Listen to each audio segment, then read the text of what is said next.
Welcome to Cats and Rats Podcast, covering your Florida Panthers.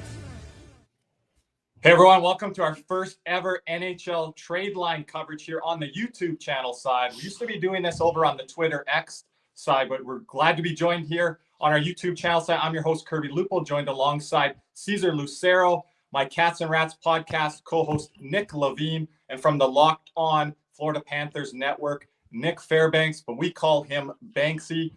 Gentlemen, I'll get to you here in just a second. I want to give a shout out to our sponsors, CanesWear.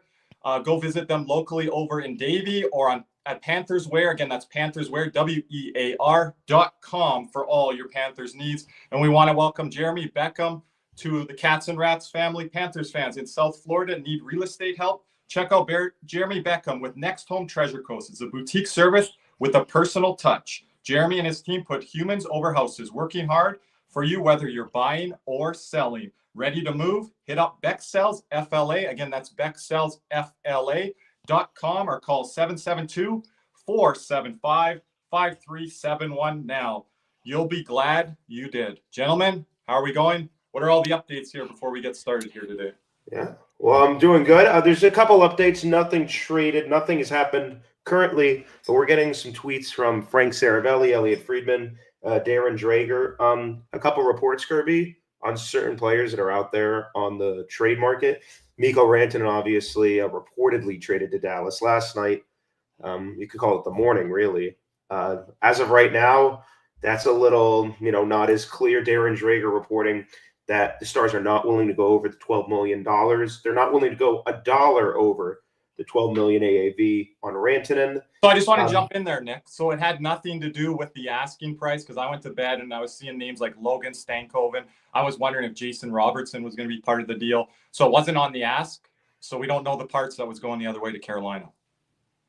Well, there has been, I don't want to say for sure, there have been different reports that Logan Stankoven, maybe Maverick Bork were involved. Bork, that's the one. A first-round pick. Also, just out from Frank Saravelli, trade talks are picking up on forward Brock Besser for the Canucks. He does not mention a team, but those talks are heating up, according to Frank Saravelli. And it sounds like, and this is another thing, I just want to get this right here. Yeah, Frank Saravelli says the extension talks between the Dallas Stars and Mikko Rantanen's camp are ongoing. The deal is not dead. However, he does state that Carolina is undoubtedly working on contingencies. Contingencies in the meantime. So we'll see what happens there. A couple names out there. Nothing has really happened yet, except the biggest name, obviously. Hey, Bryce. Is Dylan Cousins headed to Ottawa in exchange for Josh Norris and Jacob Bernard-Docker. There may be more to that trade. We'll see. I'll let you guys know when the report comes out. Bernard-Docker, that name's been out there for like years now. Yeah, and it's, you see that sometimes. It's like players' names have been out there for quite a while, and they finally get traded, right? Scott Lawton, one of the top trade targets out there, is one of them. We'll see if he gets moved this year. But yeah, those are really all the things. Everything going on, yeah. It looks like when we just went live, that's when the Rantanen and Besser tweets came out. So maybe they were waiting for us, Kirby. So you never know, right? Yeah, so we got about 2 hours and 55 minutes to the deadline. We'll keep everyone updated on that as well. Deals are going to come in after the fact. Banksy, thanks for joining us here today. What are your kind of initial thoughts of moves last night, chatter today, and things like that accord? So it seems like it's still a seller's market, and it seems like a lot of the teams wanted to get their shopping done early. I know Bill Zito definitely has been working the phones and really just making sure that he's shoring up the gaps in the Florida Panthers. But you have to start looking at other teams like the Vancouver Canucks. What are they doing with, Brock Besser? Is Peterson finally going to be on the move? That he probably should have been the first one to move. And then, again, what is Carolina doing in the possible fallout with Rantanen? Because it doesn't seem like, Rantanen's getting the number that he likes. So what are they going to pivot to possibly make something go through? Because he right now, I think, is holding up the market for a lot of other players or a lot of other deals that could be coming through. Cesar, anything for us today? We're going to have a lot. I want to let everyone know as well in the chat there. We've got Carly down there in the chat. Carly's going to help us what's trending there. So we're going to put up some things there because at times, trade deadline, Nick, something like this, it's going to be slow moving. We're not going to see deals. But there's still going to be a lot of speculation out there. We want to share what's out there. I'm going to keep a close eye as well here of like updates and matters like that with names that are going to be moving around out there. So Caesar. Thank you, gentlemen. It's an exciting time of year. Great win for the Panthers last night, and You got some Panther stuff for us? What's that? You got some Panther stuff for us? I got some Panther gear here. Everybody's pretty excited there. Obviously, the Rantanen trade is the biggest thing that we're all keeping an eye on today. We'll see what ends up happening. So, you're not big on bringing Rantanen to Florida. No, I just think the money wise, what are we gonna do here with getting possibly a number one defenseman the next year and the year after? Is that money gonna be tied up? I know Verhaeghe's contract is there. There's, Bennett too that needs to be re-signed. That needs. I do want to say something. No, I want to jump in here because I want Nick. I want you also to talk about kind of the salary cap going up too as well. Mm-hmm. But go ahead, Nick. Well, before I say that, I just want to point out Tomas Nosek is not at practice. So okay. Because of roster size, I have no clue. Neither is Sam Bennett or Gustav Forsling. But it could be like a maintenance thing. Yeah, but no sex. Normally... I'm not really worried about Bennett. We'll see. I don't want to speculate. But the thing about the salary cap going up is, it's interesting because it's like you can't keep everyone at that bar number. It's not, and it's just not going to happen, right? So it's like, and I think when you take a look at if you're going to spend more money for a player, Mikko Rantanen's the guy, right? And I think we've seen, some different things, right?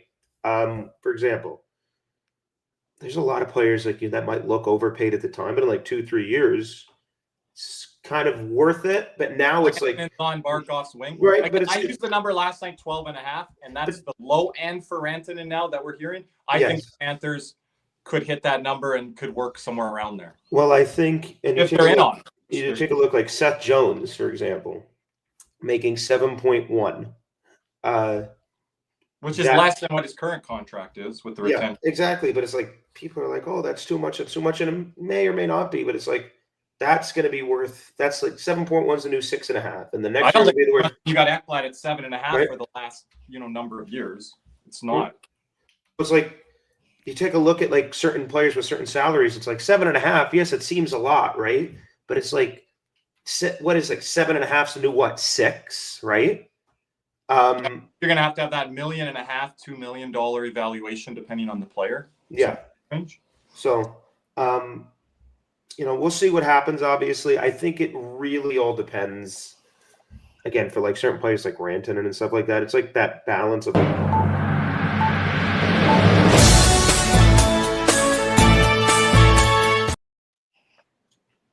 So we got a trade here. I was waiting for that.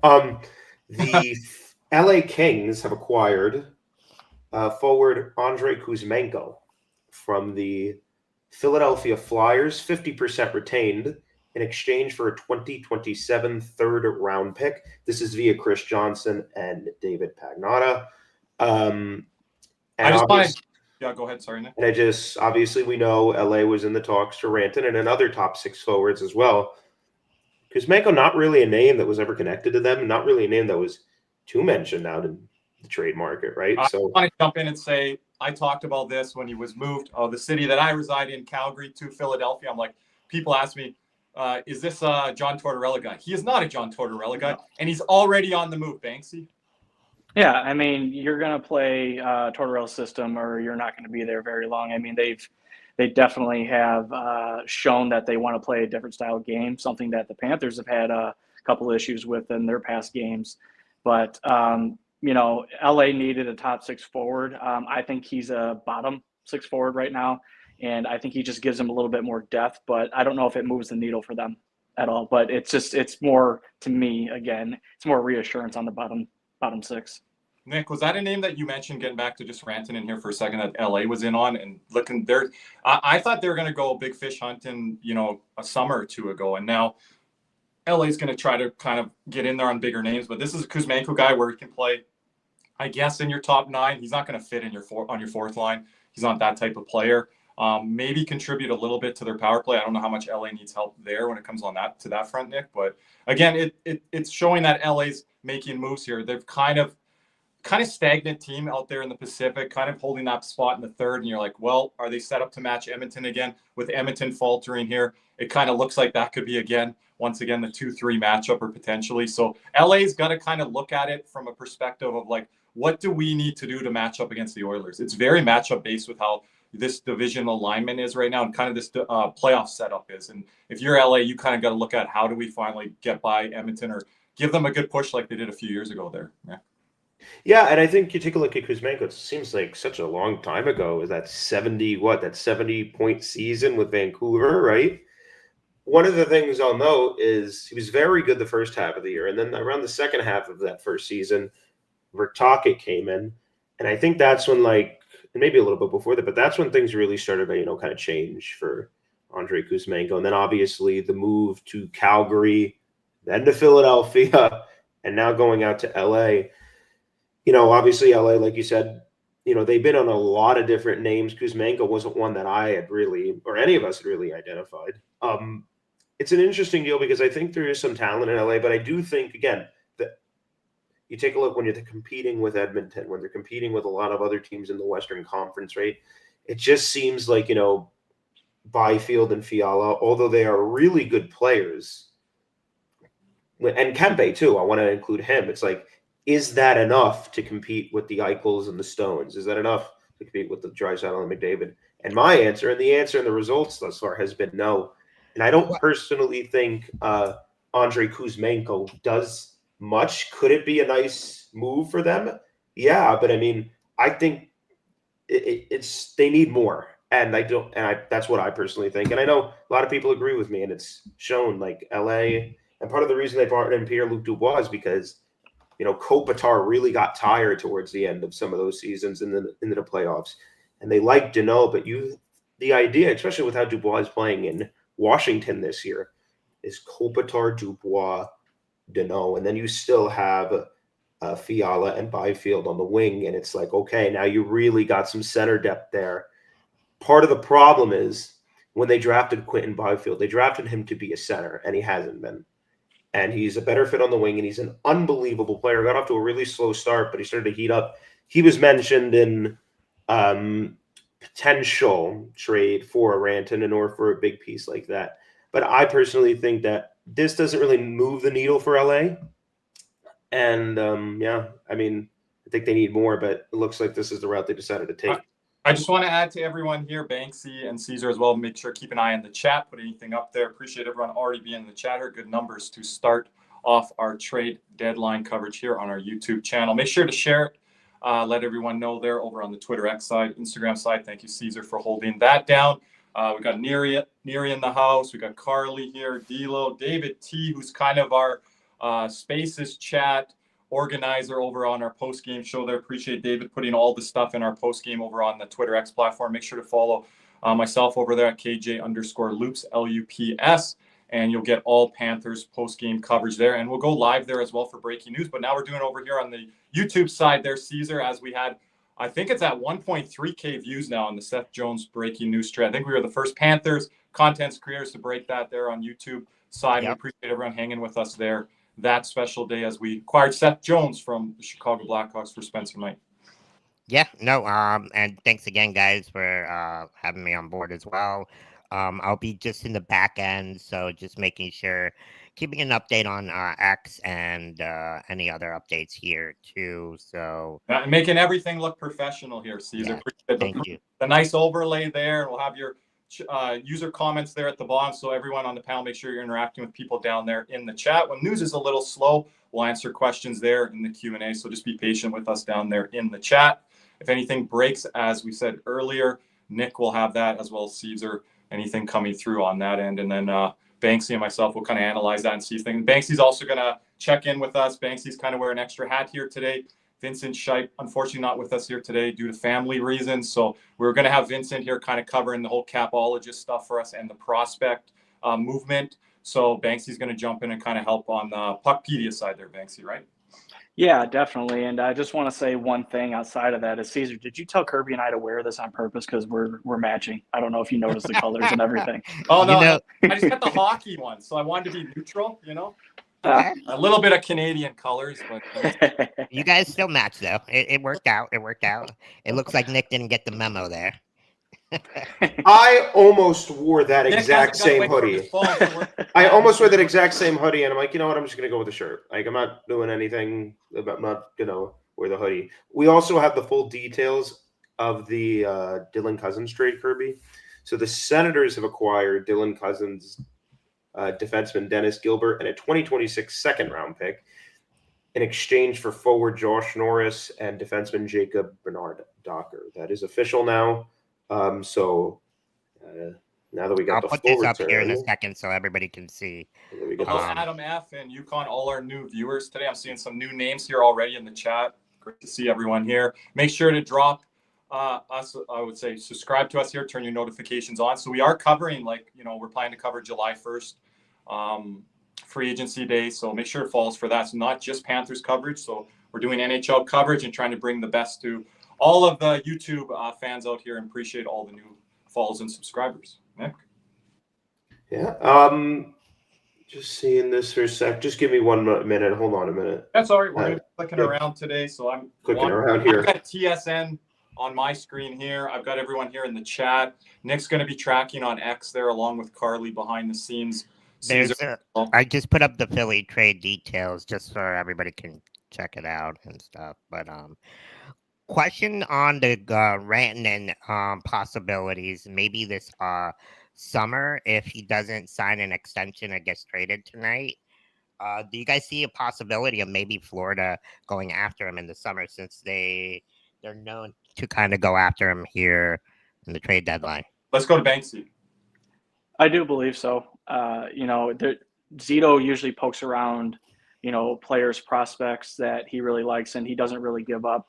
And if there's that much smoke around Rantanen come down to Florida, you better believe that Zito will take a swing and try to bring him in. And one of the things that I always talk about is how is this going to affect the Panthers going forward as far as their free agents. And I know a lot of fans are wondering about what's going on with Sam Bennett, what's going on with Aaron Ekblad and everything. And if we're already swinging for Rantanen right now, I think that pretty much can tell you where we're going to be with those two players. Yeah, because if Zito holds everything close to his vest, Banksy, and when you hear the Panthers are in on a name, like that's not a smoke screen. That's like, oh, information got out there. Maybe Zito's like, well, I didn't want that to get out there. But I think Zito's very strategic in that too, Caesar and Nick, of when. I was going to say, because Seth Jones was known to be around. Hello, Ryan, our moderator. Right? Seth Jones was a name that was floating around for a while now, and Zito made that happen this year. So I could definitely see that happening. And we didn't know if Seth was going to be available though, Caesar, because there had to be retention on that deal. So I mentioned a lot from Chicago, but with that contract, I don't think Zito was going to touch that, or any team really. So there had to be some type of maneuvering there if Seth Jones was going to move. The whole thing that changed there is when he said he wanted out. So that accelerated the process there. That is true. So question here, kind of to piggyback off that, Rantanen, do you think, is this from his side and maybe from his agent's side? He's like, maybe let's hold off on getting traded and signing a deal, because you have an opportunity this offseason to choose who you want to be with, where you want to go. Do you think that's kind of holding up maybe that trade and sign deal here? Or Nick, is it just about and cents? I don't know. He has a cup. He does have a cup. It's like $12 million over 8 years, what Darren Drager said. I've heard different numbers. Let's assume it's in the $12 to $12.5 million range, right? Maybe a little bit more, maybe a little bit less, right? And Dallas is offering him that. Obviously, they have the same no-state income tax advantage that we do, the Panthers, right? So now it calls into question, okay, what really is going on? A lot of speculation out there about, okay, is this a money thing? Is this a destination preference thing? Is it he wants to test the market?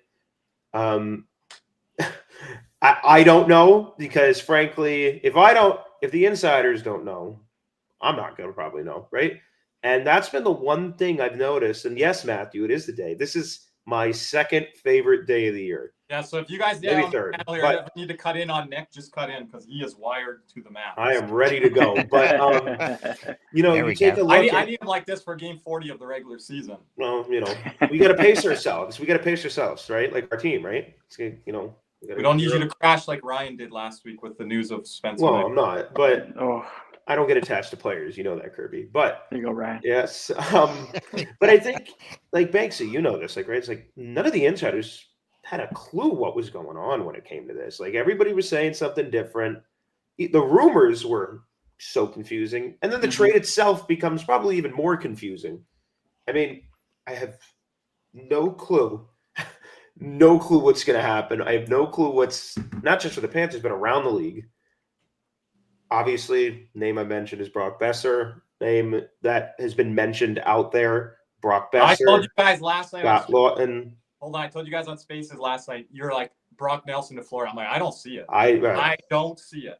And so, a couple names out there that have been mentioned in trade talks. Let me say that is Brock Besser, Scott Lawton. Was Dylan Cousins prior to getting traded? Obviously, is Toronto in on him right now? I have no clue. He is not on the ice for practice today for Philadelphia. So, because Toronto's got to make a move here down the middle of the ice or something up front. They have yet to make a move. Last I checked, they were in on. Let me see. Yeah, they were in on Lawton and Brandon Tanev. So we'll see what happens. But I'm just clicking around here. Sorry if I'm a little. They're going to make a move. They got rid of Reeves for a reason. I mean, he's not just dead weight on the roster, not really providing anything, but they needed that cap space. So that tells me that there is something coming on. But as you were saying about Rantanen, this whole thing, I think it's been consistent on Rantanen's side, right? So he basically turned down any kind of contract that, Colorado tried, giving him. They tried giving him 10, 11 million around there for 8 years. And he said, no, that's okay. And they're like, listen, we're not going to lose him for nothing. So let's go trade him. And they got a pretty good package for him. And now Carolina's kind of left there dealing with what Colorado was dealing with, and now they don't really have anything to show for it right now because they tried to sign him, and now they can't get Rantanen to actually sign an extension deal with any of these teams. So Colorado is actually coming out of this like bandits, and Carolina's there just holding the bag, hoping that they're going to get something for him. But Rantanen, I think, is going to go to free agency. And you take a look, like Colorado, they got Drury, they got Brock Nelson, and they got Martin Necas. And they already have Nathan McKinnon and Cal McCarr. Take a look. Nate's is a pretty good player. He's an 85, 90-point player, potentially. Really good player. You put him with Nathan McKinnon, forget about it, right? So you're able to add a pretty elite winger, in my opinion, and Martin Necas. Able to add up on the center depth all around your lineup. And it gives you the cap space to move for like a Ryan Lindgren on a bottom pair. You're able to maybe fill in a bottom pair role here, a second-line center, still get a top line forward, and a guy like Drury, you're able to get a multitude of pieces that I think you replaced Rantanen pretty well with Necas. Add Nelson to that, plus the other depth pieces. I think it was a really good trade. And that's the thing. Like Eric Tolsky, the general manager of the Carolina Hurricanes, everybody was like, wow, what a deal. What is Chris McFarland and Joe Sakic doing? I mean, they're looking pretty freaking smart right now, aren't they? I want to get this comment here by Antonio. Thanks for joining us here, Antonio. I thought of this a while back.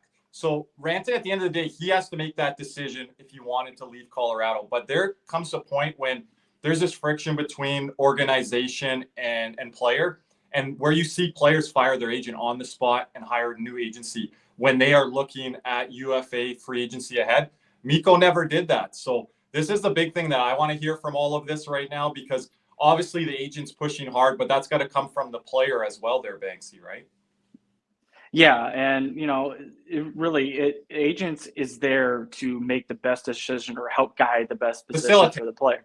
Yeah, correct. So, I mean, if he thinks on the open market, Mikko can get a better deal, he can go wherever he wants. Of course, he's going to coach his, player to, take that side. Carolina be damned.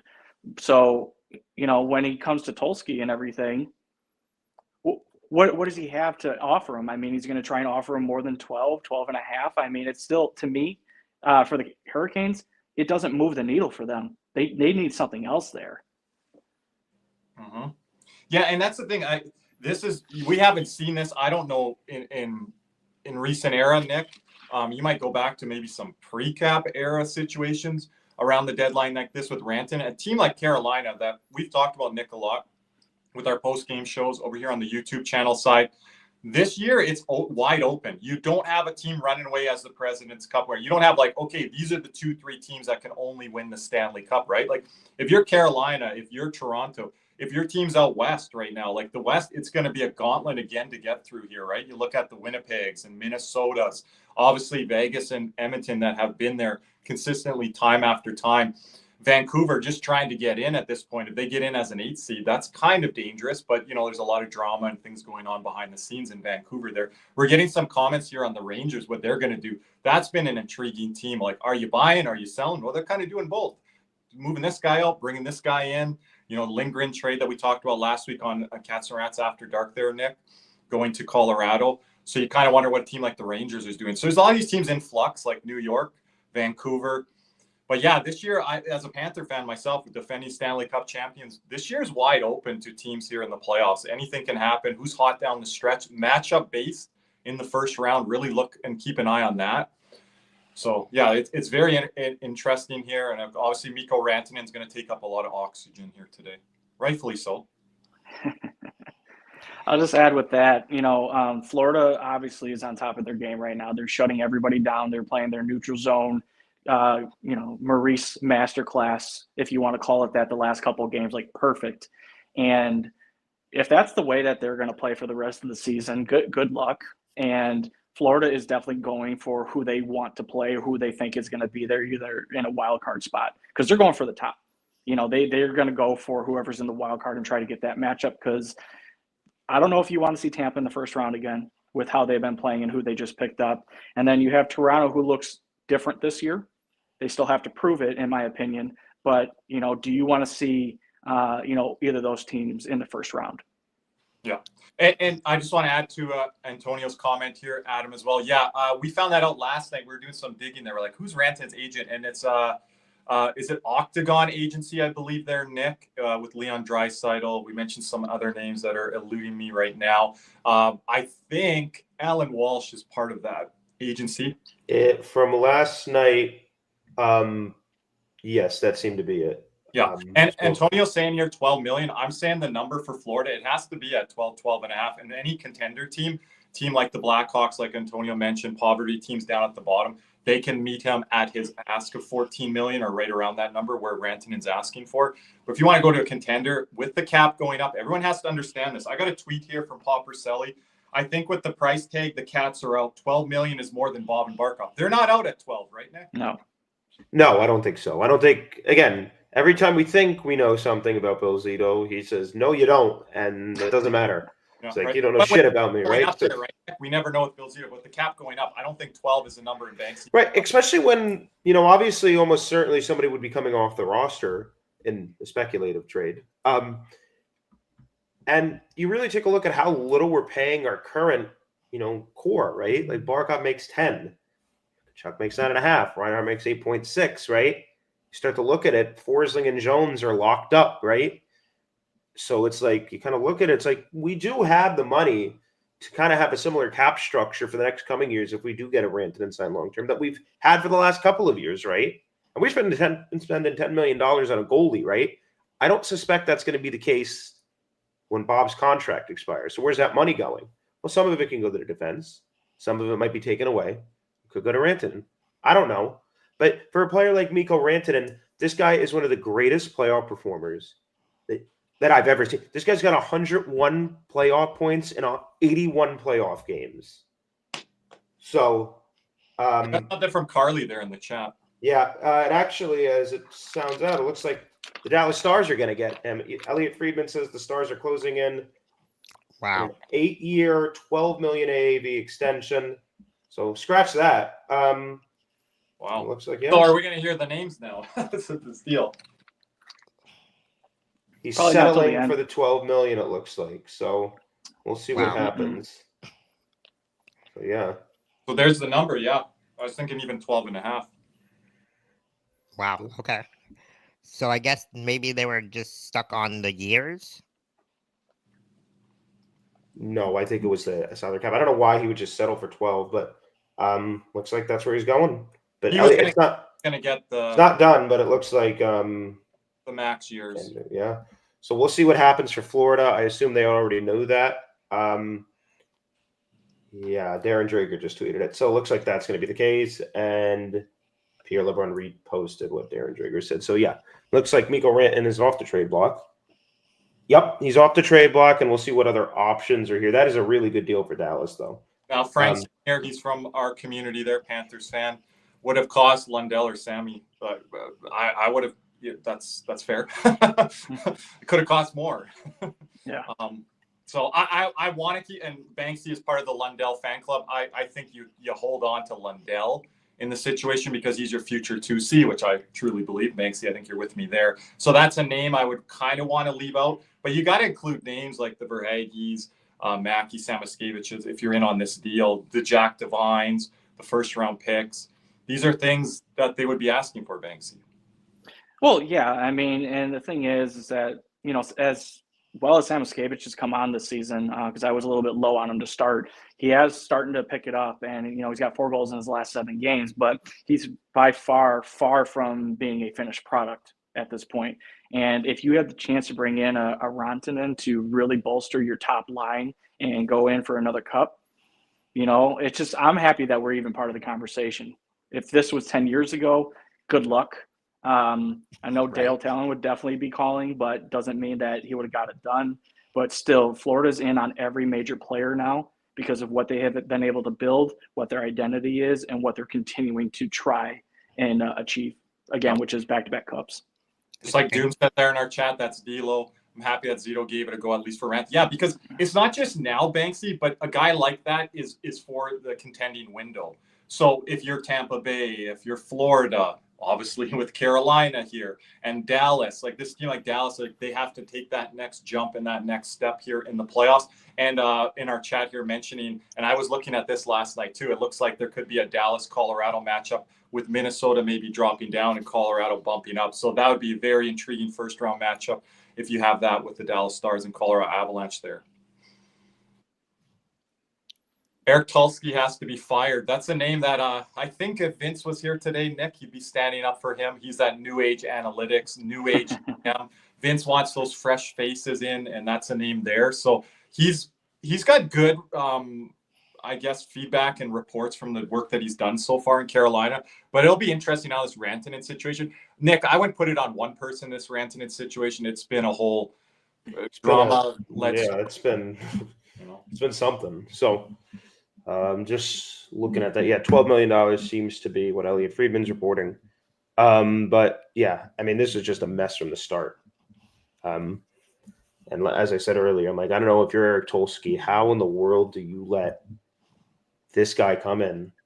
And now you've lost Martin Necas and Mikko Rantanen and Jacques Drury, and who knows what the hell they're going to get. I have no clue. What was the offer that Colorado proposed to Rantanen? I don't know. I'm going to be honest with you. Never come out officially. I'm not sure on that.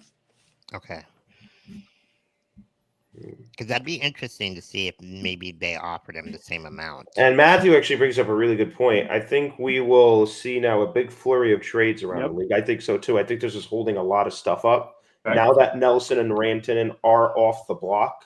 People know how much money they have now if they're in on him. Right. So now it's like, okay, I think people have already had their backup plans. I don't know if Zito's one of them. And it could be, especially now that he won't be in the free agent market this offseason.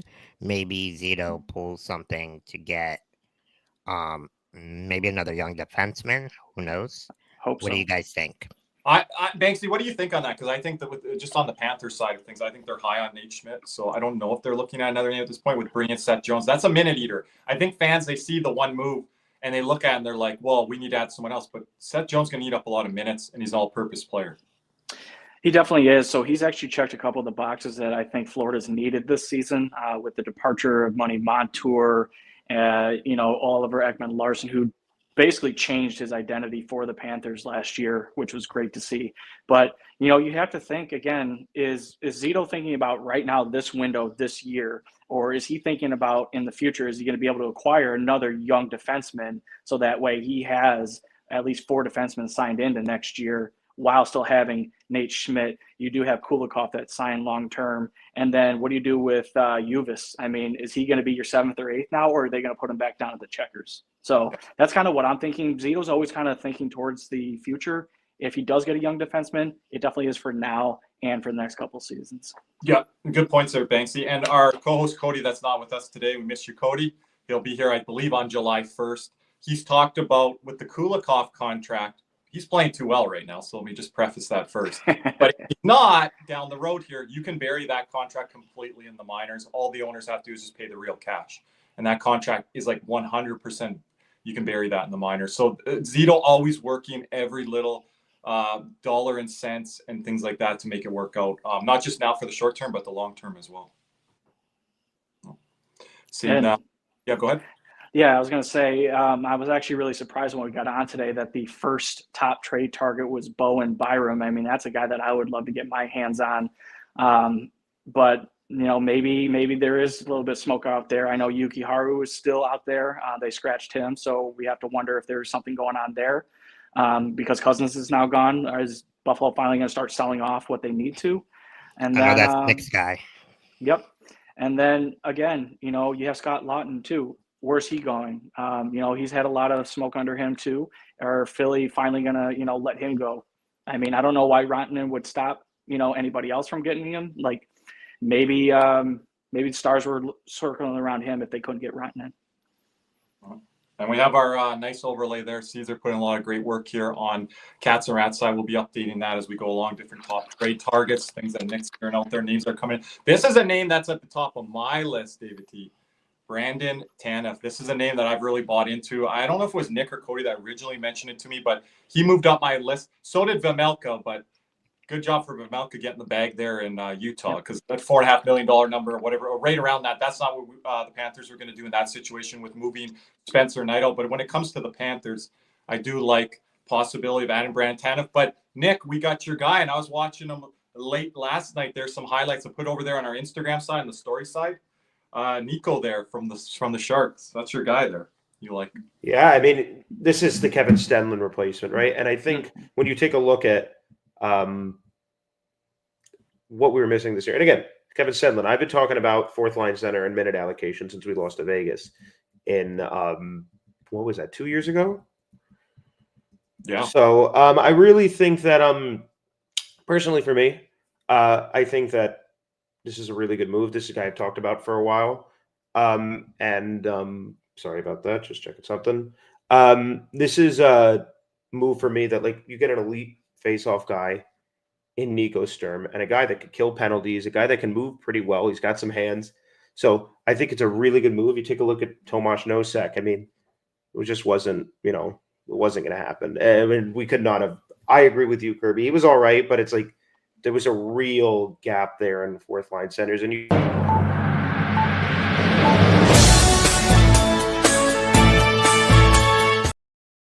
keep sending me, giving me the floor when trades are happening. So maybe you should throw to me more. The Winnipeg Jets have acquired Luke Schenn from the Pittsburgh Penguins in exchange for a 2nd and 4th round pick. This is according to Elliot Friedman, Chris Johnson, Darren Drager. So that is the trade. Now we know that Winnipeg, they were talking about it a lot. Are they going to make a move? They needed a heavy defenseman, Ristolainen, and others have been mentioned there. Brock Nelson, a name they were in on before they lost out on him. But Luke Schenn, what do we guys think? A 2nd and a 4th? I just want to add to Banksy here. Doesn't Luke Schenn just fit the identity of the Jets? We talk about always heavy teams that can contend for the Stanley Cup. That's always kind of been the Jets' DNA. And the interesting thing here, Banksy, is it's funny that Kyle Dubas, the former Leafs GM, is playing the middleman here, probably keeping Luke Schenn away from the Leafs, because that was a name that they were in on to try to bring back to Toronto. And he played very effective a couple years back for the Leafs. I thought he was one of their best defensemen in the playoffs. He definitely was, and I mean, he gave them something that they had not had in their identity, which was sandpaper and grit, and somebody that is actually able to play the defensive position. I mean, let's be honest here. And the fact is, he was able to get Shen for basically, I'll just say nothing because it's Michael Bunting. I mean, he may do okay down in Nashville, but the fact that he was able to turn Bunting into Novak and Shen, and now he just turned Shen into second and fourth.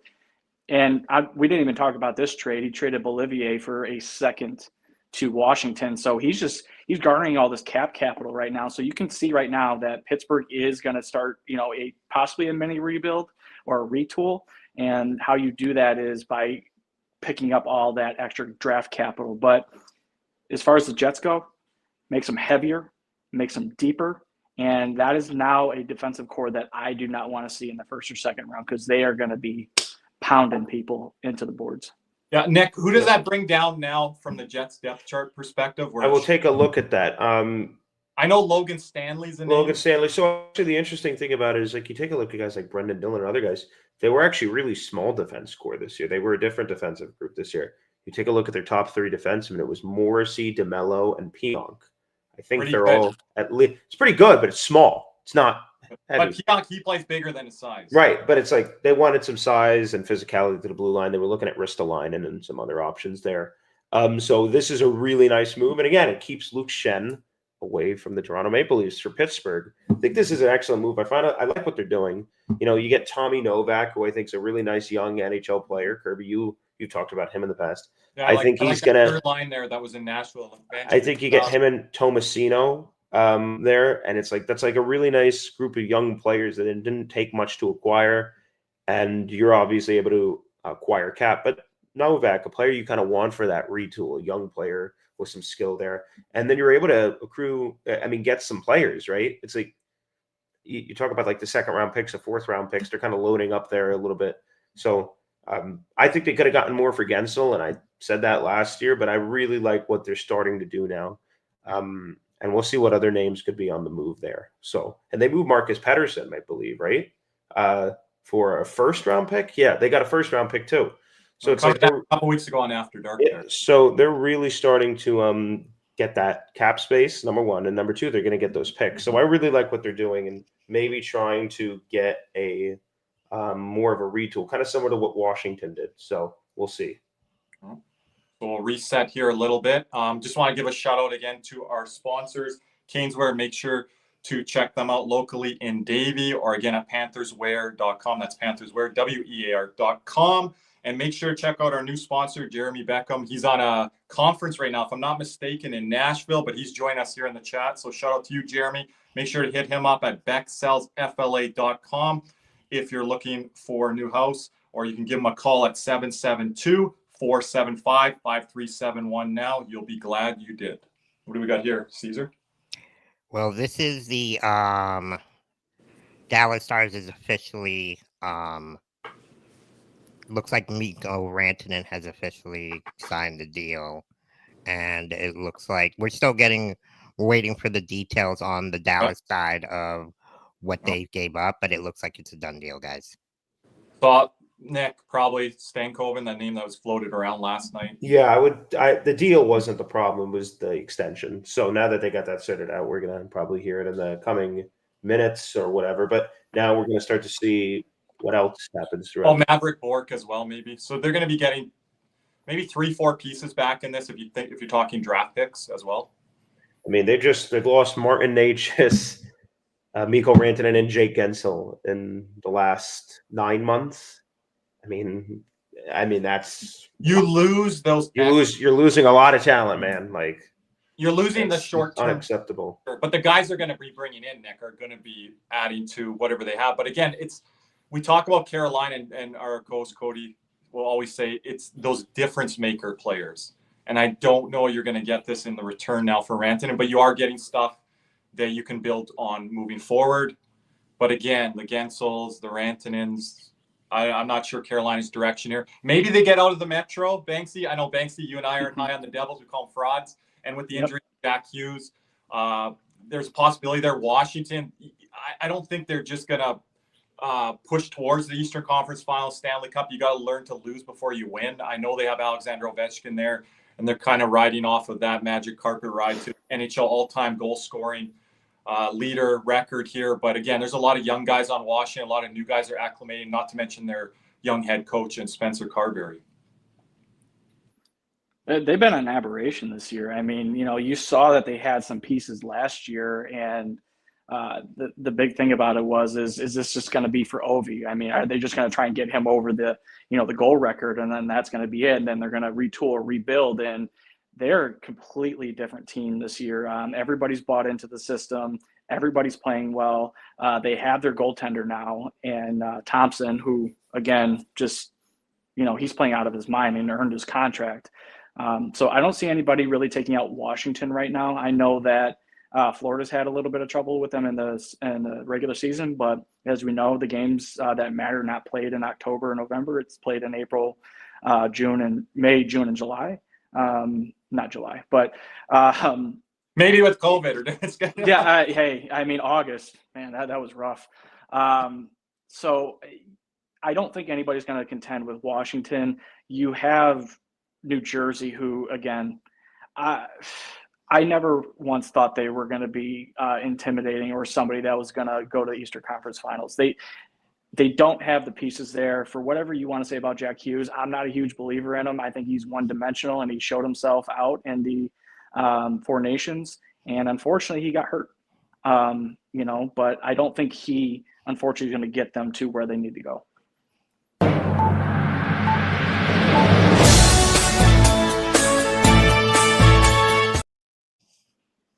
What's this? We have an in-division trade. Well, sort of. The Toronto Maple Leafs, according to David Pagnotta, have acquired center Scott Lawton from the Philadelphia Flyers. And this is obviously coming after the Mikko Rantanen trade. I think we're going to see a lot more of trades like this. There we go. But this is a name that's been mentioned for years. This is a name that's been mentioned at least for quite a while. And they finally get him. The return is not yet available, but as of right now, that's all we have. But Scott Lawton is headed to the Toronto Maple Leafs. So I just want to jump in here. Shout out to Ben overseas in Wales. Thanks for joining us here in late night hours, Ben. Also shout out to Parrish, always here with us on all of our channels. This is a name, Nick, Banksy, Caesar, that Toronto has been talking about. They released an article on The Athletic, if I'm not mistaken. Jonas Siegel and maybe James Myrtle. They had the top 20 watch list for the Leafs when it came to just centers, I think it was. So they were definitely in on the center market here.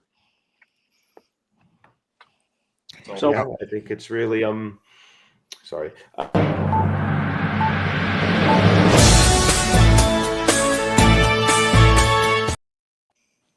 What the hell? Okay, so hey, this is what we were asking for, right? Darren Drager has reported that Brandon Tanev is headed to the Winnipeg Jets for a second-round pick in 2027. Yeah, I mean that's he's going out west, but that's a guy on. Yeah, that's a guy I really wanted, but Toronto doesn't get him, so that is good news there. But Tanev brothers reunited in Toronto, I guess. Mm-hmm, yeah, so. And Winnipeg. So, no.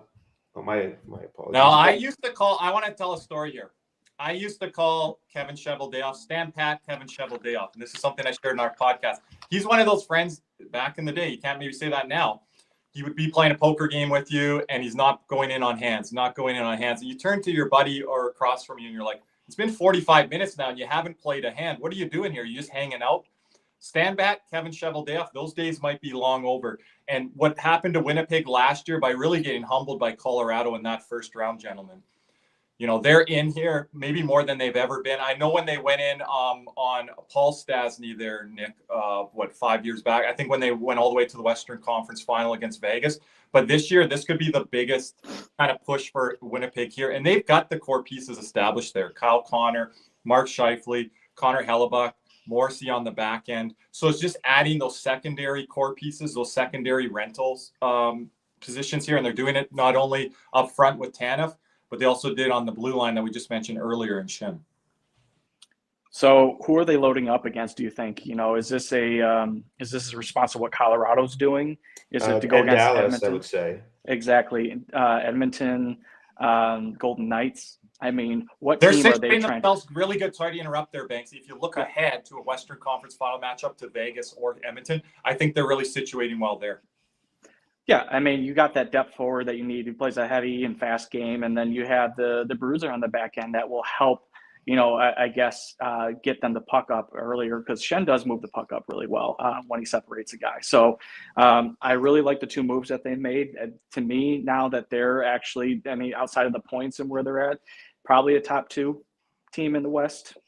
I mean, I don't know who else could take it from them right now. I mean, everybody's so heavy on Edmonton. To me, they haven't done anything. Colorado, to me, is looking pretty good. And now you have Dallas. So I would have to put the Jets in the top 2, though. Yeah, a big stock up. Yeah, just to interrupt. Sorry there. Big stock up arrow for the Central Division contender teams. And I'm with Don Bania, by the way. Hello, Don Bania over there in Finland. Thank you for joining us. I've always been a big proponent of Winnipeg, and they've kind of scared me off here with their lack of playoff success. So I got a wait and see approach as well when it comes to Winnipeg, Don Bania. But I do like these moves that they're making here today. So sorry, now you have my full undivided attention. You've been joining me at the. Well, it depends on how you look at it. Oh, another trade alert coming. I'll be looking. We're all distracted, so all good. So yeah, I just wanted to talk on a couple of different points. Number one, Scott Law, and obviously a trade that's been mentioned for a while. It gives Toronto Matthews, Tavares, Lawton down the middle. Who knows what they gave up? I wonder if they gave up one of those prospects. I don't think they should or even would, but who knows? The price on Lawton was very high. Oh, you're talking when it comes to the lease with Cowan or Minton? Yeah, no, I'm talking about who's the other one? Cowan, Minton. I'm trying to think of the other one. There's another one. Maybe McMahon's part of the. I have no clue. Oh, on the roster. Yeah, I have no clue. McMahon? I mean, the price on Lawton was high. I could be completely wrong. I doubt it, but we'll see. I don't think they're looking to subtract, Nick. On Winnipeg, I really like these moves for them. It kind of gives them that playoff bite that they needed. And you take a look at Cheveldayoff. He went all in last year with Toffoli and Sean Monahan, right?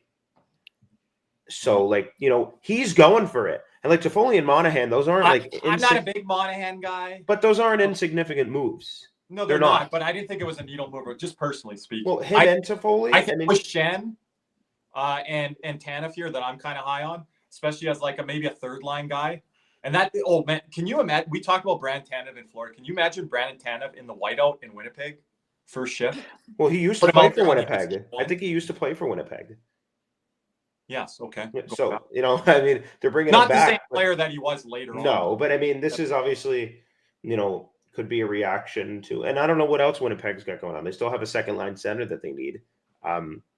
So we'll see what happens there. But that comes at a premium. Yeah, I know. And take a look at this deadline. Who knows what it could cost, right? But it's it's Shen, Tanev. Obviously, there could be more. And you take a look at that Central Division, very similar to last year. Remember Vegas and Colorado?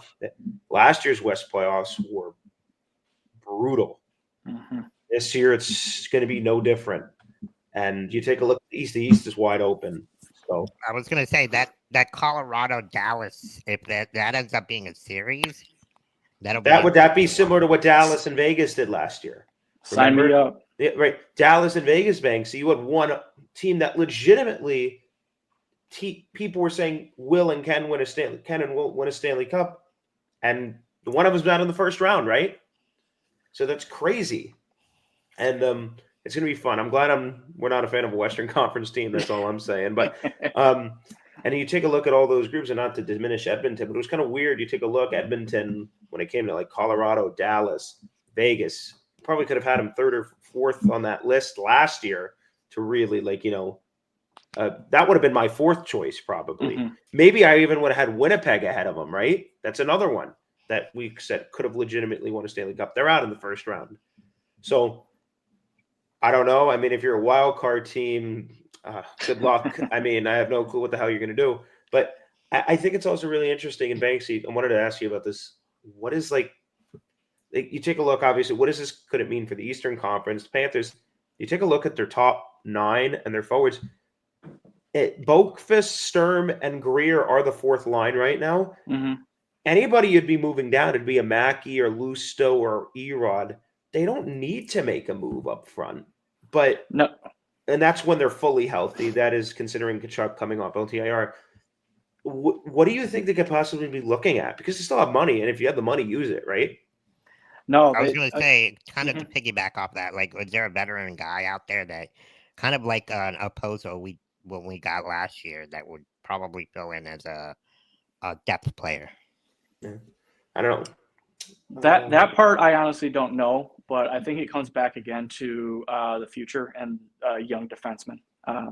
I honestly think that Zito's got to have his eye on that because, over these last two seasons, last season and coming into this season, they're going to have to turn over the D-core, whether they like it or not. So does he want to get ahead of that right now? Is he going to have somebody that can come in and contribute right now? So we don't need anybody in forward. He addressed the 4C. Do we need another winger right now? I'm actually pretty happy with how everything's kind of turned out. You can throw Boquist anywhere in the lineup. You can throw Erod anywhere in the lineup. You can almost throw any Panthers player in any slot right now, and it'll be fine. And they're all utility players. So that's one, I guess, strength that they have that they don't have to worry about. I still personally am wondering again about the defense and what they're going to be able to do going into next season. But we'll see. I feel like if you have the money and if you're not too, if you're not sold on like adding a forward, which I know some people have been, why not? If you have the money and it's not going to cost much, go get a Henry Jokiharju. You can never have too much defensive depth, right? Right. So it's like it would make sense. Always that, Nick. We always but I mean, like, I'm not telling you what they might do, but like, is that it's $3.1 million for Jokiharju? You have 4.1. I don't assume it costs too much. I mean, why not just add the extra depth on the back end? It's my question, right? It's like it kind of seems like a no-brainer almost, right? Like no-brainer when you have the cap space, right? It's free money. Like it's not like and it's a guy like that you could re-sign next year potentially, right? Yeah. I don't know. That makes sense to me. We'll see what happens, but we'll see what happens. But that's what I would do. I was looking at the forward core. I'm like, I was looking at it. It's like, let's go through it. Like Verhaeghe, Barkov, Reinhart, Samoskevich, Bennett, when healthy, Kachuk, Lundell, Luostarinen, Rodriguez, Sturm, Boqvist, Greer. Where the hell are you? If you get Kyle Palmieri or somebody else, I didn't like the Kyle Palmieri. Yeah, but hypothetically, you get a Kyle Palmieri. Where the hell is where does he fit? Isn't that where does he fit? What if he doesn't fit over? Why you're not going to move Erod down? What if he doesn't fit over a Boqvist, and we already know what Boqvist is bringing to this team? It's worse than a lateral. If you're looking for a top 9 scoring forward, what the hell? What happens? You're going to move Erod or Luostarinen down? Now that would be very good, right? Like that's a deep team, but it's like it doesn't really make much sense. That's the part where you mess with chemistry. Fans that don't want to bring in whatever team you're cheering for here, and thank you for everyone joining us here on our first ever YouTube live stream. When it comes to the trade deadline. But Nick, that's where you start to mess with chemistry and Banksy. When you bring in a guy like a Kyle Palmieri. I don't care if you bring in a guy like Mikko Rantanen or fans back when the trade happened, Matthew Tkachuk. You figure that out. But when it comes to a Kyle Palmieri name, I think that's where you're messing with things, the Erods, the Lustos, the Boqvist. Yeah, definitely. Yeah, I was going to say, if that were to happen, if you're to bring in a Palmieri and you don't have room for him, one of the guys has got to go. I mean, that's the other thing too is, are you going to send out a contract? I mean, is an Erod going to go? Or, I know AJ Greer is, he's supposed to be the Lamborghini replacement. Like, who are you going to then get rid of or off the roster to make that happen? So we have an update on the return for Scott Lawton. And it's Nikita Grabenkin. Okay. Oh, the funny Russian guy. Yeah, and a first-round pick. So okay. I don't know how good of a prospect Grabenkin was. Grabenkin, he played a bit with them this year, right? Yeah, yes. And it's a conditional 2026 first, Grabenkin for Scott. Am I right on this? Forecheck, back check? Yes. I don't know how. I don't know how good of a prospect he is, but he's got energy. He gets in on the forecheck. He kind of like as us as Panther fans, he kind of plays that style. Get in on the forecheck, try to play that board game. He played pretty well when he came up for Toronto. I want to say, Nick, it might have been for a half dozen or so games. give or take. Yeah, he played in the game at home when the Panthers played Toronto. I think they've only played against Toronto once this year. I feel like great games, but yeah, he was in that game at Amerant Bank Arena. He should fit in well with Torts then if that's going to be his game, being on the forecheck and be a little bit more of a physical presence. I think he would fit in just nicely. So they get a prospect and then they get a first that, Philly was asking for. Not a bad deal, but, let's see what Lawton is able to do and see if he can mesh with the core four up there. I'm still not bought in. Still wondering, like, when you talk about Philadelphia, what they're doing here today, what their vision is. A team like that would be in the Metro that you can kind of equate to Detroit, but not quite, Nick, because Detroit has all this money invested into kind of older veterans where they're trying to build around a younger model and a younger culture there with Tortorella, which is very interesting. I think Tortorella sometimes gets a bad rap with how he deals with younger players and things like that because certain situations are very isolated and they get out there on social media. I think for the most part in the room, if you're a Tortorella guy, a lot of these guys will leave Philadelphia down the road and say, a guy like Lawton today. And I think he'll speak fairly highly of Tortorella. So, yeah, it's different from fan perception and social media perception than what's in the room. Speaking of Lawton, there's actually more to the trade. The Flyers retain 50% and Toronto gets a fourth and a sixth. So not terrible for Toronto. I don't know what Lawton was making $3 million, right? And they had 2.9, right? Toronto After the waiving, yeah. Yeah. So I mean, that was more cap compliant thing. So we'll see what happens there. But yeah, that's actually not a terrible deal. You get a couple draft picks, you get a third line center for a conditional first and a prospect who I don't know how good he is, but it's not a terrible trade for Toronto. It's a need. And when you take a look at everybody else, the prices they've been paying, that's something. So the first round picks seem to be just going around like whatever, like they don't even care anymore, right? So, but that's what you see now in the NHL. So more trades to come, obviously, but I'll keep you guys updated. We've been going for an hour here on our first ever live stream NHL trade deadline coverage. Appreciate everyone being here, and a shout out to our sponsors, CanesWear and Jeremy Beckham at BeckSellsFLA.com. .ca or sorry. Get that in there. So who's next? Who's the next one to move here? What teams need to make a move after everything that's happened in the last 45 minutes? We still have Bowen Bryant. It's the name to watch out for. Brock Besser. Scott Landon just got traded, right? Scott Lawton, yeah. Yeah. Okay. Yep. So I just need to update that here, folks. Thank you, Caesar. Yeah, it'll be. Brock is a name that you mentioned there, Caesar, that we haven't got into. We talked about him a little bit last night on our post-game show. Yeah. So where do you see him possibly going here in the next 2 hours or so? Nick? I think Florida could potentially be an option. I also think Carolina, depending on what they get, could very well be another option. I wonder Winnipeg's in there too. Bill. What? Bill with Winnipeg. Yeah, I wouldn't be surprised. Minnesota's another name. I think he's from Minnesota, so that would be another option that makes sense. But yeah, there are a multitude of teams. Another team I will too quiet. Vegas. What the hell are they up to? So it's partly they're really quiet right now, but remember they can strike at any moment. Yeah, like Hurdle, we thought they were done, and then it's like 2 o'clock, 3 o'clock. By the way, Tomas Hurdle is going to Vegas. Like, what? Yeah. How does that work out? How does that? So we'll see what happens, and people might be saying the same thing about, for example, Florida. What the hell are they up to? They're quiet right now, right? And after getting Seth Jones over the last couple of days, so we'll see what happens over the next couple of hours. Winnipeg, I would say Carolina, Florida, and Minnesota are definitely options for Besser if they're going for the top 6 scoring forward. Rantanen obviously was Rantanen, right? But they were still in on players, forwards, right? Like Kirby we mentioned, and it's been reported out in the media, we were in on Taylor Hall earlier in the year, right? So he ended up going to Carolina. That's a name that moved early. That's a name that moved early, but we're in on forwards, right? So and you have 4.1 million, right? And usually if we were done, you would have probably heard by now, Panthers are done, whatever. We have $4.1 million to work with. and I don't think we really have any holes. So we'll see what I'm trying to think, like, what the hell could we do, right? The only possible thing that could come to mind is a defenseman, but other name that could be moved.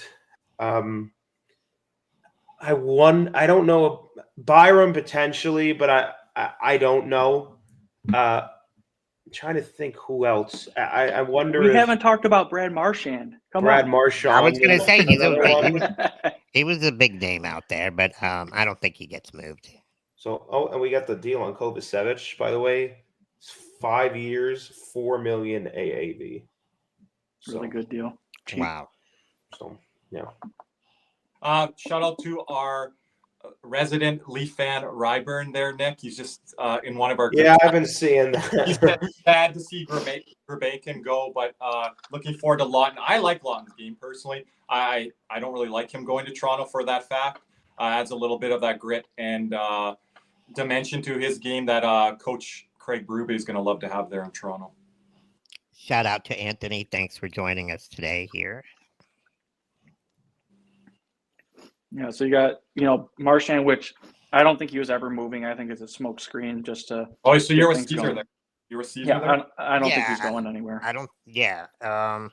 Unless you see Boston potentially like selling completely.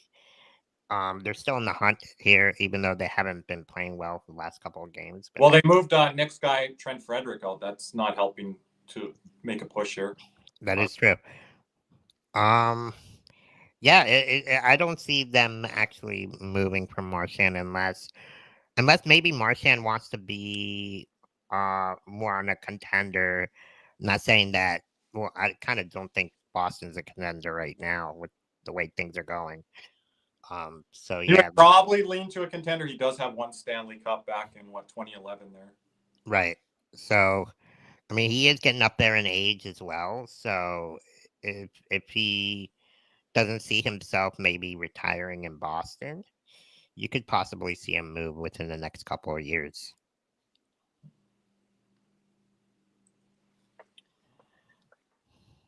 Yeah, right now, I'm not seeing a lot of other, I guess, big movement right now. I think a lot of the pieces. Go ahead, Nick. I'm gonna wait for a sec, so just Okay. go ahead. Yeah, I think a lot of the players right now that are now available have contract. They've had contract discussions with their own teams, and like Besser's one of them that is trying to work it out, and they don't know if they're going to be able to. This might come down to the wire, whether they're going to trade him or not. Marchand is hurt right now. I still don't think he's going to go anywhere. He's the heart and soul of that team with Pasternak. I just don't see it happening.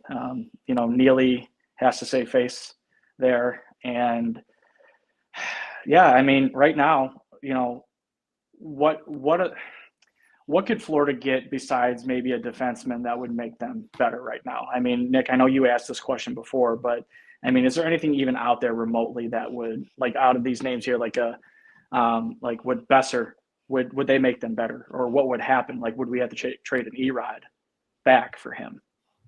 Yeah, I'll say this. I think there would kind of be prospect first round pick involved, and then maybe flipping that. I don't know. Speculation. Mm-hmm. I do think Besser is a good fit. I'll tell you that. Power play. We haven't had power that play. I think it is a very good fit. I don't know where exactly he fits in the lineup, and I'm not talking about that. I'm talking about like style of play, like what we need, kind of what we're missing, right? To keep the power play honest, Nick, where you have full size of the flanker position, and you got a guy like Barkov. And he scored 40 goals last year. I believe. He scored 40 goals last year. This is a guy with skill. He could shoot the puck. So, and while we are a very good team, we don't really have a pure scorer. Like, I know Reinhart scored 57. Nobody calls him like just a pure scorer. Like, that's the player we call him. Right? Like Brock Besser. Maybe that's discredit to him. Right? Like Brock Besser in a playoff series, he could get 5 goals in a 6-game series, right? Or something like that. Like if he's hot. Games in the playoffs playing with Panthers or top. Right? Exactly. So I think it really could be a player that he's a good player, but I think he could really pop in the right situation. And we've seen him do it. And I don't know what his playoff stats were last year. I know he got hold on. There was a very low event with Nashville there. Edmonton at times tight to the vest. So there wasn't a lot of goal scoring when it came to like the Canucks series there, Nick. They were getting a lot of drive from the back end there, like Nikita Zadorov. They're looking at guys that they don't have there now. Elias Lindholm as well. Right. I'm just going to check real quick what the stats were because I remember he was playing pretty well. But See what he had for Nashville and the Edmonton series. let me see here. Career playoffs. Nope.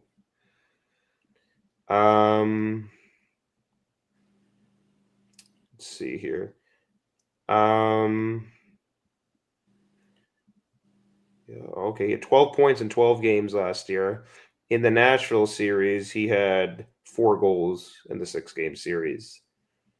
So in the Nashville, what on the power play there? I could check. He got 6 points in 6 games in the Nashville series, 4 of those being goals. Power play, 1 power play goal, 3 even strength. So that's interesting. And then in the Edmonton series, he did not finish that series. Then he still played pretty well. He had 6 points in 6 games, at 3 goals, 2 even strength, 1 power play, 12 points in 12 games. He's one of Vancouver's best players. 5 numbers there. So, like, that's like a guy. And again, it's not like he hasn't played well this year. I mean, obviously things have kind of gone wrong in Vancouver this year with a bunch of different things, but he still got 18 goals this year. He had 40 last year. So I think it's a really nice fit. I think this is a guy who I really like. And I think, we'll see what happens when it comes to that. But I think this would be. What are the other teams on Besser, Nick? Carolina has to be, right? Yeah. Carolina has to be. So Carolina has to be in on him. I think Minnesota, he's from Minnesota. And obviously they picked up Gustav Nyquist. I think they were talking about more scoring from, reporters were talking about that. Winnipeg was mentioned about Besser. I don't know exactly now. But, I think Carolina, Florida, to looking for a top 6 scoring forward, Besser fits the mold, right? Like, that's what they've reportedly been looking for, right? So, real quick to jump in, this isn't a trade, but it looks like the Devils have extended one of their own here. All right. Thank you. Oh, sorry about that. Yeah. Okay. Yeah, the Jets still have current cap space. I mean, after the 2 trades, after they go, I'm probably going to say they still have about $8 million in cap space. Yeah, so I think that would be a good option for them. I think the second line center. I mean, I don't really know who could they possibly get without with Nelson gone. I would think Middlestat could have been, but I don't think Colorado was going to trade. Winnipeg. Just add to Caesar's point there, Nick. Middlestat. Very quickly. I like how he kind of stabilized Siegenthaler. I think that was the pairing there in New Jersey. And I thought it was disaster pairing Banksy when it was Hamilton and Siegenthaler, the softest D pairing in the NHL. So adding an element like that New Jersey did in the offseason, you saw it from the first games there overseas when New Jersey was playing. How good their kind of pairing of Kovacevic and Siegenthaler at the time. Now I haven't kept track of what the pairings are currently in New Jersey, and Hamilton now week to week as well. We mentioned the Jack Hughes injury for the season. Mr. Top 50 Dougie injured again here. Do you guys see them every season? I know they made a deal. They added someone recently this last week to help with that injury. Is there anything maybe that they might add, considering they've dropped a few games the last couple of weeks? Well, they were in on Rantanen. Well, right? They were in on Rantanen, but I don't think that was ever going to percolate or ever happen. But now, maybe a Besser might be up to them because they do need a center now with Hughes out. Mm-hmm. I don't know what New Jersey would need to actually then start to compete against your Capitals. I don't see them making it out of the first round this year. David Pagnotta says from Besser when it comes the Rantanen trade is approaching the finish line. Believes Stankoven is part of the return. Jeff Merrick also said, tweeted out 2 first-round picks as well. Okay. So right now, 2 first-round picks on Stankoven. That might be it. Could be more. We'll see. But that's an off-topic question here. Who's kind of breaking most of the trades here today? I think it's a good even split of everybody. You have Traeger, you have Chris Johnson, you have Pagnotta. He's got a few.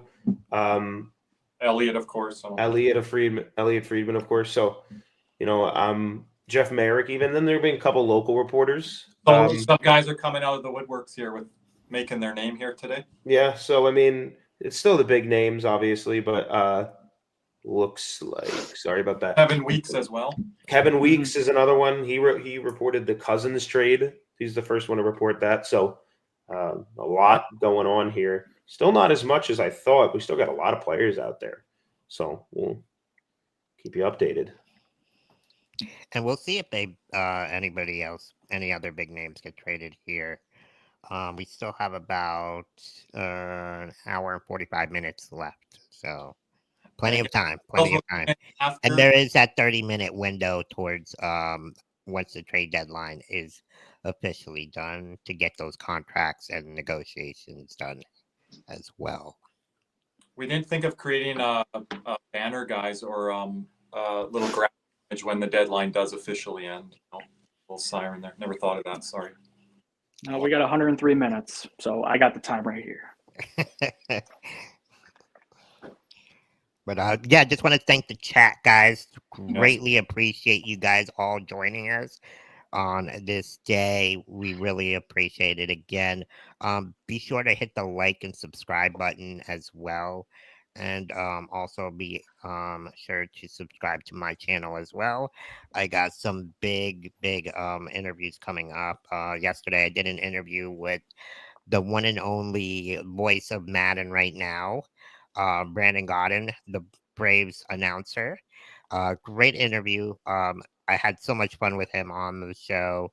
So be sure to tune in this week as we'll be dropping that here too. You've been talking to Frank the Tank there, Caesar. I've been talking to Barstool Chief. So we're getting some names. A shout out always to Johnny Lazarus as well. Appreciate Johnny always getting back to me on messages and things like that. Make sure to follow him over there on Morning Cup of Hockey on Daily Faceoff. Oh, so I'm just at a break here with TSN. I got TSN and Sportsnet here, Nick. I got Twitter. That's about it. Yeah, you got people there. Kind of keeping an eye on this stuff. But again, this is things that they're kind of just reviewing right now. So we had a little bit of a quiet start to the morning, as you mentioned, Nick, in the afternoon. And then things started to pick up here. Now we're going through this phase here where it starts to slow down a little bit. Some minor deals might come in, and then you have that last push usually. Yeah, it's usually like the last 30 minutes, 45 minutes of the trade deadline. It's when it usually, agents, GMs, teams, they're trying to get like their last minute push here on acquiring players, whether it's to add depth or whether it's to get their contract for negotiations next year. So we'll see what ends up happening with these other teams. Yeah. I just have something quick here. Jeff Merrick says 6 minutes ago, I don't know if you got this in, Nick, or not, but Mikko Rantanen deal. Yes, I did. Okay, with Stank and the two first rounds. The two first rounds. Yeah, the two first. Yep. Yep, he was already on top of it, Curb. Very good. Question, we kind of didn't really talk about Tampa here. Let's talk about their acquisitions here the last 2 days. Do you think they're done? Are they in the mode to compete with the Panthers here and possibly the Stanley Cup? Nick, I like the move there with Yanni Gourde, bringing him back to Tampa. He was a name that was always involved with Tampa here.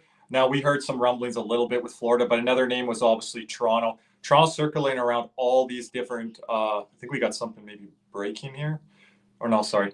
My bad. But Toronto was kind of in on that mix of Yanni Gourde as well. I thought when Tampa, I saw them earlier in the year against Florida and a couple other times, I'm like, they're going to try to get back to that heavy aspect game, start to build on that. We saw McDonough, right their wrongs there, bring him back.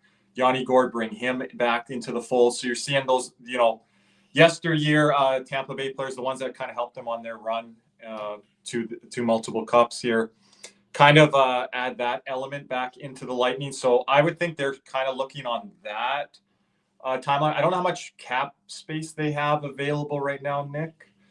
But I don't think it's much, but you never know. They could move Connor Sheary, who's in the minor leagues for them. Okay. So I think that could be a cap option. Who knows?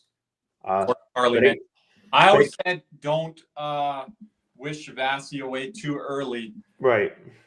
When it comes to that situation, because yes, Carly puts his numbers there in the chat. Yeah, Vasi, he again, getting the extra rest there, getting knocked out. There's this guy, Bruce Levine, I think, no relation. Radio analyst for the Dallas Stars saying the price Dallas is about to pay for Rantanen is going to shock some people, but the chance to win now supersedes how good prospects may become. So we'll see what happens there. Okay.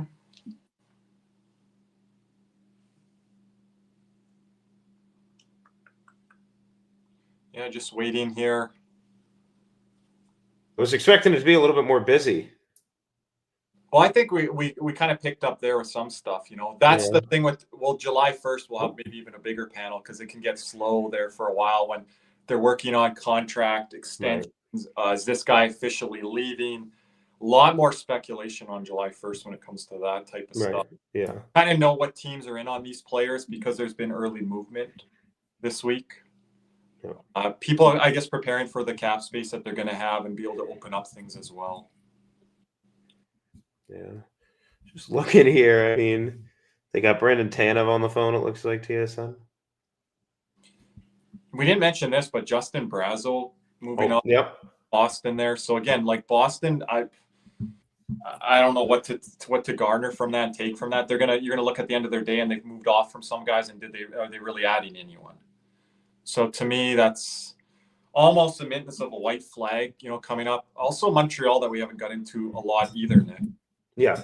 So should be interesting. I really liked Brazeau. They moved Frederick and Brazeau, as you mentioned. I like the deal for Minnesota. So Minnesota actually opened up a roster spot with that move. So we'll see what happens there. It's a lot of stuff going on right now. There's like a bunch of freaking parody accounts that are going to throw me off. We got the full trade from Carolina and Dallas, actually, as I just was talking here. Mikko Rantanen to Dallas with an 8-year extension in place for Logan Stankoven, 2 first-round picks, and other pieces, smaller pieces. So you think Maverick Bork's not included in it? If they're able to do that without Maverick Bork, I don't know what the hell Carolina is doing. And it could have been like a kind of prerequisite ask or some type of top prospect. They've got another one on the blue line. Yeah. I'm trying to think of. But yeah, that's interesting. They're not going to get a prospect back and just a pick. Now, that's a good trade for Dallas. I would have given them. I don't know. I'm not going to say anything. What's Carolina doing with those picks? Moving them later here today? Potentially. I would think they're just going to have to. As well. Do you think seeing what the deal is sort of do you think Florida could have given up a little bit more? I think Florida had probably a better chance of giving roster players. I mean, they could have given up maybe Verhaeghe with his contract, and then, Jack Devine, like it was, reported, and a first-round pick. I mean, you have somebody who is scorer and has the clutch gene. You have Devine that's going to come up and he looks like he's going to be a player, and then you have that, that first-round pick. But again, it depends on what Carolina wanted to get out of it, because, again, I still think that their hands were tied behind their back with this whole situation. And and kind of to piggyback off of that, and Verhaeghe does have that no trade clause, so maybe they went to him and said, will you? Oh, if they did that, Caesar, I don't know, Nick. If they went to I think he would have wanted out, and if they didn't get Rantanen and they did that, that's bad. Yeah, exactly. Especially if you don't get him. If you get rid of him, fine. Yeah, but now he's here and he knows that. So Nick, I don't think they went to him then. Okay. I would say lean. I'm really distracted here, Banksy, and you're gonna laugh. You said we were mad coming into this stream. I was literally gonna wear that T-shirt today. I was gonna say. I looked at it last night. I was like, "Am I gonna put it on underneath?" But I don't have it on underneath. But it's sitting out there. Banksy reminds me of. Banksy reminds me of when we're playing in a game, and you know how we kind of switch jerseys, you get all sweaty and stuff. He had a little equipment change here, so that's awesome. Well, you guys deal with humidity down there, so I can't speak on that. More, I'm like, Yeah, it was not a Luongo emergency bathroom exit. I promise you that. even It though was it's just Panther Luongo shirt. exactly. Hey, Best speaking of helmet. Luongo, he was actually out there Yep, I love taking practice. Kind of showing his vintage self over there. Giving Bob the night off after his shutout win last night. So He shout out deserves to it. Luongo. He needs all the rest. He's going to It's got to make be our it. e-bug. It's got to be our e-bug. Yeah. So We'll maybe go live for that, Nick. That Ryan will have to come up on.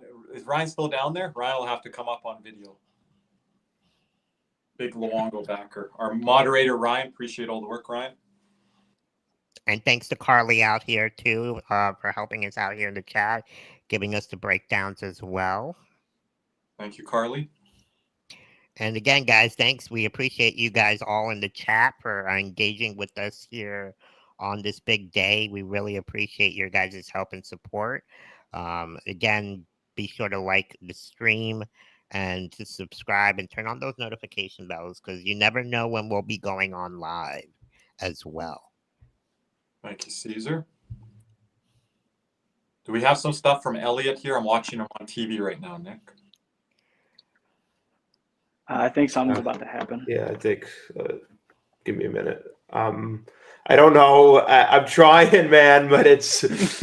Oh my gosh! Like, a lot of stuff. Is he speaking on your screen right now? Yeah, there's talk about the Rantanen stuff, but I was wondering they were throwing him there, but maybe not. So that's here's the full trade. Here's the trade details on Yeah. the Rantanen deal. So let me just pull this up a little bit bigger so you guys can check it out here. Where are these smaller pieces? But like, what are we giving away? Goldfish? I don't know. It'd be interesting. Who do you guys think wins the trade here? It's definitely Dallas, it's right? Not even close. I'm sorry. That is, first round. They got to move it. If they get they better have something better than Stankovic showed really well last year, Nick, and this is kind of, I guess, his still official rookie year. David Pagnotta just he's had a slow year here. You don't really know what a player Stankovic is right now. Well, I think he's a really good player, but it's not Mikko Rantanen. You don't know Okay. Carolina has also been looking at possibly making other moves, including trying to add a middle six forward, is what they said. It's Besser. It's going to be Besser soon. I think it very well. Yeah, I think it very well could be. We'll see what happens. Nick, why, and Banksy jump in here as well. Why are they moving off of Besser? Is it just contract negotiation, different things? He doesn't want to re-sign, and they've Correct. got to get something. So, we'll. I mean, that's because that's a guy that you want for like a playoff push here. Are they just handing this to Calgary? I guess. Or St. Louis. That whole Miller and Pedersen thing destroyed this team. And you would have got more for Pedersen, Banksy, if you would have moved him over Miller. Because Miller has a little bit of a checkered past where Petey, give him a fresh start. I thought Anaheim would have been a good one. Go ask them for Zellweger or Zegras or something to that accord. All you get in the JT Miller deal, and I like him, and we saw him last year in the Eastern Conference Finals, Philip Hedl. But that's not enough. And then you still have the issues with Petey after the fact. What a mess. Well, it just goes to show you the kind of, I guess, I don't want to say the organization that's being run right now, but if this happened down in Florida, do you think we'd hear about it? I think they would try to keep that tight-lipped, and they would not allow the Miller and Pedersen thing to get out to the public. They would probably just try to quietly say, hey, Pedersen hasn't lived up to expectations. We've decided to move him. And Miller would have been a better fit for Vancouver, especially with who's coaching there right now. So, again, you move a player that the coach likes, and now you're stuck with somebody who's not really playing that well and doesn't probably fit that mold. I don't know what Vancouver's doing.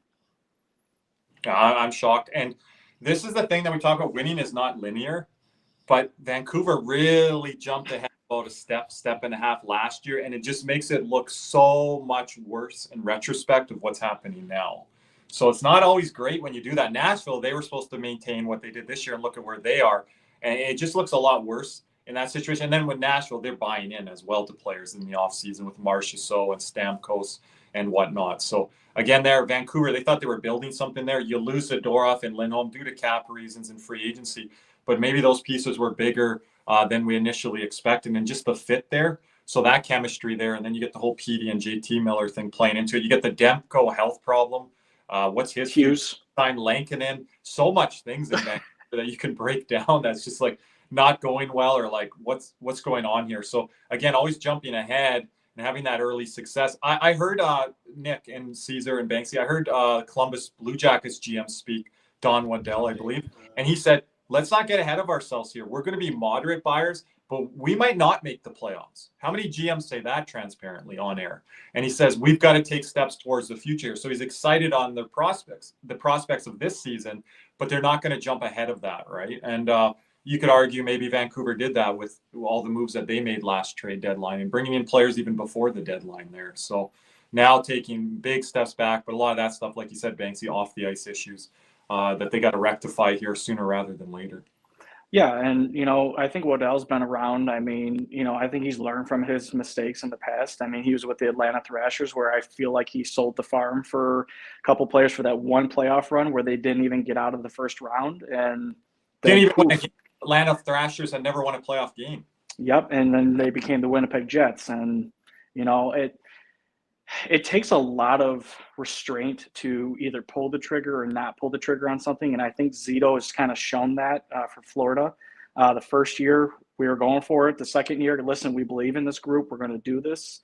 And then after that, listen, we're going to only add moderately to what we need. We don't need to go get a Giroux. We don't need to get a Sherratt. Maybe Waddell's onto something here, because maybe he has got a really good young core right now. And hopefully after the whole Gaudreau thing, unfortunately, blows over in the next season, he'll actually be able to see what type of team he has. And I think they're riding that momentum of, the unfortunate passing of Johnny Gaudreau, and that has kind of carried them through here. But he's also got to look at it from a business pragmatic standpoint of like, let's not invest so much of our eggs and our picks and our assets into this season, and let's look forward to next year. Because in that Metro division now, they're in that mix there, because there's a lot of flux there with these non-contenders in the Metro, like there has been in the Atlantic. It's been the Floridas, Tampas, and Torontos of the world. So that's kind of what the Metro's been like, give or take a team. So Columbus is now in that mix.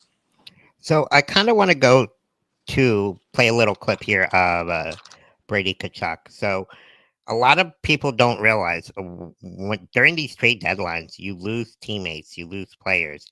It sounds like Brady Tkachuk was a little bit emotional today, losing one of his teammates, Josh Norris. So let's take a listen to what he had to say here.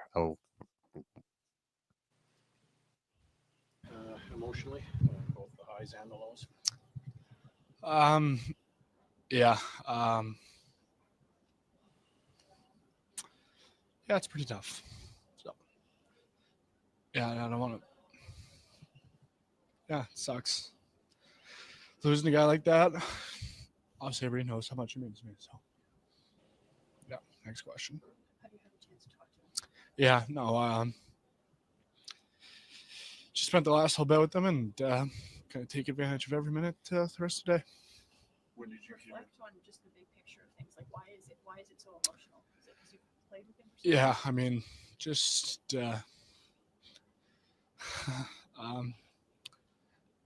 just our history. Yeah. Sorry, I'm just gonna keep them short and sweet. When did you hear this was going to happen?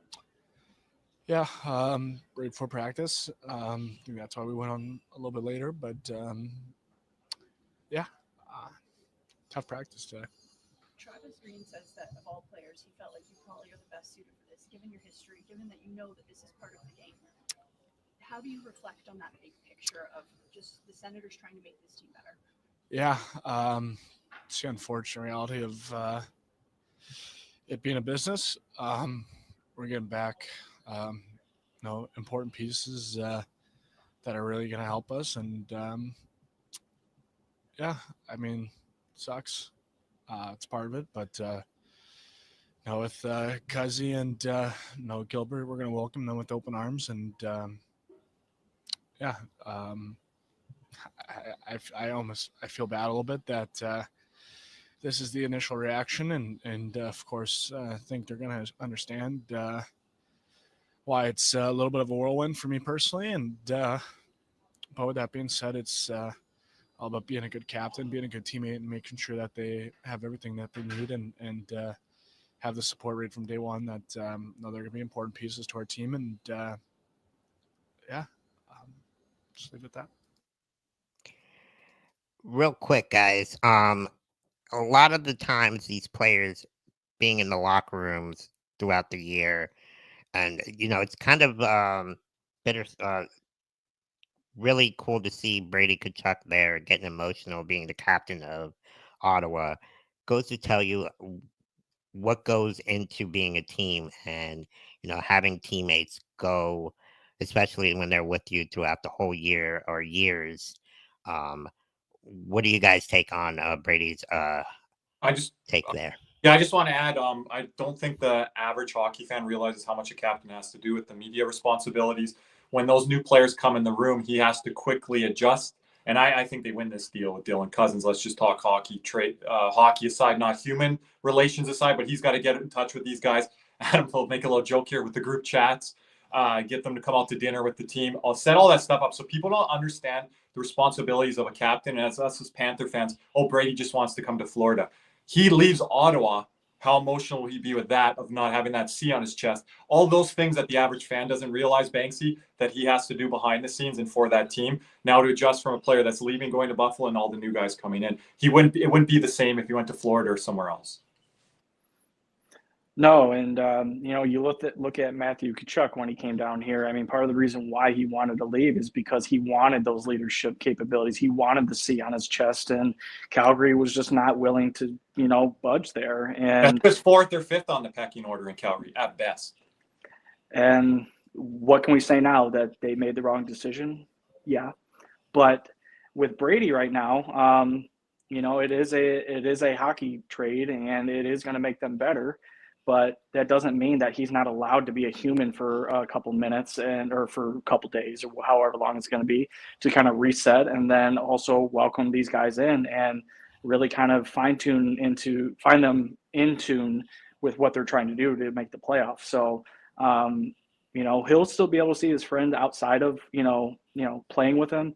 But at the same time, you develop these relationships, you've developed these synchronicities, and you're able to, just be one, and that's what the whole team mentality is supposed to be. And that's what I'm so happy that Florida has right now. Any guy that they plug in right now is immediately brought in, welcomed, and they immediately become part of that mold or that team. Yeah. And again, that's something that Brady doesn't want to give up, Nick and Caesar. Like, you don't just I'm going to walk away from this situation, and it'll never be the same again if he's in Florida. It's going to be Barkov and Matthew Tkachuk's team and Bob's team, and Ekblad that's been here as the longest Panther player on the back end there. So again, it would be a bit different dynamic coming to a team like Florida or any team that Brady would leave. So you see that emotion there from him today.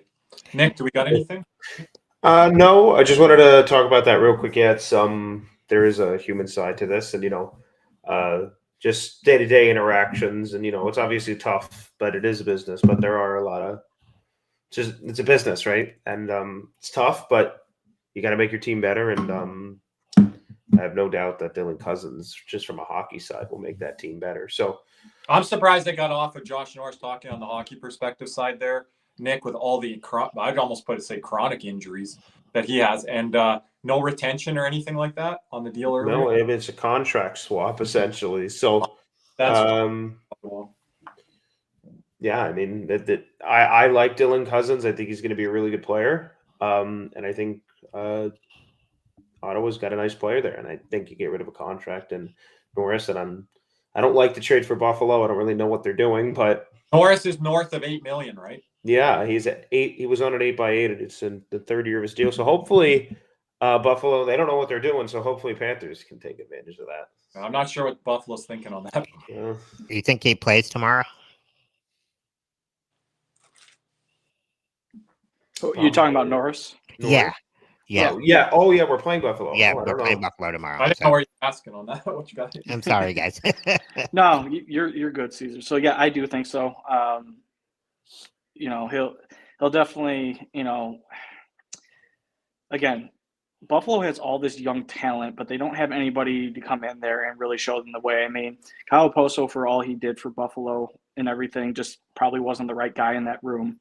I don't think you have the right coach there, and you definitely don't have the right GM. So you got to start making some moves. You got to start shipping out some of the young talent that you have there that's not performing or not doing what you need them to do, and start bringing in some guys that actually can get you to where you want to go, or at least start putting these staples in place so that Buffalo can get out of whatever purgatory they are in right now. Because it's been, 14, 15 seasons since their last playoff berth? You're going back to the first time that Lindy Ruff was there, and Chris Drury and Brian Soupy Campbell. Good teams. Geez, really good teams. Daniel Briere. You're going way back, right? You're seeing he's got the Daniel Briere management now, right? So Vanek when he was scoring 50 goals. Mm-hmm. I want to add a comment just to kind of wrap up on the whole Josh Norris thing here. Guys, remember on After Dark this past weekend, Cody, who's not here with us today, I miss you, Cody, screen shares. He's like, this is what you like? I'm like, I don't like Josh Norris. I'm like, show me Shane Pinto. So, they found him, be able to move him here, not an expendable piece, I should say, keeping the likes of Shane Pinto, Drake Batherson, Thomas Chabot, that was a name, Nick, this summer that, and there's still names out there with Ottawa. They don't end up getting into the playoffs here. There will be more change in Ottawa, but now bringing in Dylan Cousins, I think that's a big move when you look at the captain, Brady Tkachuk, of like, what are we doing here? When he can kind of wrap his head around this, that shows that Ottawa's in it for now and the future here. So again, fans, I want Brady to leave Ottawa. I think this move today doesn't signal that at all. It's kind of the reverse that, we're trying to get in this year and we're moving forward with young. I would call Cousins a cornerstone piece, Nick. Yeah, I mean, and really high pedigree too. A former top 10 pick, I believe. Around there. First round pick, I know for sure. So it's going to be interesting. So I really like the move for Ottawa. I think Dylan Cousins has a high ceiling, and it's obviously hasn't gone right in Buffalo. Not much has, to be honest with you. But yeah, so yeah. Real quick, I kind of just saw this on a quick glance. It looks like the Stars are now the favorites to win the Stanley Cup. Odds Panthers at number 3 behind the Oilers there. What do you guys think? Behind the Oilers. That's not going to make Panthers Nation too happy there. Carolina's too high. The Oilers are the favorite coming into the season, I believe, Nick? Yes. Yeah. Banksy? Yeah. They were. Carolina's too high. They should be probably dropping down. I would honestly put them past the Lightning, not even 1,300. Especially and I'm not after losing Rantanen. Do you think the Stars actually move up to number 1 after this Rantanen trade? Why not? I don't know if they're going to do anything on defense. I do not like their defense. I think Dumba, CC, Labushkin. I know Kirby likes Labushkin, but I mean, and they're a very good team, and I'm not taking that away from them. But I have to see how Rantanen plays, right? So I mean, I think you take a look. I don't think they have a center like Rantanen. I mean, a center like McKinnon or a center like Barkov. I think Hintz is good. We'll see how Rantanen fits. I think Rantanen could have fit really well next to Barkov, but he's going to be with Robertson and Hintz. I think Wyatt Johnston could be really good there. I just don't love the defense, and but overall, I think they're the favorite in the West for sure. And we'll see what happens. But it's going to be hard to get out of that central. But it's a loaded Western Conference. I would say the Western Conference in the playoffs, it's going to be really fun to watch. Division. I'm not, again, I'm just going to jump. I'm not sold on the LA Kings. So the Central, that's just a gauntlet. If you include Minnesota, Colorado, Dallas in there, and Winnipeg, obviously. So I think a little easier road to get out of the Pacific there, Banksy, and I think that's where Edmonton kind of holds pat, where they're kind of situated there. Where was Vegas on that list? Did anyone catch that or no? Good question. I haven't. I would maybe have them higher up, but I didn't see exactly. I think they were like 6th, if I'm not mistaken. You're better buy in on that number a bit. I know Tampa was 10th on that list. I They're moving like up. that for Tampa too. Need stock up. Tampa and Vegas, I would have higher there, Banksy. Yep, definitely. I just don't know why Carolina's still so high. And then that was my biggest gripe. And then who else was it? Yeah, the Jets were still like 7th or 8th. Yeah, they need to go up after their 2 moves today. That might be a little hesitant to the market of what they've done. So there, but yeah, they up with what you see on So paper. let me bring it up again. So Yeah, you guys, any Canadian team take right a look. now. So it looks like the Jets are Sixth. 6th, Golden Knights 7th, Avalanche 8th, Maple Leafs 9th, and the Lightning 10th there. I would like to give the Maple Leafs some praise, but we all know how they do in the playoffs. But 9th, I guess that's fair. But Vegas and Lightning definitely up. Leafs ahead of the Lightning. I don't know. Well, not in that accord, especially what we've seen what the Tampa's been doing here. Especially with their goaltending Yeah. too. And- You know, Tampa's with Yeah. I just want to add on this. Think of like the Maple Leafs here for a second. If they get the first spot in the division, yeah, stock should be up on them. But if you think they're going to go be 2nd or 3rd, that means they have to play Tampa or Florida in the first round. So I'm not buying into the Leafs in a first round matchup if that's what their path is. If they win the division, which I think is very important for them, then they got an opponent like Columbus or New York or whoever ends up squeaking in there in the wild card position. this is what irritates me. Florida Panthers, Stanley Cup champions. We saw how they played defensively yesterday. How do you not put them at number 1? It's so hard to go back to back, and I understand that Florida's playing very well right now, but to pick them after 2 years of back-to-back cup 2 years. runs Yeah. and now possibly making a third, I just think if you're a betting person, I think the odds are better in the favor that they're not going to make it again or they're not going to be able to win it all again. That's fair. That's why I don't bet. And I'm not a betting person either. I'm just looking at the, like, if you were to think about it, like how often do Right. teams go to the cup 3 times in a row? And fans that might get upset, why is Vegas this high or why is it Tampa that high? When you get that year and a half rest, you get knocked out early in the playoffs like Vegas has, Tampa has over the past couple of years, that kind of recharges you and resets you. We haven't had that happen to us yet. And when it happens, fans are going to be quite upset, but that does happen. And then that's where you need to reset the following year or two. That's why I said to Nick, hey, if we don't win the cup, like Nick called it kind of last year, if we didn't win it last year, I'm like, well, this year or the next year, right? But we already have the 1 cup in our back pocket now. So you can go forward with that because there always is that reset there of that first round exit, right, Nick? 6-7 games, hard fought series, you lose, and fans are like, what's going on here? Just look at how it has happened with past cup champions. So fans have to, Caesar, you got to be one of those as well. You got to wrap your mind around that. You know, and I'll say this: On the place. second best odds. Time for second best odds. Still pretty damn good. Yeah. And obviously, you know, Eddie, Really? you're gonna have. Where was second Vegas best? last year in the office? like, come on, like, it's unbelievable odds. Obviously, Dallas just got Rantanen, and they're a solid pick for the favorite. But I mean, second best odds, you're essentially the favorite. I mean, like, we're right there, and I don't think anybody, especially us watching us right now, like, it's hard not to get excited, right? That's actually it. Kilo in the chat, doomed there. The unknown nature of Chucky's injury also could impact the odds. I think that is absolutely right as well. Now, again, I don't know if there is a long-term worry there. Worry. Oh, I think there's a worry. I don't know if there's a correlation. I think that is a good point to be made. But with betting odds, no, I'm talking about from the Panthers' perspective.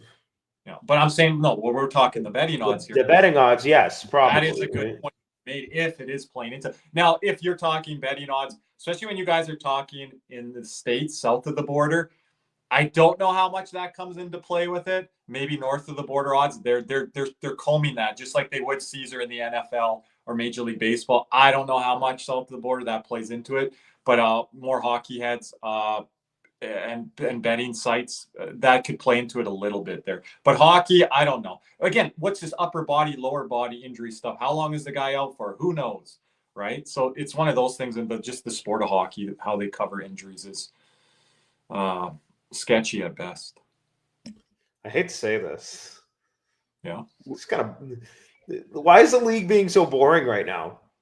Like, make some deals.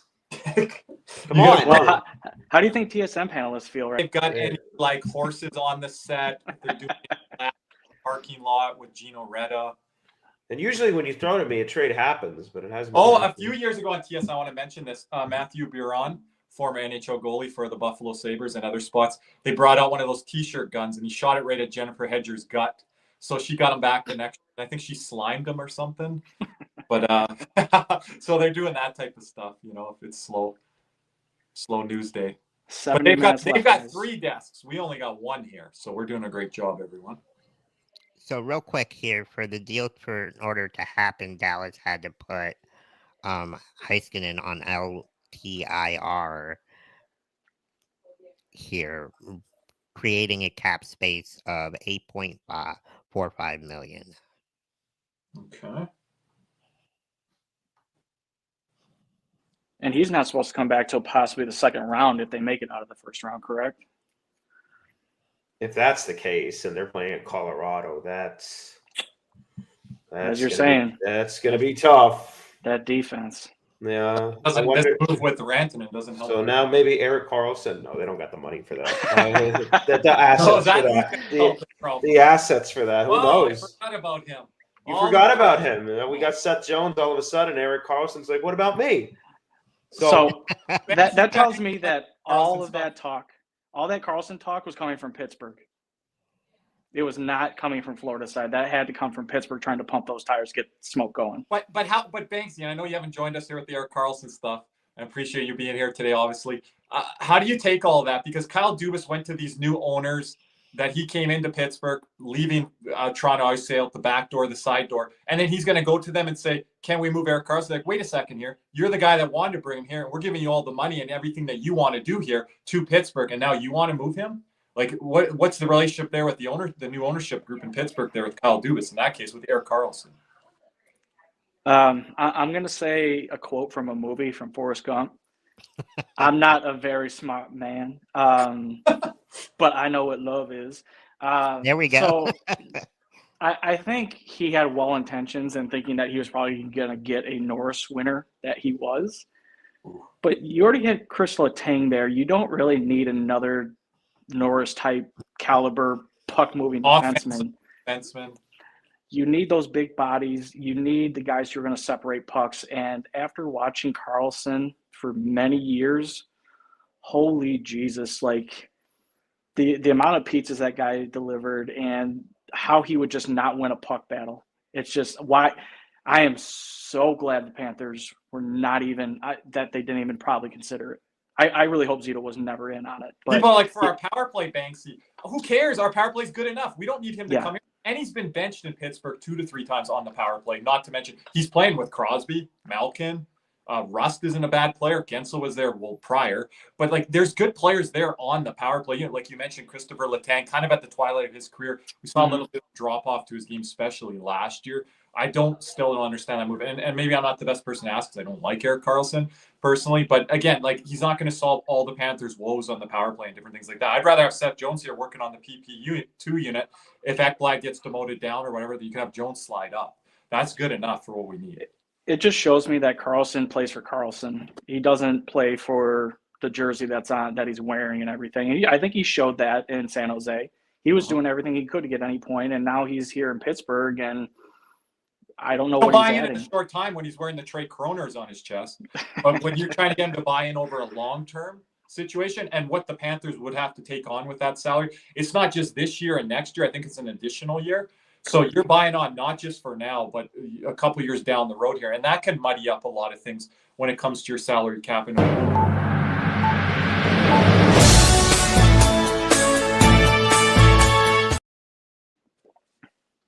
Oh, Nick's alive again. We got a trade. Woo!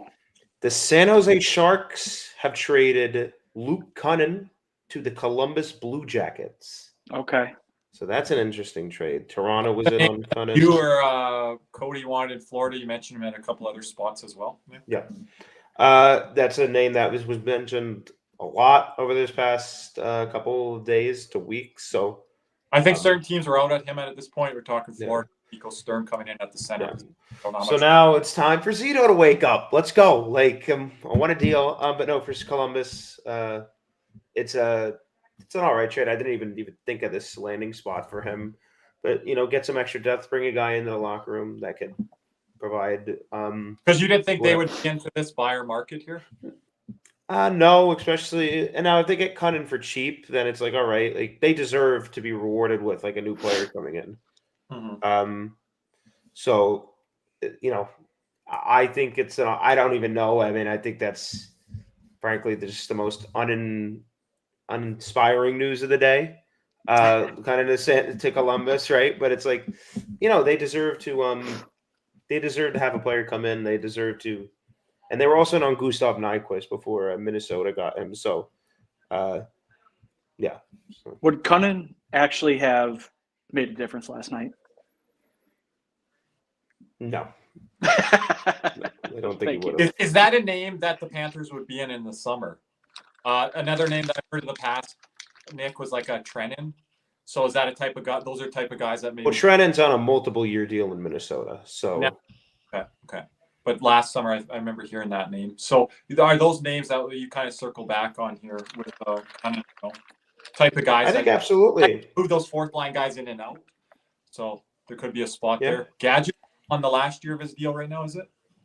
No. It's on an extension. Another year? One more year. He's got another year. Last year. He's got another year. I know I had a good night, everyone, last night. I'm just not the biggest Gatcho fan, but I think there could be an upgrade of that spot, but if he's locked in another year additionally.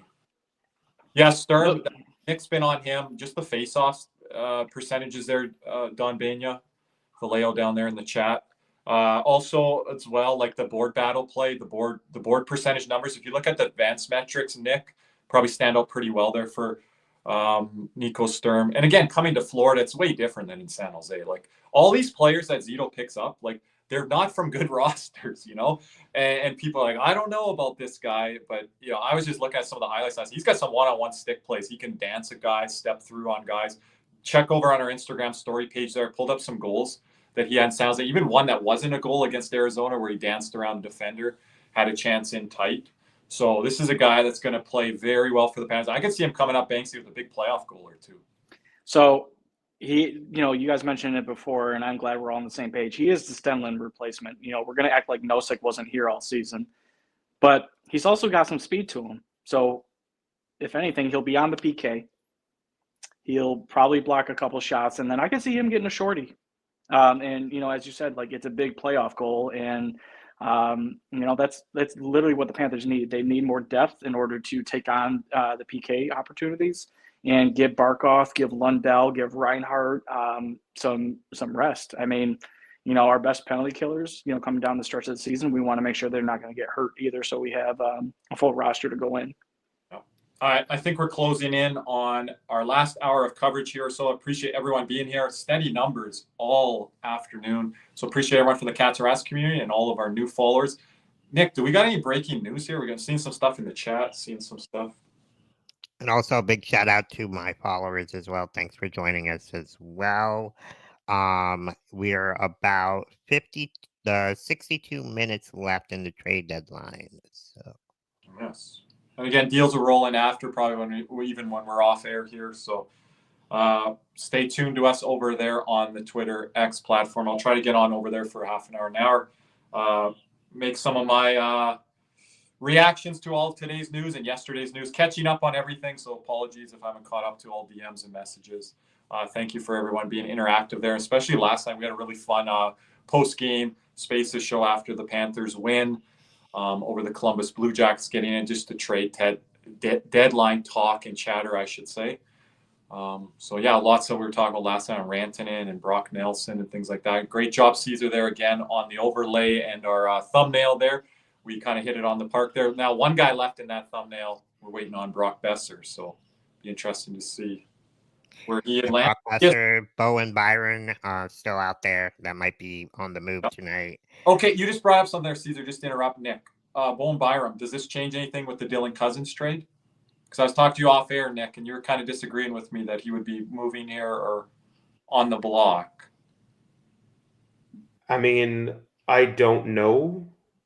I mean, again, potentially, I don't really know what Buffalo's plan is. So, like, well, bringing in Josh Norris is a head. Yeah, it's like I'm not really sure what. Yeah, sorry about that. I'm not really sure what the plan is in Buffalo. Obviously, it depends. As Alex Tuck on the move, Byram, I think, would be more of an off-season thing. He's a pending RFA.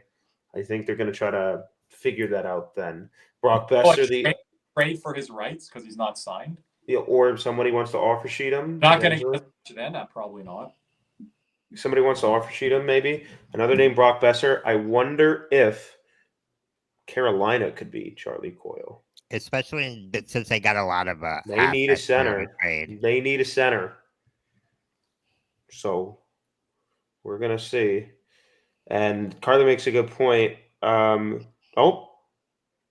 Coyle to the Colorado Avalanche. Oh wow! What in the world? Where is Middlestat going then? Tit for tat. They're like they saw Rantanen. I'm like, you know what? I'll do one more. So Charlie Coyle to the Colorado Avalanche, and I did want to point out Raquel could very much be an option. Carly, he costs for Carolina.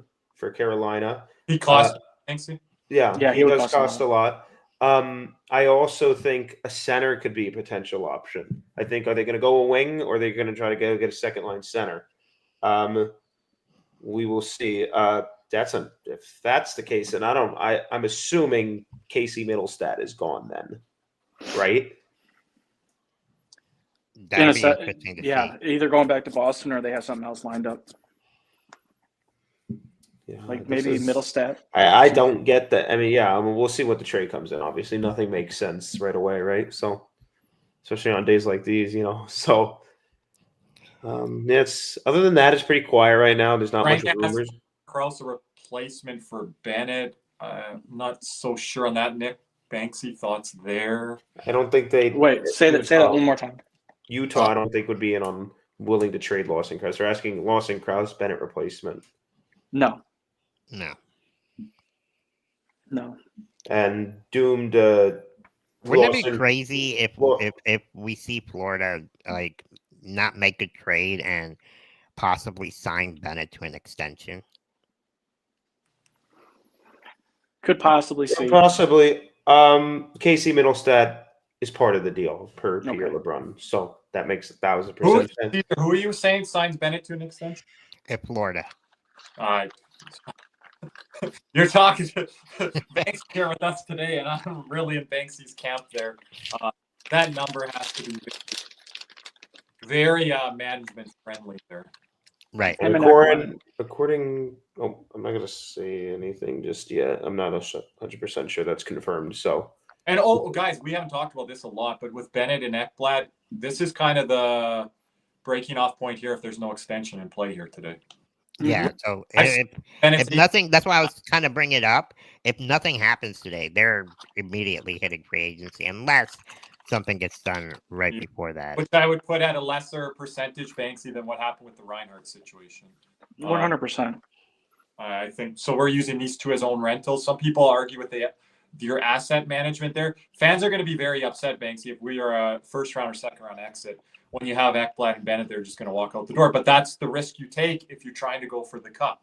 So you have to look at it from both sides of the ledger. I'm not going to be too upset on it because I really don't want either back on a long-term extension. That's where I sit at.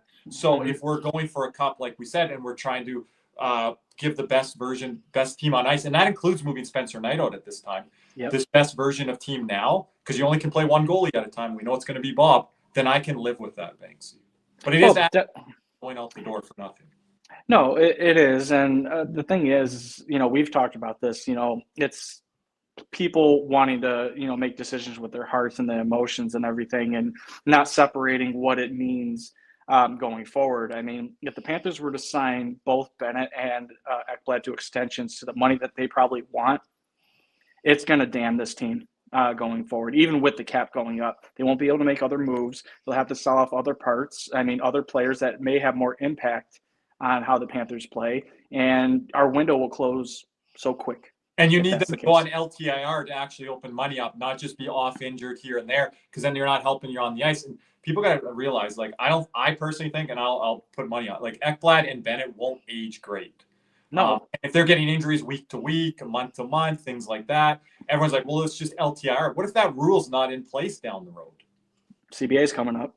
right? CBA and different things like that. So you just can't bake on all that stuff. They're complaining enough right now with Kachuk. And Kachuk's injury is a legitimate injury. But Bennett and Ekblad, the way that they play, and more so how Bennett plays, and Ekblad's injury history that, we've talked about a lot, Banksy, on air and off air, I'm very skittish about it. And fans that wanted to trade Aaron Ekblad 2 years ago for a 2nd and 4th round pick now want to extend the same guy. I'm not going with fans where they waver in the wind back and forth. I'm pretty pragmatic, and I'm down the middle of what I think. And again, I think Ekblad could get paid just like Bennett will. I think Bennett will for surely get paid. Some fans think Ekblad's going to take a sweetheart deal to stay with Florida, or because of like his numbers now not being there to what they used to be. I still think he gets paid on the open market.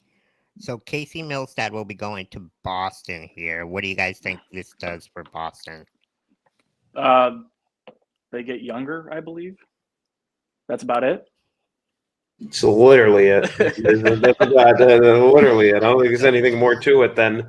So does this mean, is Boston selling? Yeah, they wanted to get.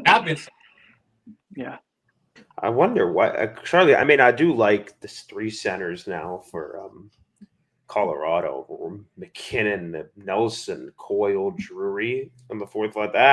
That center depth is really good. I mean, that's really good. They're going to need that. And, Did something happen with our graphic design that we haven't used on these last 2 trades? Or are you guys tired of cutting me off with it? Well, I mean, you can keep putting it on there. I'll put it on there. I don't know. It's just, next trade, I will use it. And if the Panthers on the technical side, because I haven't seen their last couple. You're slacking there, Nick. You haven't been putting it in. It's not Nick. Yeah, because they keep coming up like one after another. They don't like do like one and then like 3 minutes and then one. Well, you're like, I want some deals, and now here they're coming.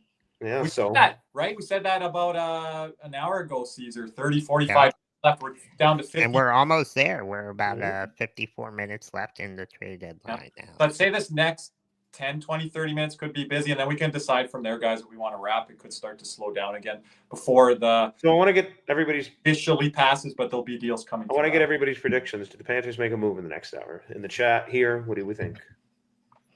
Yes, and it's going to be minor. Okay. Caesar? What position? Yeah. Defense. Probably some defensively. I don't see them making a big move. Goaltending. Are we done with goaltending? Yes. We did get 2 of them now, right? We should be. They put one guy on waivers, Evan Cormier. Yeah. Yeah, they signed him and I had to make him go through waivers to clear. Oh, sorry. Okay. Thank you there, Banksy. But yeah, Nick, that would be a big Kirby W here if there's no big move brought in. But right. Yeah. So. I think we're kind of done after the Seth Jones thing. I was excited about the Nico Sturm thing. I didn't think we were going to do that, Banksy. I didn't think we were going to address that 4C spot. I thought that would be a luxury decision. And like you, Kirby, I've been wanting this because though Nosek has been playing pretty well, we needed that upgrade there at center. A lot of people push back at me and they'll say, well, it's just the 4C at the end of the day. But I was a big but you and I said it in the playoffs during the face-offs, whether it's penalty kill, power play, those key moments, winning the face-off are keys to getting out of the zone in the penalty kill. And I think that's where he's going to help us out.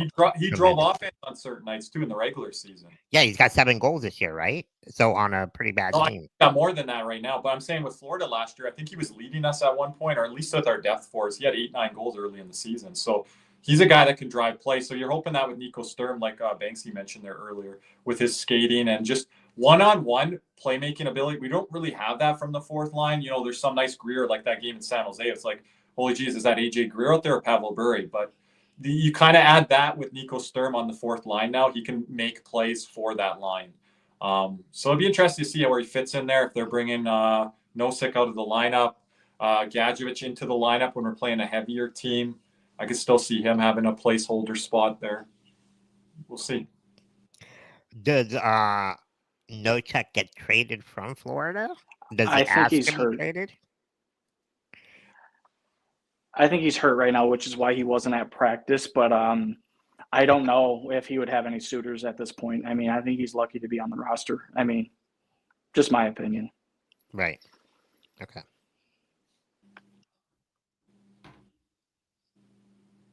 So LeBrun said 4 minutes ago, Nick, Casey Milstad is part of this deal, but there are other parts. Yeah, I said that. I saw that, yeah. And I did mention that. So outside of that, Victor Olofsson is not on the ice for Vegas, Chris Johnson just said. He says to keep an eye out for that. So we'll see. Okay. We still got about 50 minutes to go, gentlemen. 50 minutes to go. And we might wrap earlier if we start to see things slow down a little bit here, but we can go to the hour deadline here if we would like. Appreciate everyone being here and joining us here for trade deadline. Producer Drew out there, Nick, I don't know if you read this. So Rantanen rejected 13.5 from Carolina and settled for 12 in Dallas. Speaks volumes about Carolina's ability to retain and maybe even Brind'Amour as head coach. I don't like all the chatter with Brind'Amour that people are like, because I feel, this is how I feel anyways. I talked about this on our post-game show last night. Rod Brind'Amour is the Carolina Hurricanes. He is that franchise as a coach. We talk about that with Paul Maurice and different things, but I think Brind'Amour is on a different level to what the talent is there and all the players are there. So you have Sebastian Aho, a young GM, and Rod Brind'Amour. Like, I think Rod Brind'Amour is the franchise when it comes to the Carolina Hurricanes. Banksy won a Stanley Cup with Carolina as a player. He's a big identity piece to what they're building there and what they have there. You move him out, I think that's where it can fall apart for Carolina. They no longer a lock in the top 3 in the Metro. To me, that can just fall off if you fire him, let him go, whatever. He is probably holding everything together, but he's probably holding together something that's eventually going to fall apart. I mean, they haven't been able to get out of the Eastern Conference Finals for 15 years. They haven't won a game in the Eastern Conference Finals, and he just doesn't. He gets the most out of his players during the regular season. It's the playoffs that he doesn't, and it's just for whatever reason they don't have another gear. You know, people say they can't score goals. Now that's not there, and some. I think it's both. You know, that's why they went out and got Rantanen, thinking that they could possibly sign him, and then you have that scoring depth that's there. But at we the don't same even get time, the playoffs with Carolina. Exactly. And I would judge Rod on that if we got to see that. And yes. Then enough, right? But now we don't even get to evaluate that. So the team is going to be the same going into the playoffs. They're going to play a high forechecking game. They're going to be really good on the penalty kill, but can they score timely goals? That's always been their issue. And no, they're not going to be able to. They don't have Nate. Like Seth Jarvis or Aho to just have a hell of a series in an Eastern Conference final where they're the best players on the ice. That's a tough ask. It 100% is, and they may be stars, but they're not superstars. I mean, it took Barkov until the Stanley Cup run 2 years ago to really come out and show everybody what he can do. But he also had Tkachuk there as a superstar to kind of help him get over that hump. I don't see what Carolina has to offer that's even remotely close to that. Yeah. Any predictions on upcoming trades? Moderator Ryan asked there. Don Bania says Cooper Black for Dominic Hasek. I don't know if you're aware of this, Banksy, but Cooper Black is a big name in our community. We have fun there. There's a couple backers of him for sure, and other ones that are like, he's not going to get any NHL time. I'm not sure what Carly's asking down there to me. I'm not in the chat right now.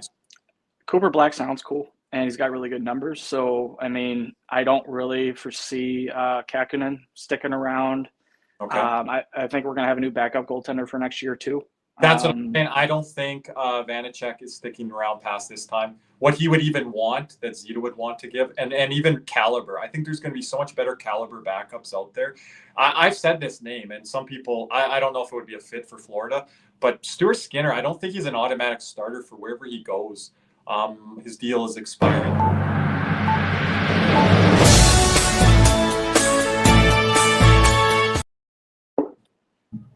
The Chicago Blackhawks have traded Peter Mrazek and Craig Smith to the Detroit Red Wings in exchange for Joe Veleno, according to Frank Saravelli. Kirby, thoughts on this? Also, Peter Mrazek goes back to Detroit, am I not? Yes, he does, and I wonder what that means about any other goalies. How many goalies do they again have in Detroit there, Banksy? I know Banksy will have a lot to add here on the Detroit side of things. Mrazek is a name that we talked about with Tab Bamford there that we had on our latest episode of the Cats and Rats podcast. And that's where I had to jump in with you and Cody there, Nick. And I was like, hold on a second here. They believe in their youngster tandem in net there. Mrazek's going to kind of be the odd man out. And now we see this here, Banksy. Goaltending has not been the problem in Detroit this season. Talbot has been amazing. Lyon has been really good still. I mean, he'll have his off night. I mean, he's not a starter. I don't know why they have played him like that, but goaltending has not been their issue. It's been defense, and then on top of that, their offense will go hot and cold, and then they'll stop playing. They're on a skid right now. Goaltending was not their issue.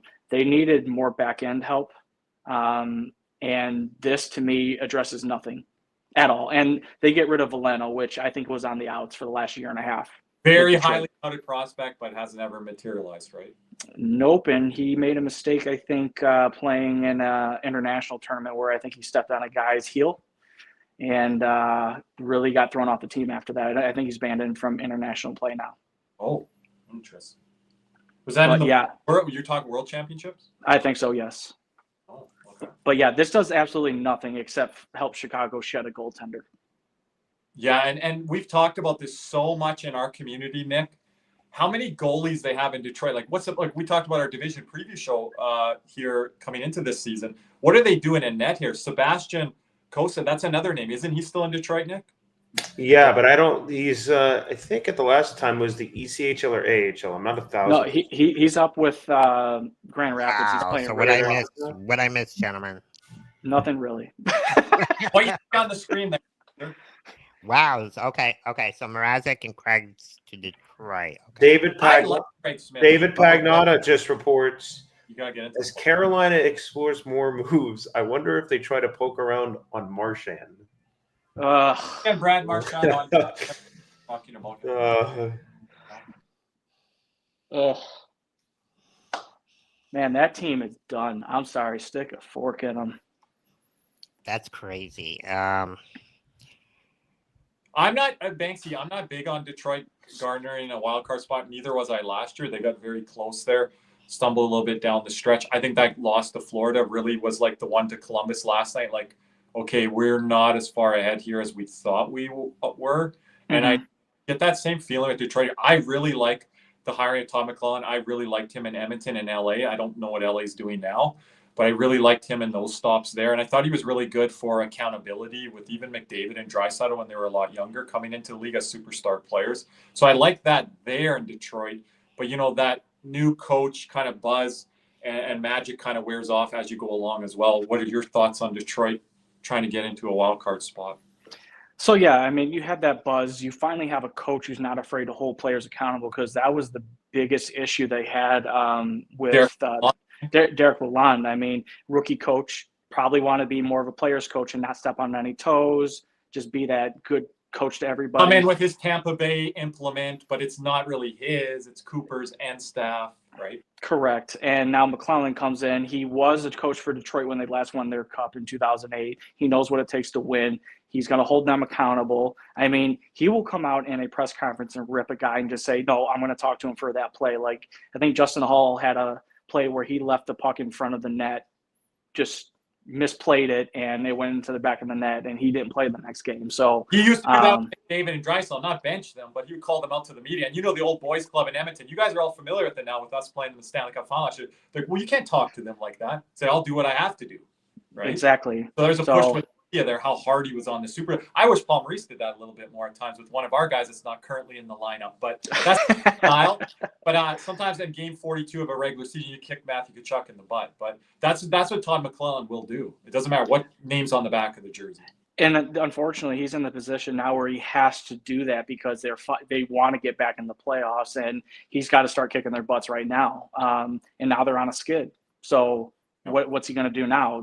You got Yzerman out here with his Yzer plan now, going to trade for Peter Mrazek again. Now they have 4 goaltenders. What are you doing? Because Cody would be losing his mind if he was here right now. He'd be like, what are you doing on the defensive back end? I thought Edmondson was going to really take that step forward this year, and he has. Yes. That's one name that I mentioned, but that's not enough. And you have Sider there that has to carry a lot of load, look at minutes played and things like that. Yeah. Pay close attention to Detroit there. Banksy. Johansson came up. Sorry?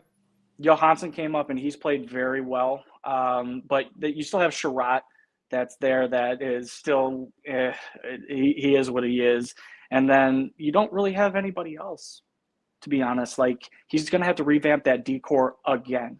And he's either going to have to go younger or bring in people who actually want to play defense. And Veleno, when he came into the league, mistake me if I'm not wrong here, but they had him pegged as a number 1, number 2 defenseman, first pairing of the future.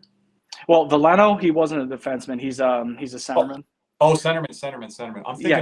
I'm thinking of the other guy that was out of Victoria. I'm trying to think now. Oh, I'm getting mistaken here. My bad. No, it's all good. No. Veleno definitely. I think he wore his welcome out real quick, which is why I made the comments earlier. Where did they have him projected?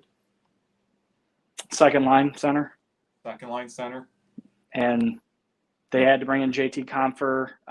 They brought in Kopp. I like Kopp, but that deal was bad. Yeah.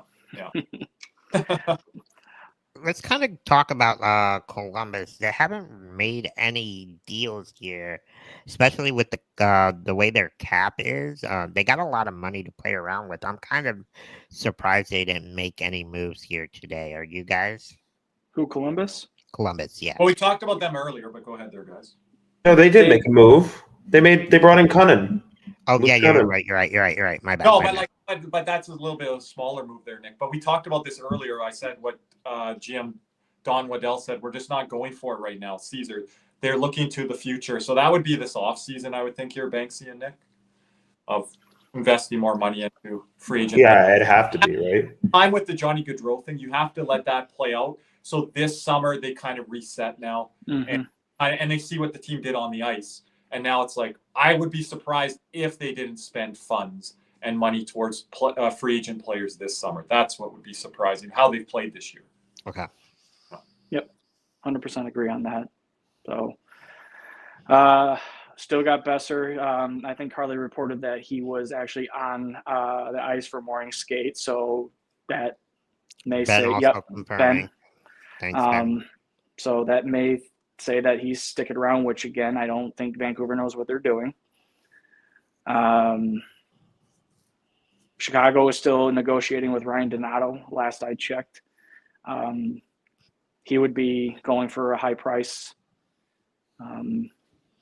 Not sure where he would fit in though.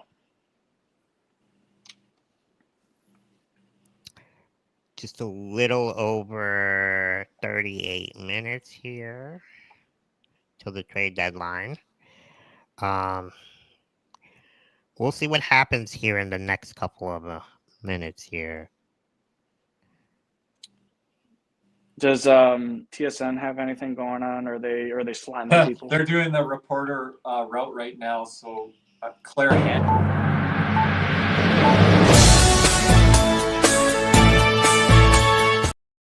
On mute so I can just see what's going on with it. I don't even know if you heard that, Kirby, but you decided to use it for this trade because I haven't been able to use it as much as I wanted. Cody Glass has been traded from the Pittsburgh Penguins to New Jersey. Obviously that's kind of prevalent because New Jersey needs some center depth with Jack Hughes. We were just talking about that. Does New Jersey do something else here? So more of not a huge trade, but it's something, and that's it's kind of been not as active as I think some would have thought or hoped for today. So Cody Glass, original Vegas Knight. Yes. Yeah. So we'll see what the deal is there, and also Pierre LeBrun. The full trade is Charlie Coyle and a 5th-round pick to Colorado, Middlestat, Zellers, and a 2025 second go to Boston there. So it's that. Wow. Let's take a look at Colorado's lineup here. This is pretty scary. I'm not gonna lie. Yep.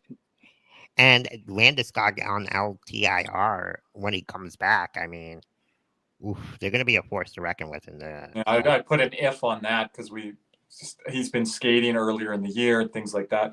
Yeah, Charlie Coyle there now.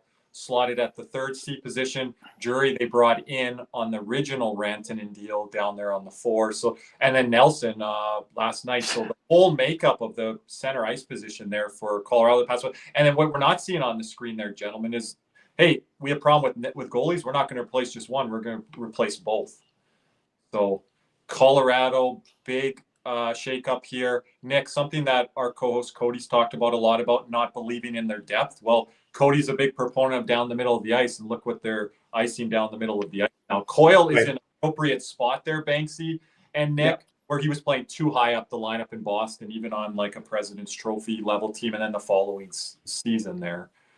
So interesting to see down the middle there. Literally just really revamped. good center depth. Really good center depth. All within the last month, 3 new centers. After Christmas, I believe they got new goaltenders. Yep. Yeah, they're shaped up pretty good right now. And I've always been high on Colorado because they're a proven product. And when you can put, you've seen the 4 nations, you put just McKinnon and Makar out there on the ice. It's like 2 best players in the world you're likely looking at when you're going against the other team out there on the ice. So would love to see a Colorado Edmonton version 2 rematch in like a Western Conference final type setting. We'll see if we get that. But yeah, that would be pretty exciting Western Conference final if you ask me. And then the questions now, Nick, would go to Edmonton in net instead of Colorado where it would have been in the past. So that would be kind of I mean, with Blackwood versus Skinner, a lot more questions with Edmonton. Because your guy Georgiev's no longer in Colorado. Yeah, but I'm not going to talk about that. But Mackenzie Blackwood's been really good for them. So, and they revamped their goaltending. They changed both their goaltenders in a span of 2-3 weeks, and they changed 3 of their centers. Yeah. Thank you there, Caesar. No problem, gentlemen. Does Paul Maurice say anything today? Like, nobody's posting about that. I'll check up on that for you. You don't going to be speaking today? I'd be curious on that. Yeah, I would think, right? Sometimes it's mandatory for some of these GMs. For others, not so much. All Maurice said is there's a good chance that Stern plays tomorrow versus Buffalo. So good. Any lineup? So we're just doing down the middle. Only 14 guys are on the ice today. A lot of them took the option. Yeah, especially with the 4 nations, and I think the Maurice is kind of managing their time on the ice there. When it comes to practice, though, Caesar, you've asked about guys during games. I don't know if they're doing that. No. I'm talking about practice. So practice. You're talking about practice? Great Alan Iverson. But like Caesar, you asked like Barkov a night off, Mikkola a night off. I don't think they're going to do that. No. I'm talking about like no, not right now. But you've talked about leading up to this point where like I think they're gonna. I don't think Maurice is going to do that. You know, you're right. Yeah, days in between the optional skates, that type of stuff. So, people talk about messing with chemistry, Banksy. I think you start messing with things when you give guys sitting them out of the lineup and different things like that, and just think, oh, it's all going to click when you come back. That's not Maurice's style. No, it's no, because one thing could happen. Go ahead, Caesar. Sorry. No, and we've known that, especially with the amount of minutes Barkov gets in the penalty kill and the amount of minutes the defensemen get here, Ekblad. And we saw it with Seth Jones, his first game with the Florida Panthers, 21 plus minutes, right? So he's not afraid to put guys out there for a long period of time if they're playing well. So, yeah, go ahead, Banks. So I don't think he's going to rest anybody because I think the playoff positioning is too important right now. They want to win the division so that they can play a wild card team.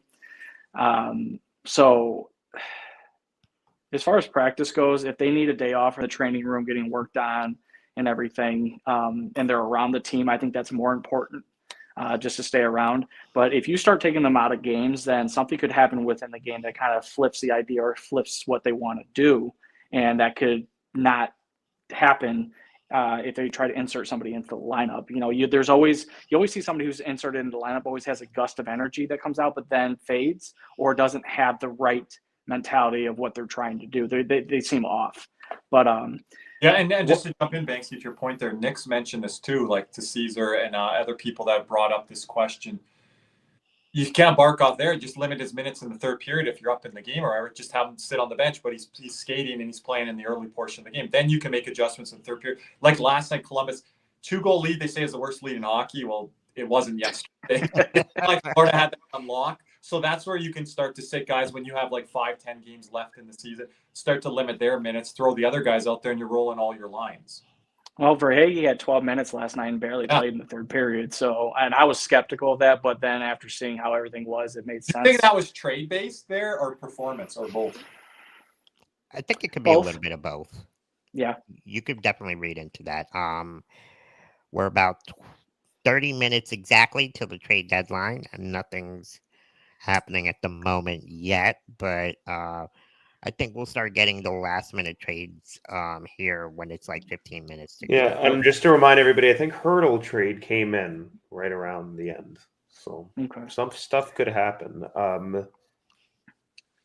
Yeah, every time a freaking notification comes up on Twitter, I'm jumping to it. So I want to go back to the Josh Norris trade real quick. Is there really a guy up in Ottawa that had his face tattooed on his stomach? Oh, I didn't hear about that. I saw that. I don't know. I don't know if that's real or not. Oh my god! I feel bad for that guy now. Oh, that's brutal. Oh god! Hockey Tandem is alive in Ottawa, Banksy, but they have a hard time selling out Eastern Conference final games. But I digress. Kirby was waiting for Montour to get an extension for him to do that. He never ended up happening. So now Nick and I know. I would put his face. It would be Money Montour, the brand. Oh no, and Nick and I kind of known for Cowboy Nation with all these tattoos of Super Bowls this year. Boy. And it's like, really, people. Hockey too, Caesar. Yeah, it's crazy. It's crazy. But hey, it's their body. They can do what they want. So they're the ones that have to live with it. Yeah, I still haven't gotten one. I don't know if I'm going to get a hockey one or not, but. Oh, your partner was speaking of Banksy. Armando just got his over the last couple of weeks here. Yeah, he added on the cat finally. He had the cup in 2024, and then I think he just added the leaping cat. The new version of the leaping cat. Mm-hmm. Correct. Yeah, I plan on getting one too. I just want to we'll see what happens this year, but kind of like to remember my little brother too, who passed away. So. A really special moment winning the cup last year. So, yeah. Nice touch, Caesar. That's awesome.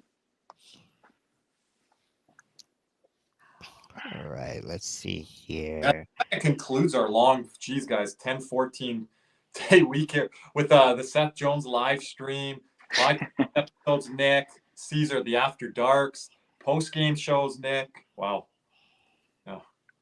I need a rest after this trade deadline. And other things going on, Nick. Oh.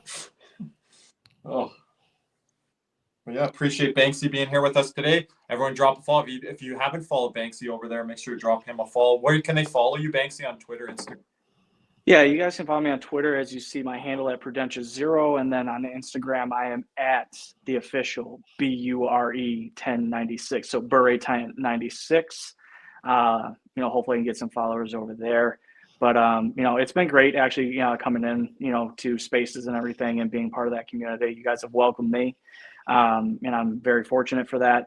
I'm just glad we were able to make this come together today. Like Nick, this is one of my holidays of the year. So, going forward, I think this will be a beautiful thing to keep going. For sure. And Banksy, I really appreciate you helping us today because we had to appreciate you. Yeah. Skeleton put this together, but I'm like, we got Banksy here. We're solid. But we do miss some of our hosts aren't to join us here today. Vince, that was scheduled here today. Cody, Lex, and some others as well. So appreciate you being here and filling in, Banksy. And we had scheduled Banksy this a long time ago. So real quick, gentlemen, Strum looks pretty good in a Panther jersey. There, he definitely looks like a Panther, right? Is he wearing number 8? Is he? I believe so. I believe that's Ocho? his number. He'll be. Okay. I don't know if he'll be quite as Pozo-ish. He could be a little bit better. I think Pozo did a really good job. Pozo was at the end of the road with us there. Right, so. exactly. So I'm pretty excited to see him tomorrow. I'll be at the game watching that, and we'll see if I believe our new acquisition and goaltender will be starting tomorrow, right, guys? Nothing confirmed yet. No, It nothing hasn't been confirmed, right? Okay. Yeah, Fab says there he'll be wearing number 8. So Nico Sturm will be interesting to see what he does on the fourth line. Shout out to Jimmy on our post-game show. He's Mr. Fourth line guy. So we talk, Nick, probably fourth line a little bit more than some people. It's his little stick there. Probably talk about him more than the fourth line plays, but it's all right. See what they did that period? I don't know if they played much in that period. I don't know. But Gadget's dropping the gloves there. Yeah, wants to stay in the lineup. Yeah, so I think this adds more depth now, like that we can actually talk about the fourth line's contributions moving forward here. Because when you put a guy down the middle of the ice, Nick, that's going to be able to take minutes, play PK, different parts of your element of the game. We haven't had that, like Banksy mentioned earlier, dating back to Stenlin, where he was a crucial part of our special teams when it came to the penalty kill.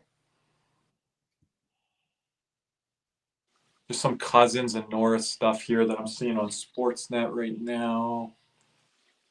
What's going on? Yeah. I don't know who said it, but yeah, they said they had the cousins on the Senators now. So I don't know if they're cousins or if they're any way related. I don't even think they spelled their last name right. No. Do hope that Nick Cousins does recover from his injury that he had. That kind of open ice there. Almost you could say bordering on like that blindside hit. East play there. Mikko Rantanen being interviewed on TSN right now. New member of the Dallas Stars. We don't have a trade, but we have a signing in New York here. They just picked him up too. 2-year deal, looks like, per Elliot Friedman. I forget where they got him from because New York's been wheeling and dealing, but I almost feel like was he part of the? Sorry, was that back in Ninen? Yeah, back in Ninen. Oh, I'm trying to think now. Why am I drawing a blank? Did he come from Vancouver along with JT Miller, or was JT Miller the only piece that came over? I think he was the only piece, if I'm not mistaken. We have an extension. Nick, can you help us on the back end? Well, I don't really know. I think he's I forget where. I think he was in Boston, but that's not the extension I'm talking about. Oh, Wyatt Johnston has re-signed in Dallas, 5 years, 8.4 AAV. Nick, wow, My guy. Blow it out your ass. Who has him on the CatsNRats fantasy hockey team? Who traded him last year to me? I traded Philip. You. Okay. You sold me on Philip Hedl, and I did. You still owe me on that. I'm Just a like salesman. I got Mike Williams in the football league with damaged goods from Cody. This is what I'm dealing with. Thanks to these fans. Mike Williams. That's what I said. Mike Williams. You said Nick. Oh, did I? Mike. You said Nick Williams. Mike Williams. And you sold me damaged goods on Philip Hedl last year. You know what? You gotta know hockey more, man. That's all I gotta say to you. So Vakanainen actually came over from Anaheim and the Trouba deal. Oh, thank you. Thank you there, Vince. So he's been a bright spot since he came over. That's a good deal for New York. Retaining him for another 2 years for 1.5. Kind of like the Borquist move that we had. So correct. Good for them. Yes. Yes, but Wyatt Johnson, I think, is the discount for Dallas. I think they already had this done. I think they're just waiting for Rantanen to actually decide if he was signing there or not. Correct. This is what Adam says here. If he's refreshing a little quicker than us. Caesar can be on those. Look up those tweets there. Anything that comes out from the Florida media. I'm right on now. They will be tweeting that out very shortly here if their day is done. 21 minutes and counting. Again, deals can go in after the deadline. So if we are off the live stream here in 20 minutes, just keep making sure to track things because things can happen. So always advise that for everyone. Look at the Sam Reinhart deal on the eve of July 1st, signing that extension. So you always want to wait that extra half an hour to see if anything rolls through. Man, Dallas is having themselves a day today. If there's anybody, a team, winners or losers, I think Dallas is right there. And Yeah, we might have to get into our winners and losers here. That's a good segment here of the day. I know if Vince was here today, he would be bringing that up, the winners and losers. I'd have to go through all of the moves here. I know Nick has been tracking them. I'm not much of a winners or losers just because you really don't know until the end, well, they connected. You don't know up here, Caesar. Oh my God, they'll have full list. But kind of like in football, I know that happens a lot. It's like winners or losers of the draft or winners or losers of the trade. Oh yeah. I'm gonna put my phone down harder to predict for 2 minutes. Or is that the wrong thing, Banksy? What do you mean? I thought you said that there was a trade happening when you said. Oh that. no. Okay, I'm gonna put my phone down for 2 minutes and maybe something happens. That's no, that's as far as the winners go, it's got to be Dallas. It's got to be Colorado. Winnipeg, definitely. Winnipeg. They will say probably at least just because they got Lawton, but that's the only move. It does make them better. I will put not from today, but the Florida Panthers. Yes, got their Christmas shopping done early. We just got to wait for the presents to actually be open now, but they definitely won. Tampa Bay won as well. Good one. Yeah. Although I don't like all those first-round picks. Okay. They don't. I push them think it's a fit. I think the top 9. Now again, Tampa Bay could have done something else. They might. Well, they very well might. Carolina. Hold on. Carr's question earlier. Where's Vegas? Well, yeah, and my question is, we're talking about, are we going to make any more moves? Where the hell is Carolina right now? We got 20 minutes to the deadline. Have they made a move? Are they going to make a move? Jamie in the chat. Jamie is in the chat there. Is that Jamie? That's Jamie, right? What's up, Jamie? I honestly think Florida is done unless they get another defenseman depth. But yeah, I don't really too see high them. on Schmidt. They're too high on Schmidt, I feel. Yeah, which is fine. If you have the money, use it. Use it. It doesn't matter. Pick up a rental. I don't care. Use the money. Or retain some cap. So what are they doing with it? I don't give a damn. Just give us something. The $4 million, is it? I mean, I think that'd be a waste, wouldn't you? Like Zito's MO was we're going to spend up to the cap. Well, he's got to have an answer for it if it's not. Well, why don't you think Yoki Harju?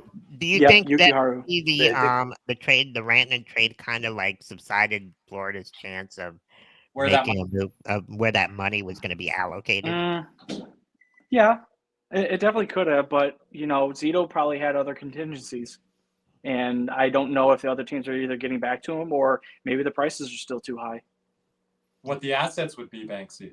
That is true, especially with because it does take 2 to tango. So it all depends on what other teams want, and maybe they're asking prices too much for us to willing to take just something to rent for these next few months. Well.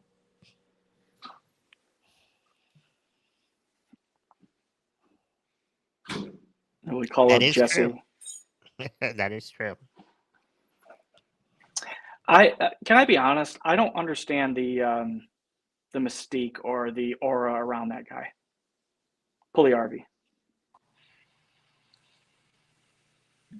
This is double trouble now. We got double Kirby.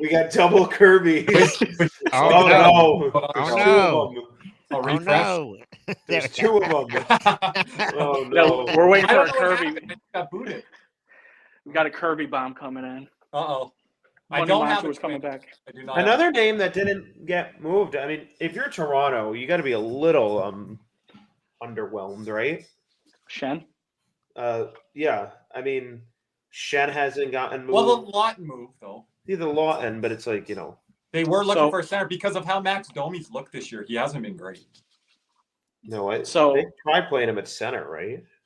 But like you got Besser, Raquel, Marchand, not even Marchand, but like Besser and Raquel, like Shen said that he wasn't going to waive his clause to go to Toronto. So that nixed that right away. Yeah. So I think he's happy in St. Louis. So let's talk a little bit about the losers. We kind of briefed up all the winners. Who do you guys think a loss today on potentially Well, Nick improving the already- team? I mean, if Carolina doesn't do anything, I mean, how the hell can you not say them, right?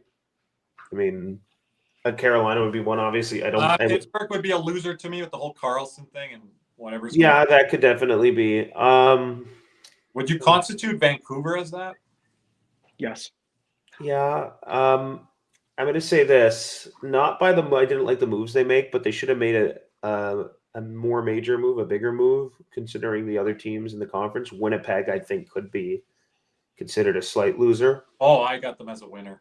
Oh, I mean, come on! Like No, they need a second line center. No, hold on, Nick. Cheveldayoff has in the past done nothing. They need that's great. They need a second line center. It's not you did more than you did last year. No, did you do more or as much as the other teams in your conference? No, again, it's the market there that people want to go to. They need a second line center. Adam Lowry's not going to cut it. I'm sorry. I know you like him, but he's not a second line center. That's not good enough. You were in on Brock Nelson, and you allowed two teams in your conference. Like your number one target, you allowed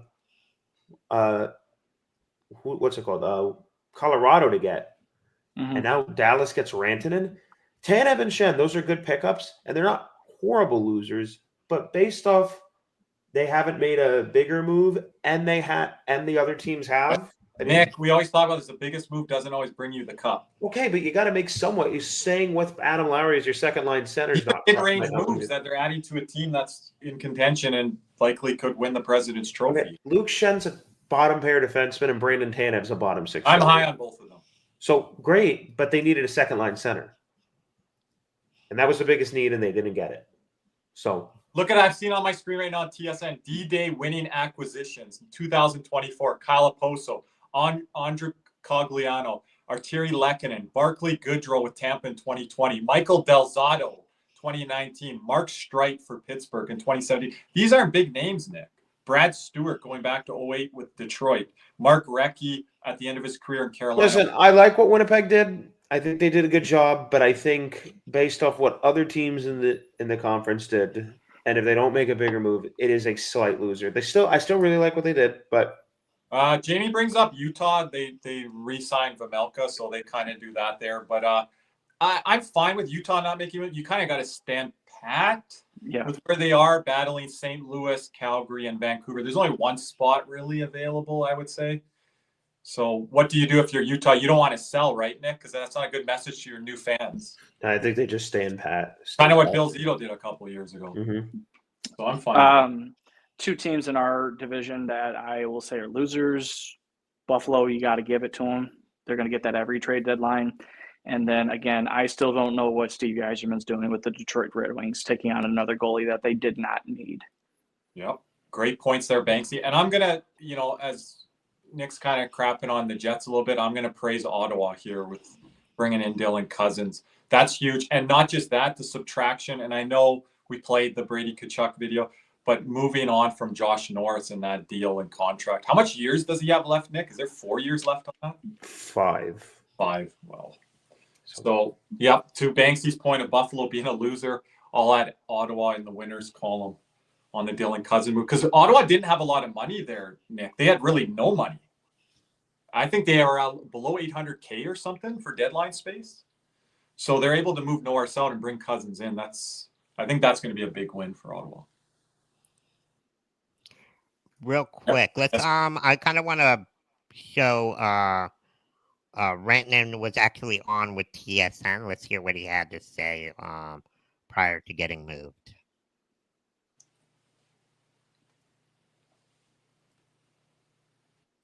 Was Dallas the only place? Was that the place you zeroed in on right away, or were there other things you had to consider there?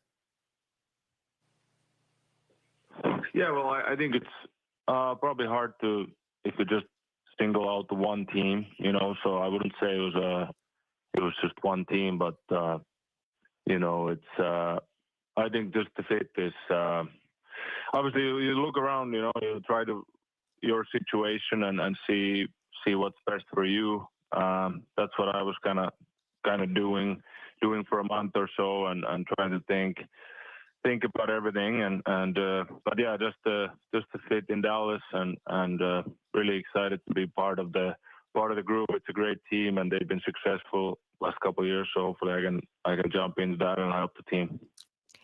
Interesting take there. Dallas was not the only team. I wonder who that other team could have been.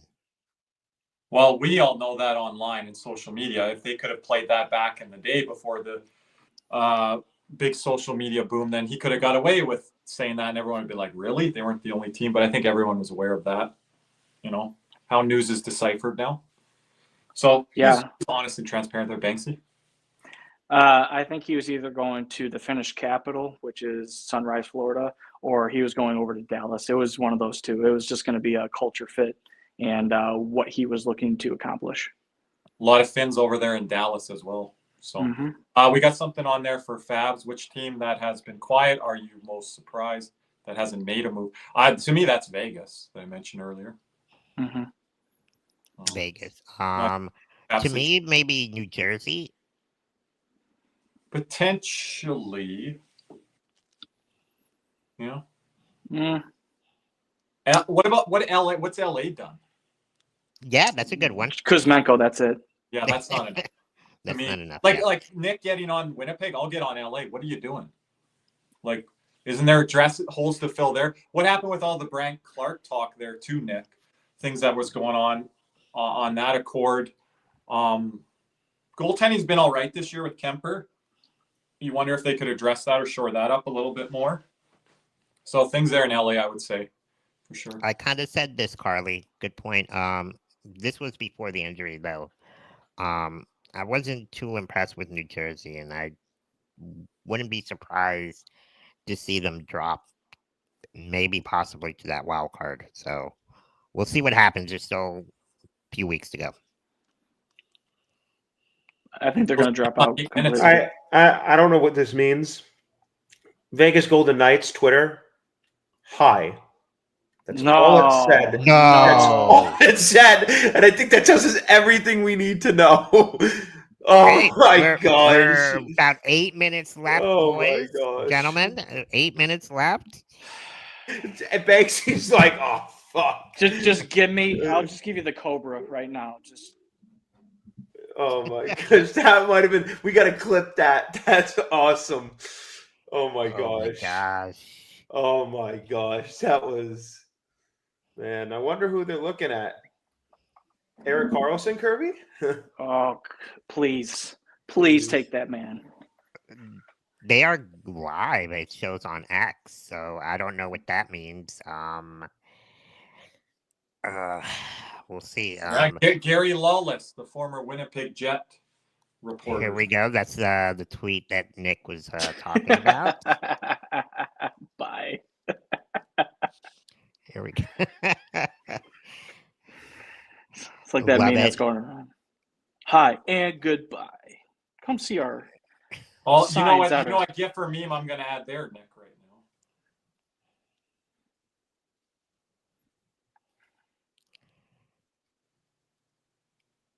So you guys think? Oh my gosh, dude, that's not good. What's going on? What's going on? I don't know. We'll see what happens. But he's talking about Vegas. Why can't our admin post that right now? Nick, go look. Nick, go look what I posted there to Vegas on that. You know it's coming. We need Luongo in there. Remember Luongo?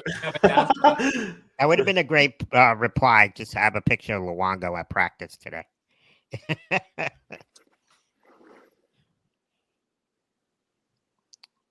We're about 7 minutes, gentlemen. 7 minutes left in the trade deadline. Probably around then. Everyone stay with us over on the Twitter X platform there for any discussions or anything. I don't know, Nick, at this point, like I said to you last night, anything big is going to break with the Panthers here, so we probably won't go live with any type coverage after this official deadline passes as deals roll in. As you say, you never can count out Zito for anything, so there's always that caveat.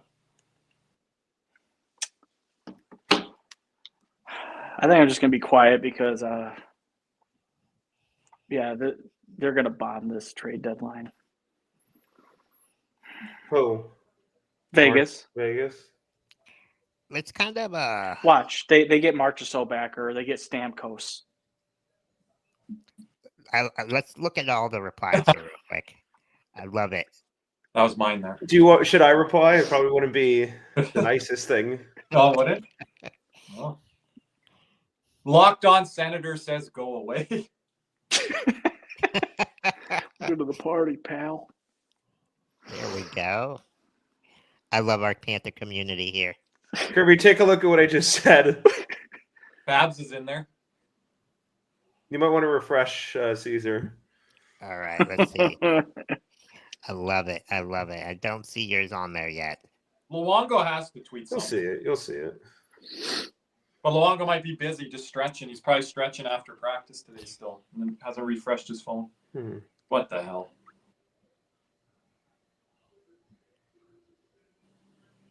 No, okay.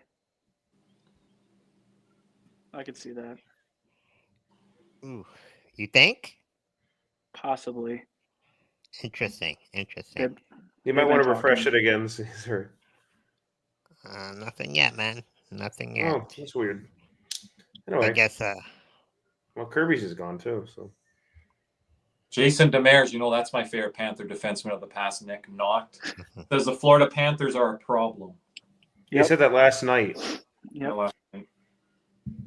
I don't know why that's coming up on my feed now, but anyways. So, 4 minutes, Chicken. gentlemen. 4 minutes. We'll see what happens here. It's going to be Marchand. Bucci's already tweeting. Yep. Really, Marchand? Wow. Oh, Caesar. TSN just posted the eye emojis. So, does this mean we could do this?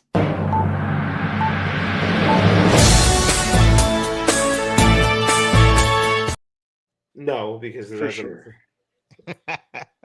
sure. Pierre LeBrun just said Marchand to Vegas. So it looks like it's a done deal. Marchand to On the screen. Vegas. Nick, whatever you get, put it up. And Fuck. then date it. Well, we'll go for a few more minutes now with that news. Yeah, I mean, that's a buzzer beater for sure. They always do that. Wow. It's like Carly's like, what about that? Like, And we were just talking about like maybe Vegas are like the ones not doing anything here. You're kind of surprised. And then they're always doing stuff. They're always doing stuff behind the scenes. Kelly McCrimmon. And TSN's covering it here now. That tweet they just shared on the screen like we did. They're giggling on TSN. And you might want to put this up. Wow, I'm surprised. Hold on. Put it in the private chat there, Banksy, or whatever link you guys got.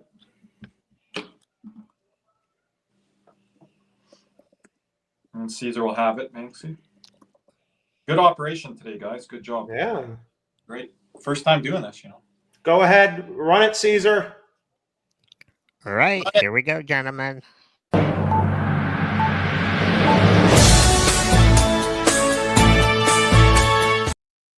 In addition to the Vegas Golden Knights getting Brad Marchand, the Carolina Hurricanes have acquired Rickard Rakell from the Carolina Hurricanes. And that is all. I don't know what the hell is going on, but... Hold on, you said that. Say that again. Read it again. It says Rickard Rakell to the Hurricanes. Right, Banksy? You said from the Carolina. From the Carolina Hurricanes. Well, from the Pittsburgh Penguins. The Carolina Hurricanes are acquiring... I was a little confused there. I was like, So then maybe a Panther trade comes in now. Wow, Raquel to the Canes. It's not a needle mover. Wow. Harley called it there.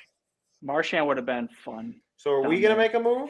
I would have liked to see Marchand with Bennett here. I wouldn't have minded seeing that. What are you doing? Who are you taking off the roster? Where'd you see that, Banksy? Yeah. One of the Hoodies. one of the TSN guys. Give me a second. Okay. LeBron, McKenzie, Johnson. Let me find it. Drager. There's nothing yet. I don't see it on X yet. Well, if we Nothing broke that official. prematurely, I apologize. Make sure it's a real Yeah. account there, Banksy. Don't get Yeah, like no. Frunked. Nick, Frunked. You got Frank, dude. I hope I didn't get frunked. Oh no, people on Twitter are saying, it's happening. So Last 20 seconds, but the deals are still going to come through. you're not the only one saying that, Banksy. There's people on Twitter. Okay. Chris Johnson said it on TSN 7 minutes Yes. ago. Okay. Yeah. Somebody is Sportsnet 590. Sash Sharnaz Kirby. Might be a team reporter. He's a host of the sport on a Sportsnet 590. Says that's radio, maybe. No. okay. So that's what he says. So we'll see what ends up happening there. Radio podcast, whatever you call it. Okay. I wonder if we're doing anything.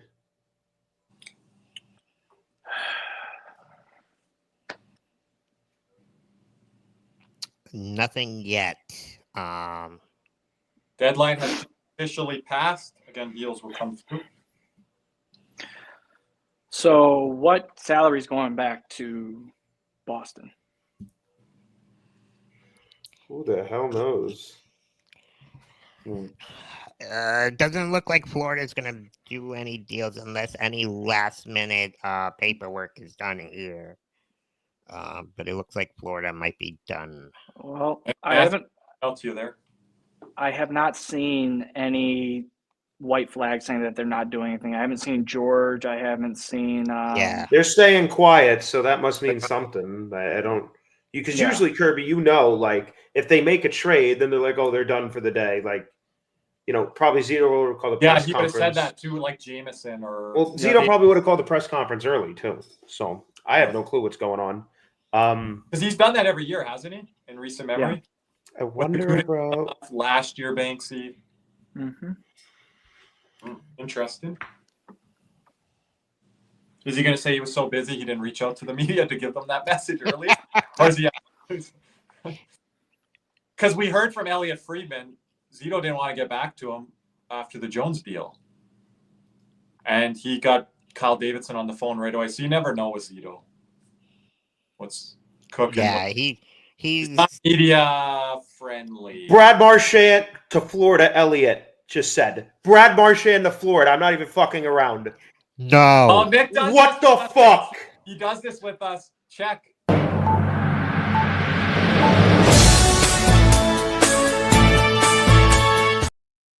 I called it. Elliot Friedman's reporting Brad Marchand to Florida.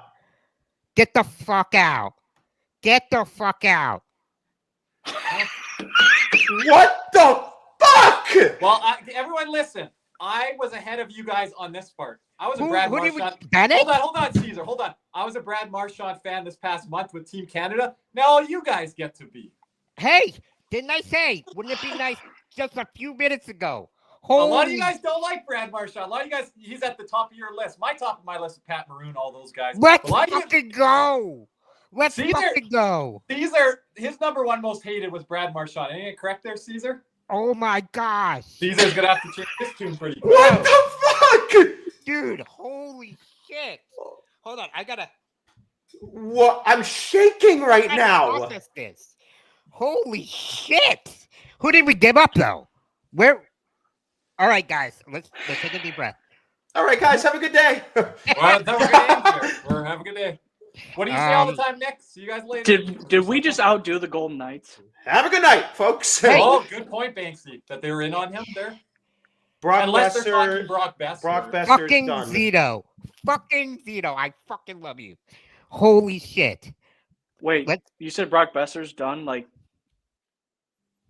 as in he's going somewhere, or he's No, not? he's staying in Vancouver. Done. Holy shit. I can't believe it. Oh my gosh. Babs is saying Ekblad. I don't know about that with the defense. No. Surprising. Is it Mackey? No. Better not be. It Oh, fuck. Ryan, you having a nap right now? Oh, fuck. Here you go, guys. For Elliot Friedman right here, last minute. It is real. It is real as it could be. Hey, Hold on. Ryan, we were big Marchand fans over this past month. Oh, Everyone else God. can feel it, Ryan. I love it. My God. I got to step away for a moment, but I'll be right back. I think I know where Nick's going. Oh, yeah, that's right. Sorry, Ryan. You're not napping. That would not be safe. My apologies there. Steve Dangle just said he's going to become the Joker. Trying to get all your comments in here. Appreciate everyone. Oh, my. Oh. Oh, we're missing Cody and Vince right now. They'd be losing their minds here. Oh. Yeah, who's going, though? That. All right, guys. think- I am so nervous to see what the details are. This is insane. Again, chat, we really appreciate you guys all being here with us at the trade deadline. This is awesome. We couldn't have done it with all your support. We really appreciate you guys. Thanks again. Don't forget to like, comment, and subscribe as well. Man, I don't even know what to do with myself right now. This is crazy. Yeah, let's So there's that money, Banksy, that's being used. Yeah, so they got a. LeBron just said it. Still pending league call, but told Brad Marchand is going to Florida. If you can put that in the private chat there for Caesar, so he has the right accounts there, Banksy. If you do have them, copy paste for Nick since he's away. Appreciate that. Kirby, Cody's calling me. You want me to put him on? How can we get him through? I'm just going to put him up to mic. I heard we're on the podcast right now. Do you want to say something? On the podcast, we're live. Do you want to say something? I'll put you on speaker. Everybody, Cody, live from wherever the hell he's at. Cody, you're on speaker. I'm not even sure what stage he's in. Live from Nashville. What the fuck is going on? Dude, we just got Brad Marchand. We're still waiting the details, but who the fuck knows? I thought Cody wasn't going to be on his phone today, Nick. Did you call him? Oh, no. Oh, now we're going to really be hated now. Fuck me. Marchand Bennett Kachuk. I fucking love it. Hey, I called it. I said, wouldn't it be nice to have Brad Marchand come on with Bennett? Literally. Kirby, I think Kirby's shocked right now.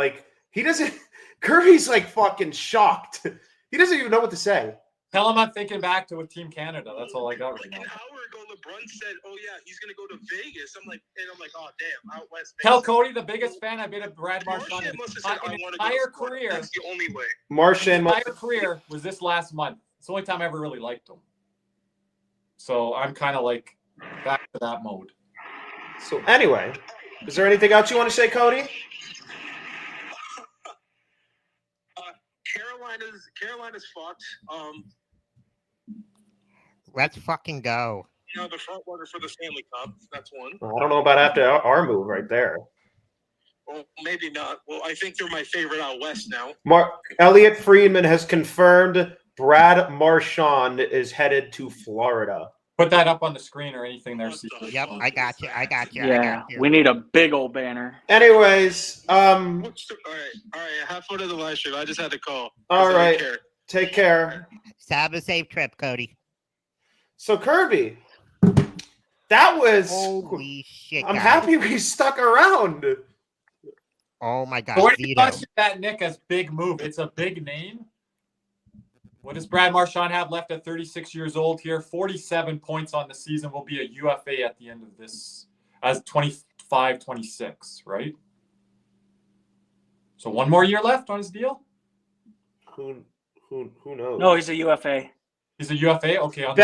Can Ben call in? Can Ben call in? Graphics messed up on Kirby. Can Ben call in? Is that what he wants to? Do you want? You can add him on camera if you want. I don't know what time it is. It's on the phone. Oh, I don't know. I'd rather have him on camera if he wants to come on. Well, let's see if he answers. So you could either come on camera, Ben, or you could just talk right now. Which one would work?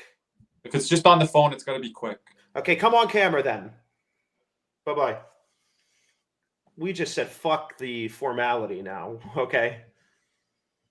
So 40 points on the year. Brad Marchand, 21 goals. Tomas Nosek back there. Who knows? So we'll have him on the left The side. Leafs. Hold on.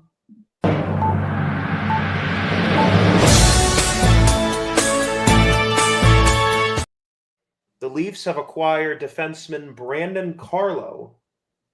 Oh, wow. That's a name I wanted if we were not in on a bigger name at the time. So, Empty Netters Podcast is sounding like Florida really got the better of this deal for Marchand. Stand by. Oh my gosh. What the fuck? Maybe they didn't give up much. It's Pierre got to be a LeBrun roster says, player. hold on. Pierre LeBrun 1 minute ago says still pending league call. Okay, so it's not 100% done then. It's not 100% done, but the Could this be the 2026 first round pick? Who the hell knows? But all I know is if this happens, we're going to be so hated. Imagine a line with Marchand, Bennett, and Kachuk. Oh, and I love that line in Four Nations. Bennett and Marchand were unbelievable. So does this mean we get to see Brad Marchand and Bennett at a bar together? You know what? Let's just sign. They already did that when they won the Four Nations. Right. Just saying. I'm making reservations at the Elbow Room right now. There we go. Let's go, all four of us. Well, I'll buy you a ticket, Kirby. I'm putting my first tweet out, I think, of the live stream here. David, if you're just coming in, Brad Marchand, per Elliot Friedman, not a done deal, but Brad Marchand is a Florida Panther.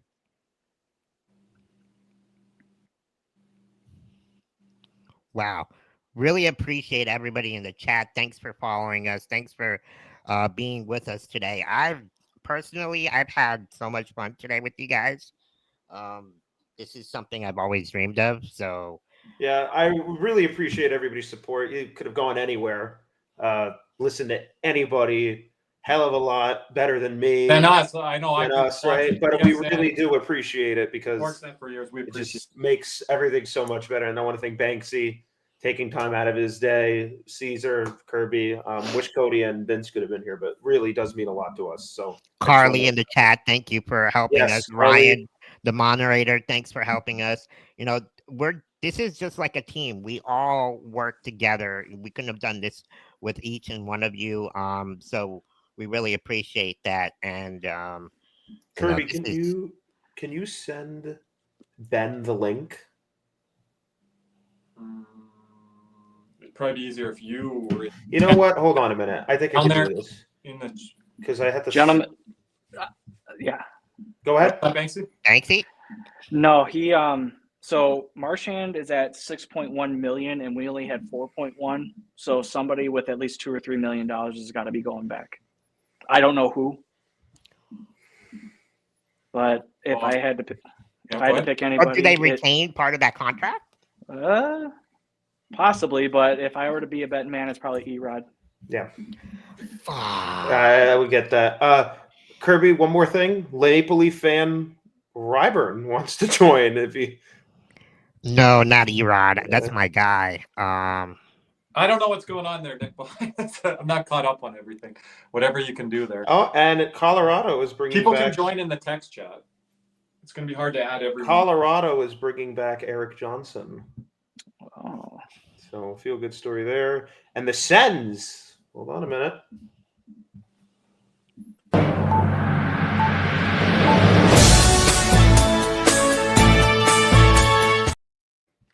The Ottawa Senators are in the process of acquiring Fabian Zetterlund from San Jose, according to Bruce Garriock. And yeah, that's a nice move for them. So now they're able to get Cousins today.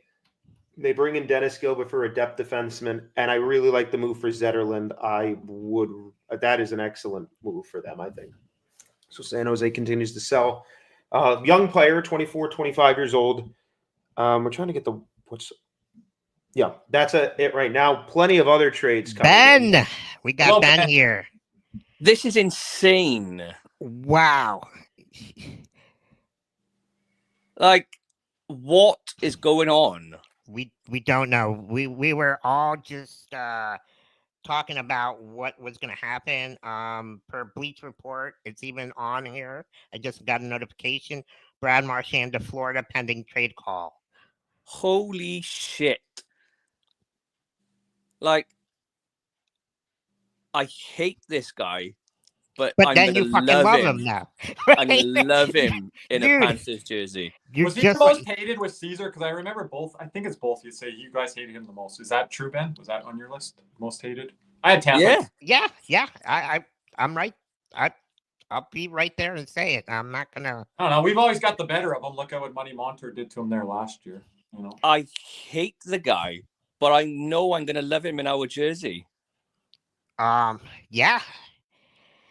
Whew. But I'm curious. Who did we give up? Like, you guys were saying it's a $2 million difference there. That's my only concern. Is like, and I'd be kind of upset if it's Erod, just because.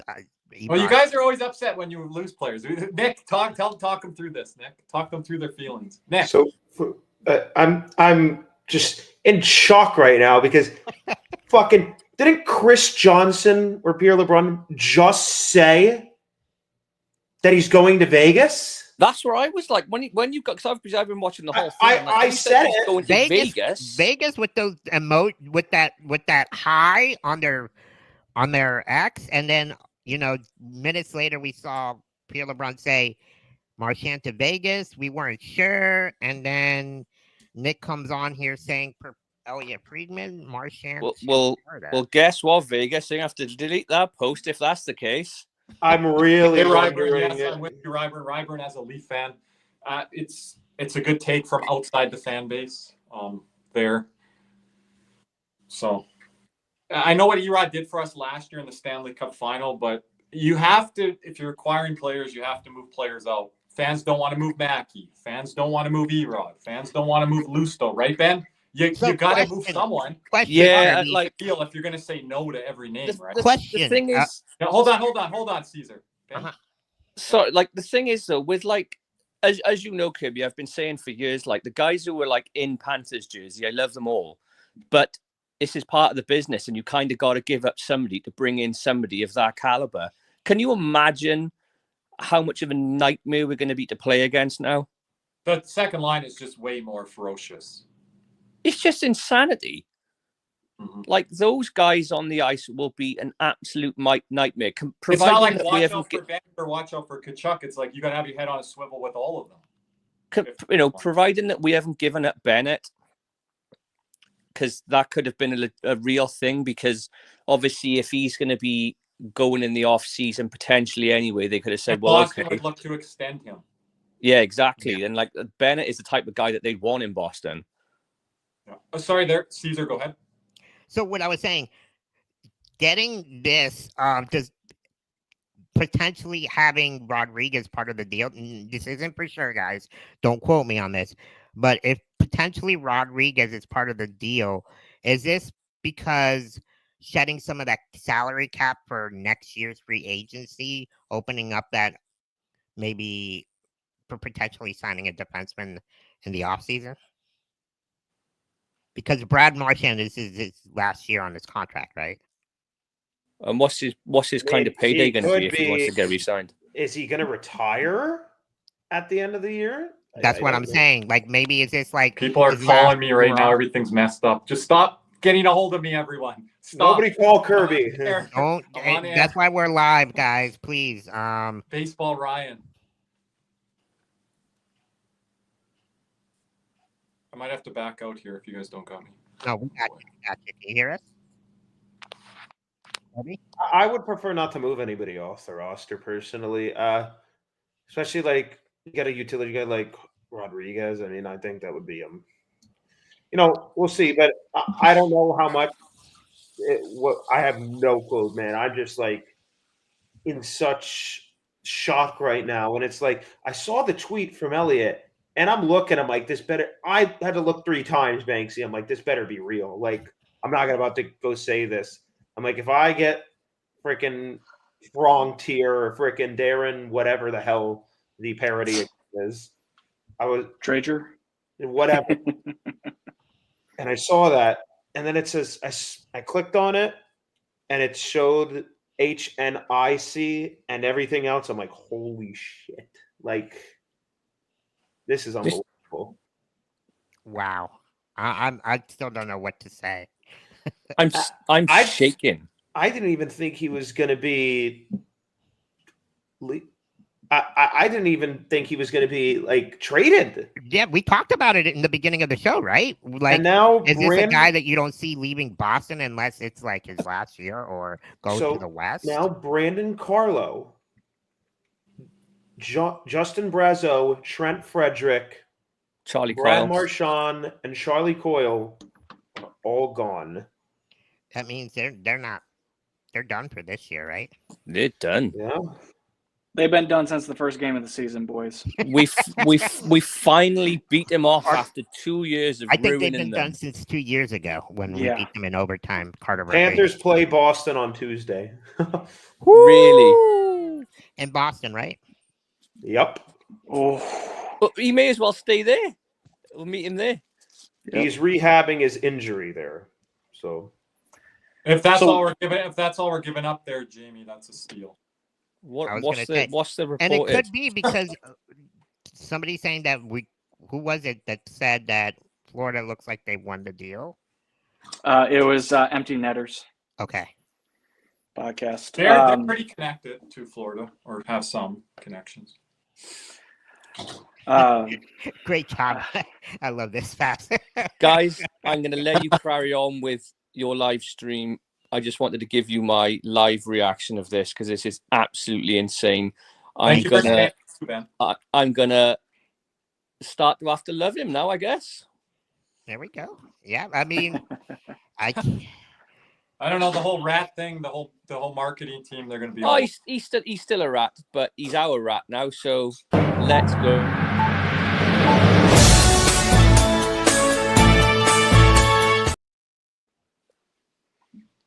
Darren Drager says, if it got done in time, Bo has sent Henry Yogi Harju to the Boston Bruins. Why? So they move on from Brandon Carlo, and then they get Yoki Harju. Yeah, looks like it. Wow. Okay. Boston becoming New York here, bringing one player in, one player out. I want to thank Ben there again. Thank you, Ben. He got interrupted from the trailer like I did a couple times. Now this is the trade deadline I've been looking for. This is like there we go. Cut everyone off. Nick likes to hit the mute button on our group chat calls and things, but yeah, he's got full autonomy here today. So does this mean Florida, if they get Brad Marchand, Seth Jones, are they the winners? Well, I will say what I have to say is. Wow. There we go. And Kirby, what would you say? I grew up on the mean streets of Calgary, Alberta, Canada. Get Josh Davies in the lineup. Let's go. He might be headed to Boston. Who knows? That is a guy they would like. Oh, no, I don't want Davies to go. I'll be in my fields now. Oh, my gosh, dude. This is wild. Bro, look at my hands. That's crazy, my bro. gosh. This is insane.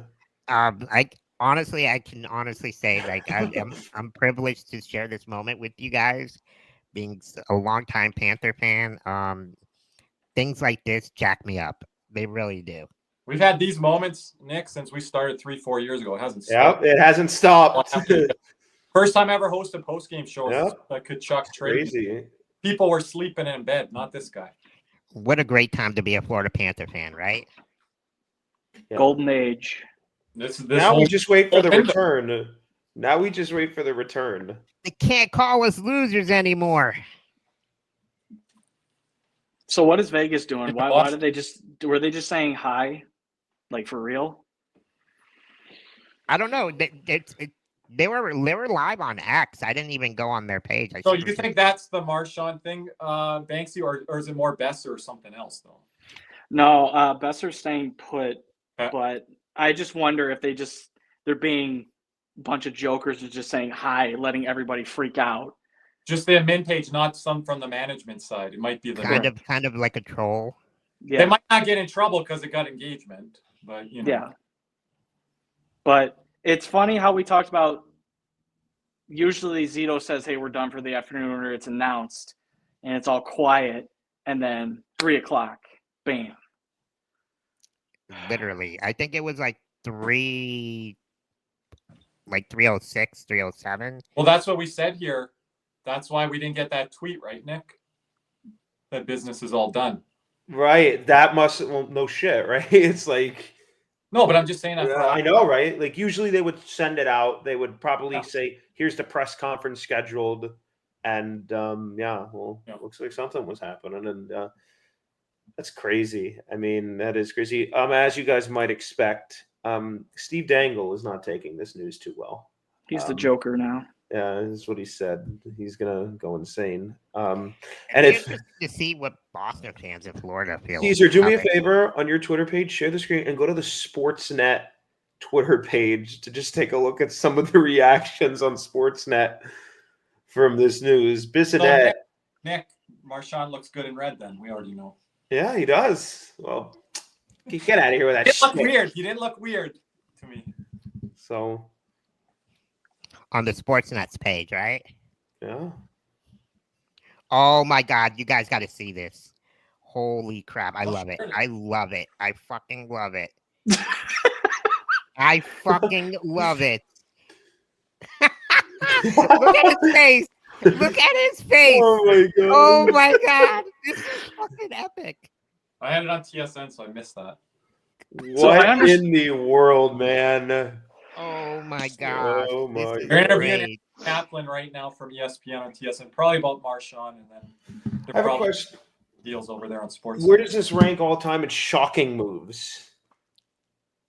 It's got to be right up there with the top 5 trade, right? It's got to be up there with the I know it's not as much, but it's like depending on what we gave up, obviously. But it's like, dude, oh my gosh, that is insane. This is even better. Kirby, take a look. Can we crop Kirby's face right on his and tweet it out? That would be fucking epic. No, do not put my face on anything, Caesar. I've already told Dick and Cody. Cut it out. I've seen that out. The Paul Maurice one out there, that's the only one. And Okay.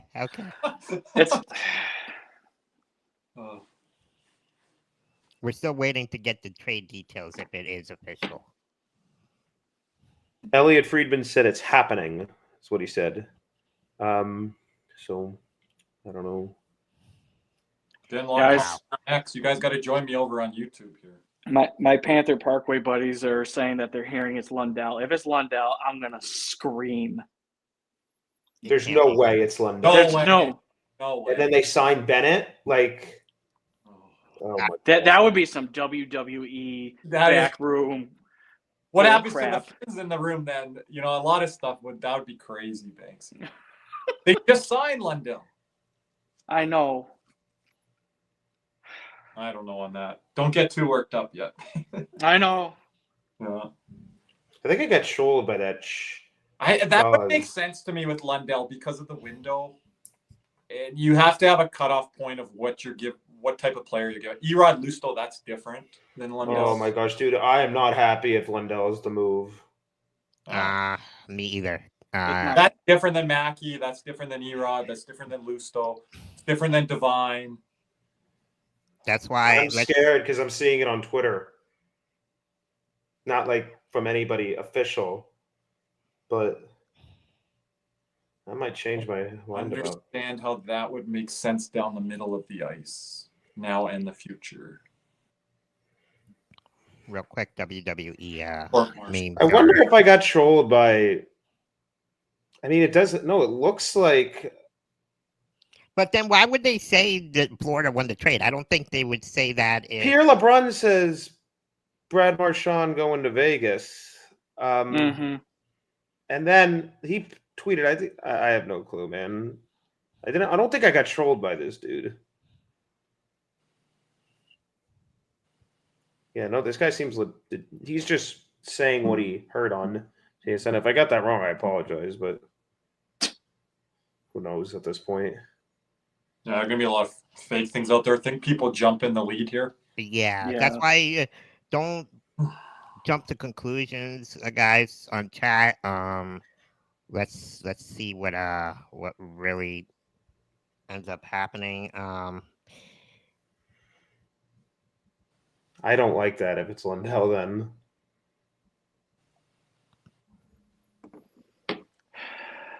I don't think it is. I think it's just speculation. I don't think it's Lundell just because why would you do that to Barkey unless you I don't know. I don't see them doing it. I mean, he's by far our second best center. For a rental.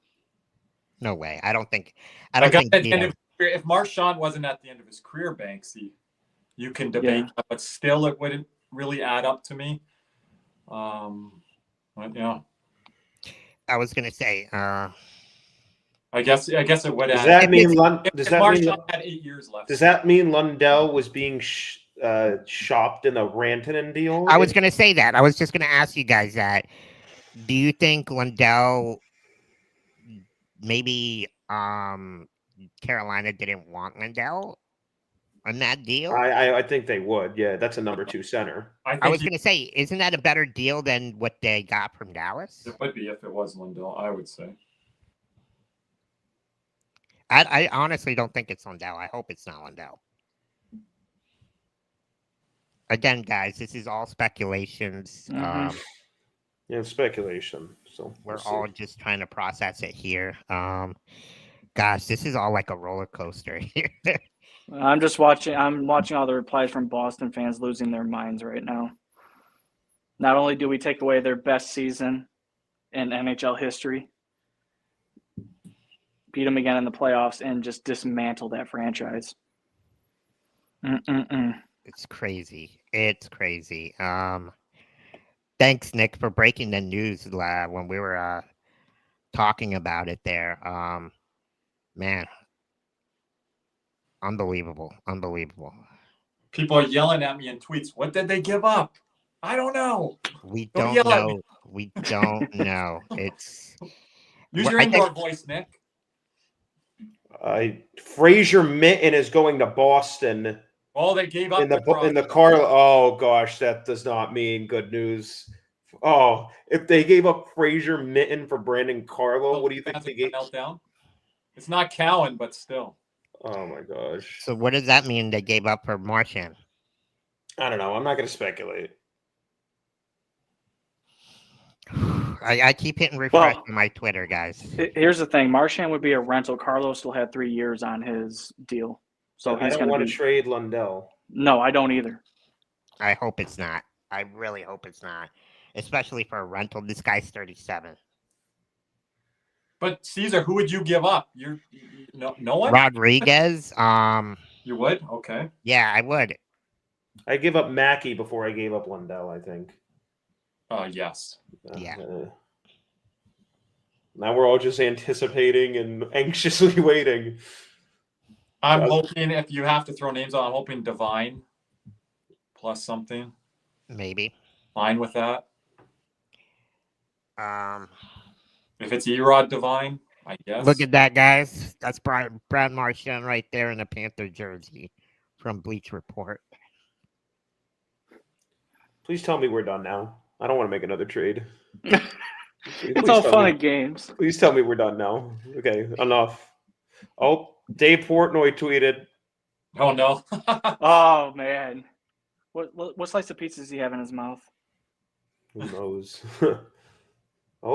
People are saying Sortif. I kind of thought that might be it.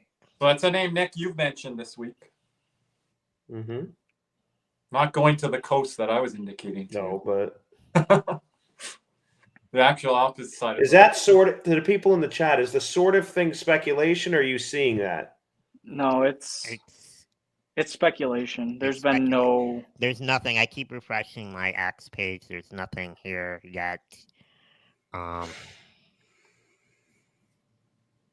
that's who. Okay, that's who you would send. Okay. Wow. Again, thank you, chat. Everybody in the chat, thanks for joining us here today. We really appreciate you guys. We've definitely had a blast. Thanks again for subscribing as Nick, well. Yeah, thank you, Caesar. Nick, I'm wondering if we do a Spaces tonight. I don't have a heck of a lot of time tonight, but if we did one after, I wasn't planning on this. I wasn't either. I was planning for 12 tomorrow. I'll be going to the game, so yes, you want to do an Instagram live, Kirby? I will not be around for the game tomorrow. Okay. I don't know if Nick, because we're very short-staffed this weekend with Vince and Cody away. Tomorrow, this was my open day, so I kept everything clear. I had a lot of things going on here. I'm like, I'll be here for this, and then after I can't. I have to go to. So if anything, I can go live and they can follow me. So if you guys can, I'll put it out on X. Put my Instagram live on there, and we'll kind of get like the reaction from our fans in the arena. So that way we can get some content on there. So sounds good, Caesar. No worries. Bruh. This is crazy. It's been a half hour. Come on. Dude, like, this isn't meant to be like, we're supposed to be having fun, not like fucking panicking right now almost. Holy shit. Oh, man. Oh my gosh, dude. All right. Top 3 players you would give up for Marchand. Bulinkus, Schmidt. Mahura.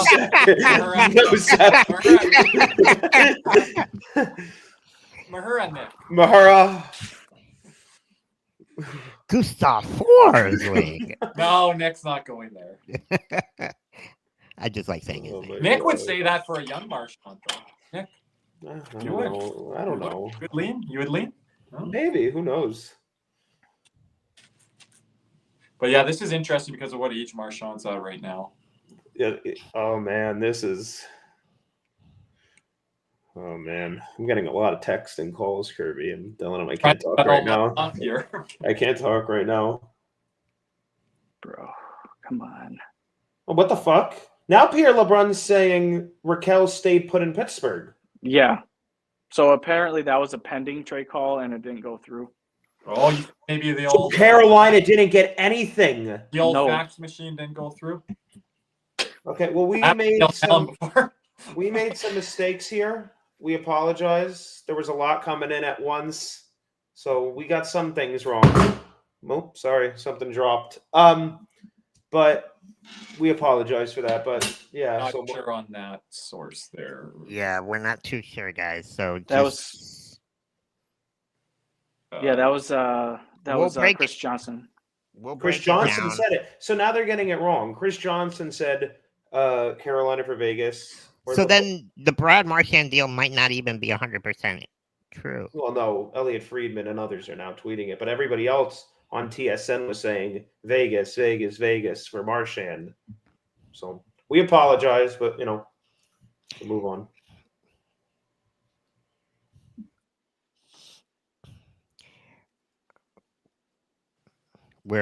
We apologize for the quietness. We're all trying to just check waiting. our notifications just to see what any updates, any kind of news here on that Brad Marchand trade.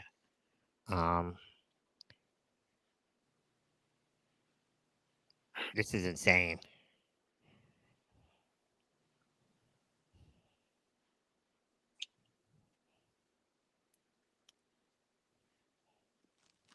Wow. Oh, Nick, I just saw your message there. Okay. What message? The one I just sent? Yeah. Okay.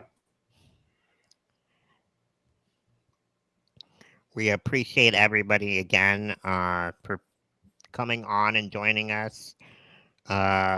We know we're all waiting patiently here. Yeah, we'll wait till the return here, and then we'll probably end it. As soon as the news breaks on what the return is, we'll definitely be able to share it with you all.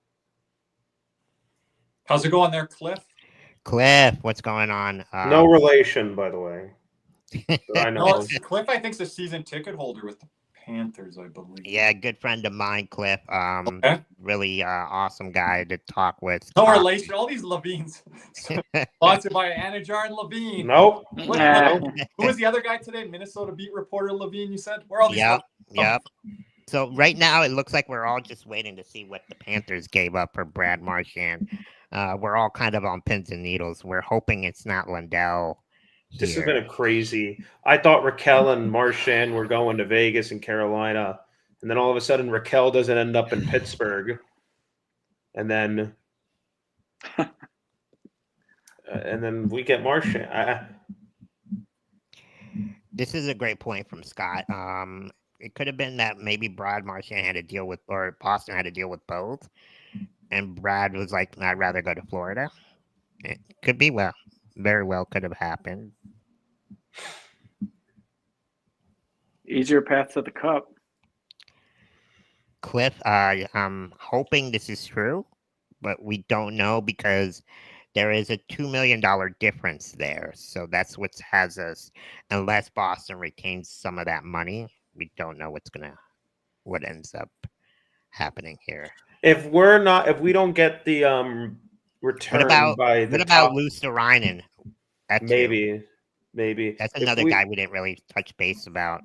If we don't get the return at the top of the hour, I'm gonna have to head out. I wasn't expecting 4 o'clock. Probably 20 minutes here. We got to figure out what we're gonna do here after. If we do a spaces or not, stay tuned. I have things going on tonight, so didn't expect it would push it to this extension. But here we are. As we said, after the deadline passes here.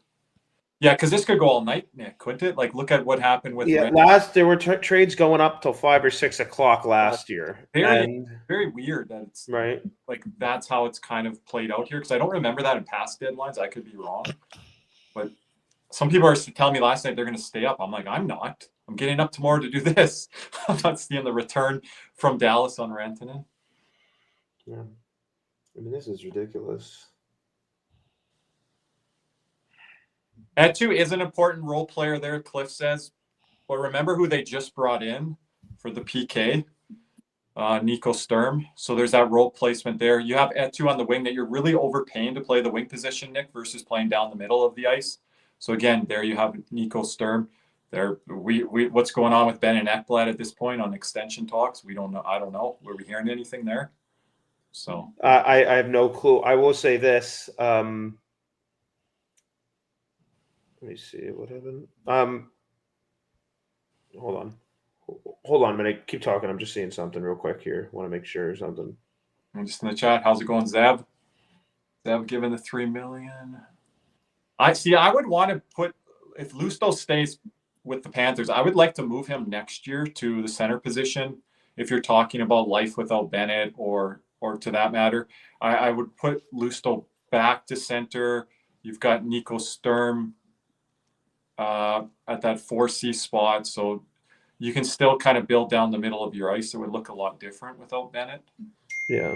So essentially, what I wanted to say was, like a player like Luosterainen and Rodriguez, even though it wouldn't be my favorite thing, it's like that and maybe like a pick and a prospect or something. Like, I could deal with that, you know? I would never say that Mackey is not moving.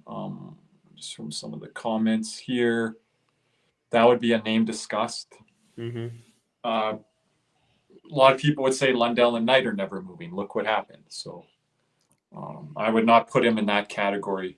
I would put Lundell, and I think you and Cody and I have always said that, and I think you have as well. Like Lundell a bit higher than the Knights and Mackeys and different people within, the system. That's Bill Zito, first ever, I believe, draft pick. Yes. And his Finnish connections there, Banksy, going back to his days playing overseas.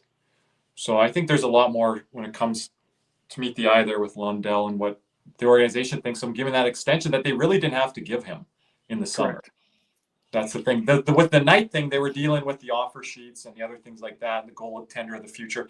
Lundell, they could have just gave him a bridge deal if they were going to think of something of this matter. That's what Matthew Tkachuk was on with Calgary. He was on a bridge deal, and Calgary didn't extend him at that time. And that's what opened up the floodgates for Florida to jump in there with the trade offers. So this is just a rental, right? He's 37 years old. He's on his last year of his contract. I don't know if Bill Zito will give up that many assets. But then again, he did it for the Ben Chirot trade and the Claude Giroux trade. I tried to tell everyone at the time, Claude, I don't know about Marchand. You guys can add your 2 cents here on this live stream. But I said at the time, Claude Giroux is strictly a rental. We're not paying him what he wants. We're not going to have the cap space for Claude Giroux. He's wearing Ottawa Senators team shorts before he even signed with them, training in the offseason. So again, like, just look at all the hints they're giving you. But with the Marchand stuff right now, I don't know. I don't really know how to answer that, Caesar. Is he looking to retire at the end of the year? It's a big question as well. Last cup here, I don't know. He's not getting in Boston this year, as Banksy said from day one of training camp, right? And day one of the regular season, you were really low on Boston, Banksy. They didn't look like a team that was interested in playing hockey at all. Like, they wanted to square, previous issues. They were not looking to win a game. They just wanted to get even, and Montgomery had lost that team. Let's be honest. I think he lost them after the last playoff run, and you have an aging core again that just didn't deliver. So, and that's on management too. I mean, I'm not putting it all on Montgomery. I mean, you have a GM that couldn't draft. Yeah. Yep. And had those first round picks that really 1 out of 3 materialized. I think it was DeBrusk. DeBrusk was one of them. Really messed up the goaltending tandem. I mean, I don't know why they messed with Jeremy Swayman the way they did.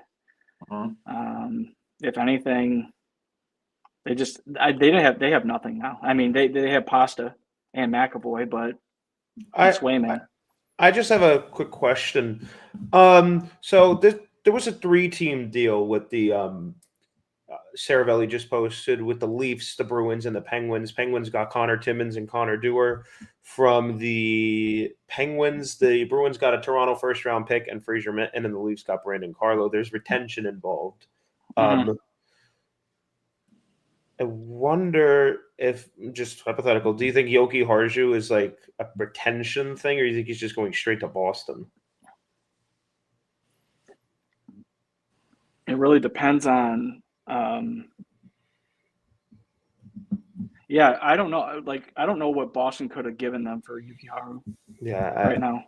Right. So it's like, I don't know. And then like the Carlo thing, that's been released. That happened after the Marchand trade. So yeah.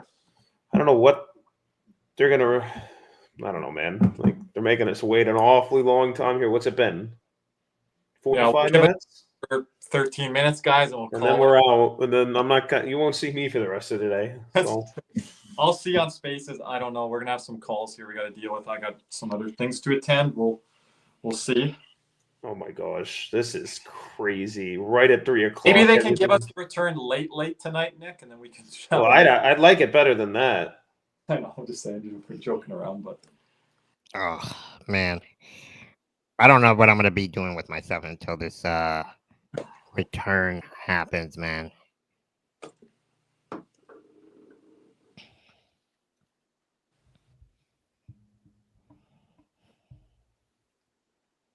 Why is he wearing a Bruins shirt? Like Dave Portnoy annoys me.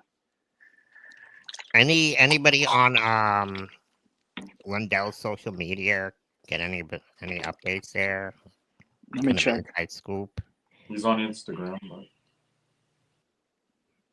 Usually, sometimes that's a good indication of what might be happening there. Nothing. Okay. It's all quiet. Which, I mean, not not a bad thing. Yeah, I got trolled earlier with the Chris Johnson on TSN thing. The guy looks like has every tweet word for word. I don't know.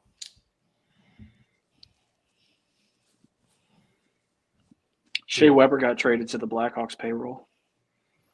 Okay. Any other trades, Nick? Babs?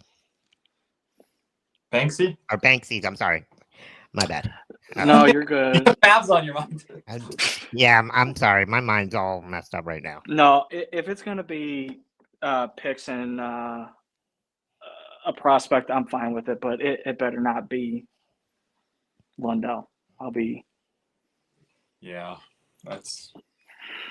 Forgot you were on here, Fabs. My bad. How's he seeing your image in his conscience? Your image.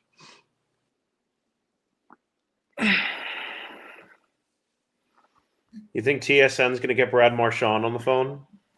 Probably. Yes. What do you think he was like when he heard he was going to when he found out? They probably asked him. This is a thing fans will love too. Like Barkov would love this move because leaving less media for Barkov. Marchand during the whole Four Nations thing, he was doing all the media for Crosby. He was shit talking to Chuck. He's like, you do the media, we'll worry about playing. And he did all the events, all the tours, and the players loved him for that. So it made them focus on hockey. Quick question: what does this do for the locker room in general? Oh, it probably fires them up. He's a big locker room. I think it becomes a little more loud. That's for sure. That's a little bit more testosterone in there too. So that's some of the. I don't know. Some of the people outside of the room might not like it, but the guys inside the room, I think, are gonna love it. So Colby Guy says details for trades are coming out a bit slower. Please hold. Whew. So they already have 5 minutes or so here, guys. Yeah, they already have Brandon Carlo on the phone. I guess my reply to Vegas high post worked. Did you guys see what I did on that for sure? No, we did not. We did not see it. We were trying to find it, and I may go see if it's there now. When we were looking for it, you ended up breaking the news. You're like, guys, breaking news here. So see if you could find it now. Put it in the group chat so that way. There we go. That's a smart idea. Let me see. That's right, D'Lo. Central Database Registry. We were trying. I cannot believe Carolina did not get that Raquel trade through. Do you think it's medical then, or is it time sensitive? They didn't get it through. Yeah, that Carolina, if they haven't gotten anything, man. So it seems like the Carlo trade to Toronto. Once that is sorted out, they'll put out the details of the Brad Marchand trade. They bumped up Florida's odds. What are we, 500 now? 550 tied with Dallas. All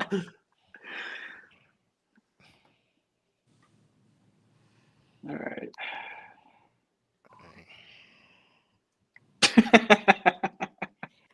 Nick, so I just saw it. Yeah. Well, it worked. It worked. They listened to me. I'm like, I'm not having this year. I'm not dealing with this again. Wow. Excuse me. Jeez, like I'm getting exhausted waiting now. Yeah, we'll call it here soon. We've had a long morning. We got about 7 minutes here. We really appreciate everybody joining us today. Great numbers all day. Yes. Good job, Nick, on keeping us updated there on the trade. Sorry, I made a couple mistakes, but I didn't know. Thanks for coming on board as well. We really appreciate your insights as well. Kirby, like always, you do an awesome job hosting and like you do in Spaces. Thanks again to all of you guys for having me on board as well. Really appreciate it. This has been a fun day so far. It has. Yeah, I mean, we're almost to hour 4, guys. I mean, my gosh, like, and some of the guys, the TSN, the Sportsnet guys, they were going 8 a.m. They were there. And Mark Giordano, I was listening to early this morning. He's like, do you ever wonder, Mark, like why they have you get up at 8 a.m.? It's like, not until I woke up this morning at 5 a.m. Then I'm like, yeah, probably. I mean, and then I started early. Yeah. We're still waiting, Antonio. We're still waiting, and like I don't you, know, we are all worried. Every time I think it's not that bad. Antonio, I'm only worried if it's Lundell's name. Otherwise, no. That's my answer. No, Lundell and anybody else, it's like, I mean, even Mackie Kirby. I'd prefer not to be. Yeah, I prefer not either. Worried. We're trying to win a cup, right? So, and I would assume if they're moving Macchio, it wouldn't be a fit moving forward. We think it has been, right? On our post-game show, Maurice play him more, play him up the lineup. But if he's moving out, then I think that's kind of a coach philosophy thing, Nick, moving forward. So again, that's where I think. It looks like everything is getting cleared up in the Chris Johnson trade. Don Bania staying up all night overseas. Approaching Don Bania now, close to midnight. So it looks like, it looks like they're sorting everything out, that it was a 3-way trade between Florida. Not for Florida, for okay. Toronto and Pittsburgh, which originally wasn't reported as. So that's why I'm wondering, Yoki Harju to Buffalo, like, is that like retention? Like they're getting,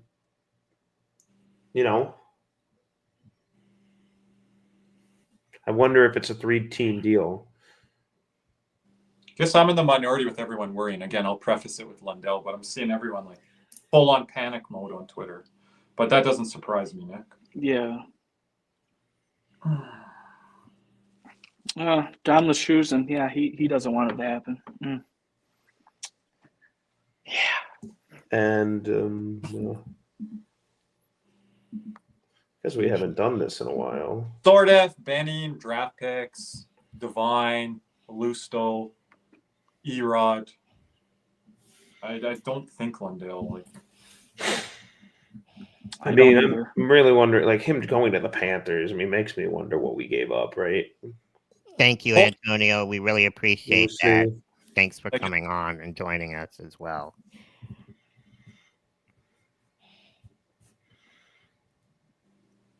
And my Twitter just crashed. Awesome. We can't have that rate tweets limit issue on July 1st. We got through today, Nick. Yeah, we did. Yes, we did. This would have been a lot harder to talk. So what's going on with your week, Nick? More my day. I've been sitting at this freaking desk all day. We've been breaking things, so we might have gone. I went for a walk early this morning. It feels like ages ago. My gosh. That's what we would have been talking about if Twitter was down. Remember with our trade deadline there? July 1st it was, I thought. 2 summers ago now? Something like that. Twitter crashed. Yeah, I need to go touch grass. Well, anything else, gentlemen? Are we waiting for the last 2 minutes here, or what? We can wait 2 minutes. We want to wait 2 minutes. I don't think it's going to make a difference personally, but just to be safe, say we made it to 4 hours, and then I have a flurry of phone calls to make after. Let's get this in one last time. Shout out to our sponsors, CanesWear. Yes. Visit them in Davie or at PanthersWear.com. That's PanthersWear, WEAR.com for all your Panthers needs. And probably some Brad Marchand, maybe jerseys in there, jerseys in there. So make sure to check that out. And to our new sponsor, Jeremy Beckham. Hey, Panther fans in South Florida, need real estate help? Check out Jeremy Beckham with Nexthome Treasure Coast. It's a boutique service with a personal touch. Jeremy and his team put humans over houses, working hard for you, whether you're buying or selling. Ready to move? Hit up Beck Sells FLA. Again, that's BeckSellsFLA.com or call 772-475-5371 now. You'll be glad you did. And thank you again to Jeremy and CanesWear. Yeah, approaching our last minute. I just wanted to say, Kirby, any last words, guys? Anything before we go? if you don't mind, I want to thank everybody, obviously, for your support. Thank you guys. I had a great time here today. This was a bunch of fun, right? Awesome. You guys and some Twitter and some trades were like the only thing keeping me from going insane sitting here for 4 hours. So I really do appreciate it. Thank you guys for your time and appreciate all the support. Shout out to our sponsors, and I appreciate it. Thank everyone there in the chat as well. You guys were great today. Appreciate it. Yeah, and don't forget to like and follow our social media pages as well. Don't forget to like and subscribe on the channels. And on my channel, too, on the Big C Show, I got some pretty good interviews coming up. Brandon Godden from EA Sports Madden and the voice of the Braves. And we have plenty of more stuff coming up as well. Jessica Blaylock is going to be coming on here in the future. So be sure to like and subscribe and follow me as well. Anything else, gentlemen? That's all. Thank you, Caesar. Thank you very much. Have a good night. What's up, Cats and Rats fans? If you enjoyed that video, be sure to hit the like and subscribe button before you head out. If you're listening to us on Apple and Spotify, make sure you leave us a 5-star review. And just like always, let's go Cats.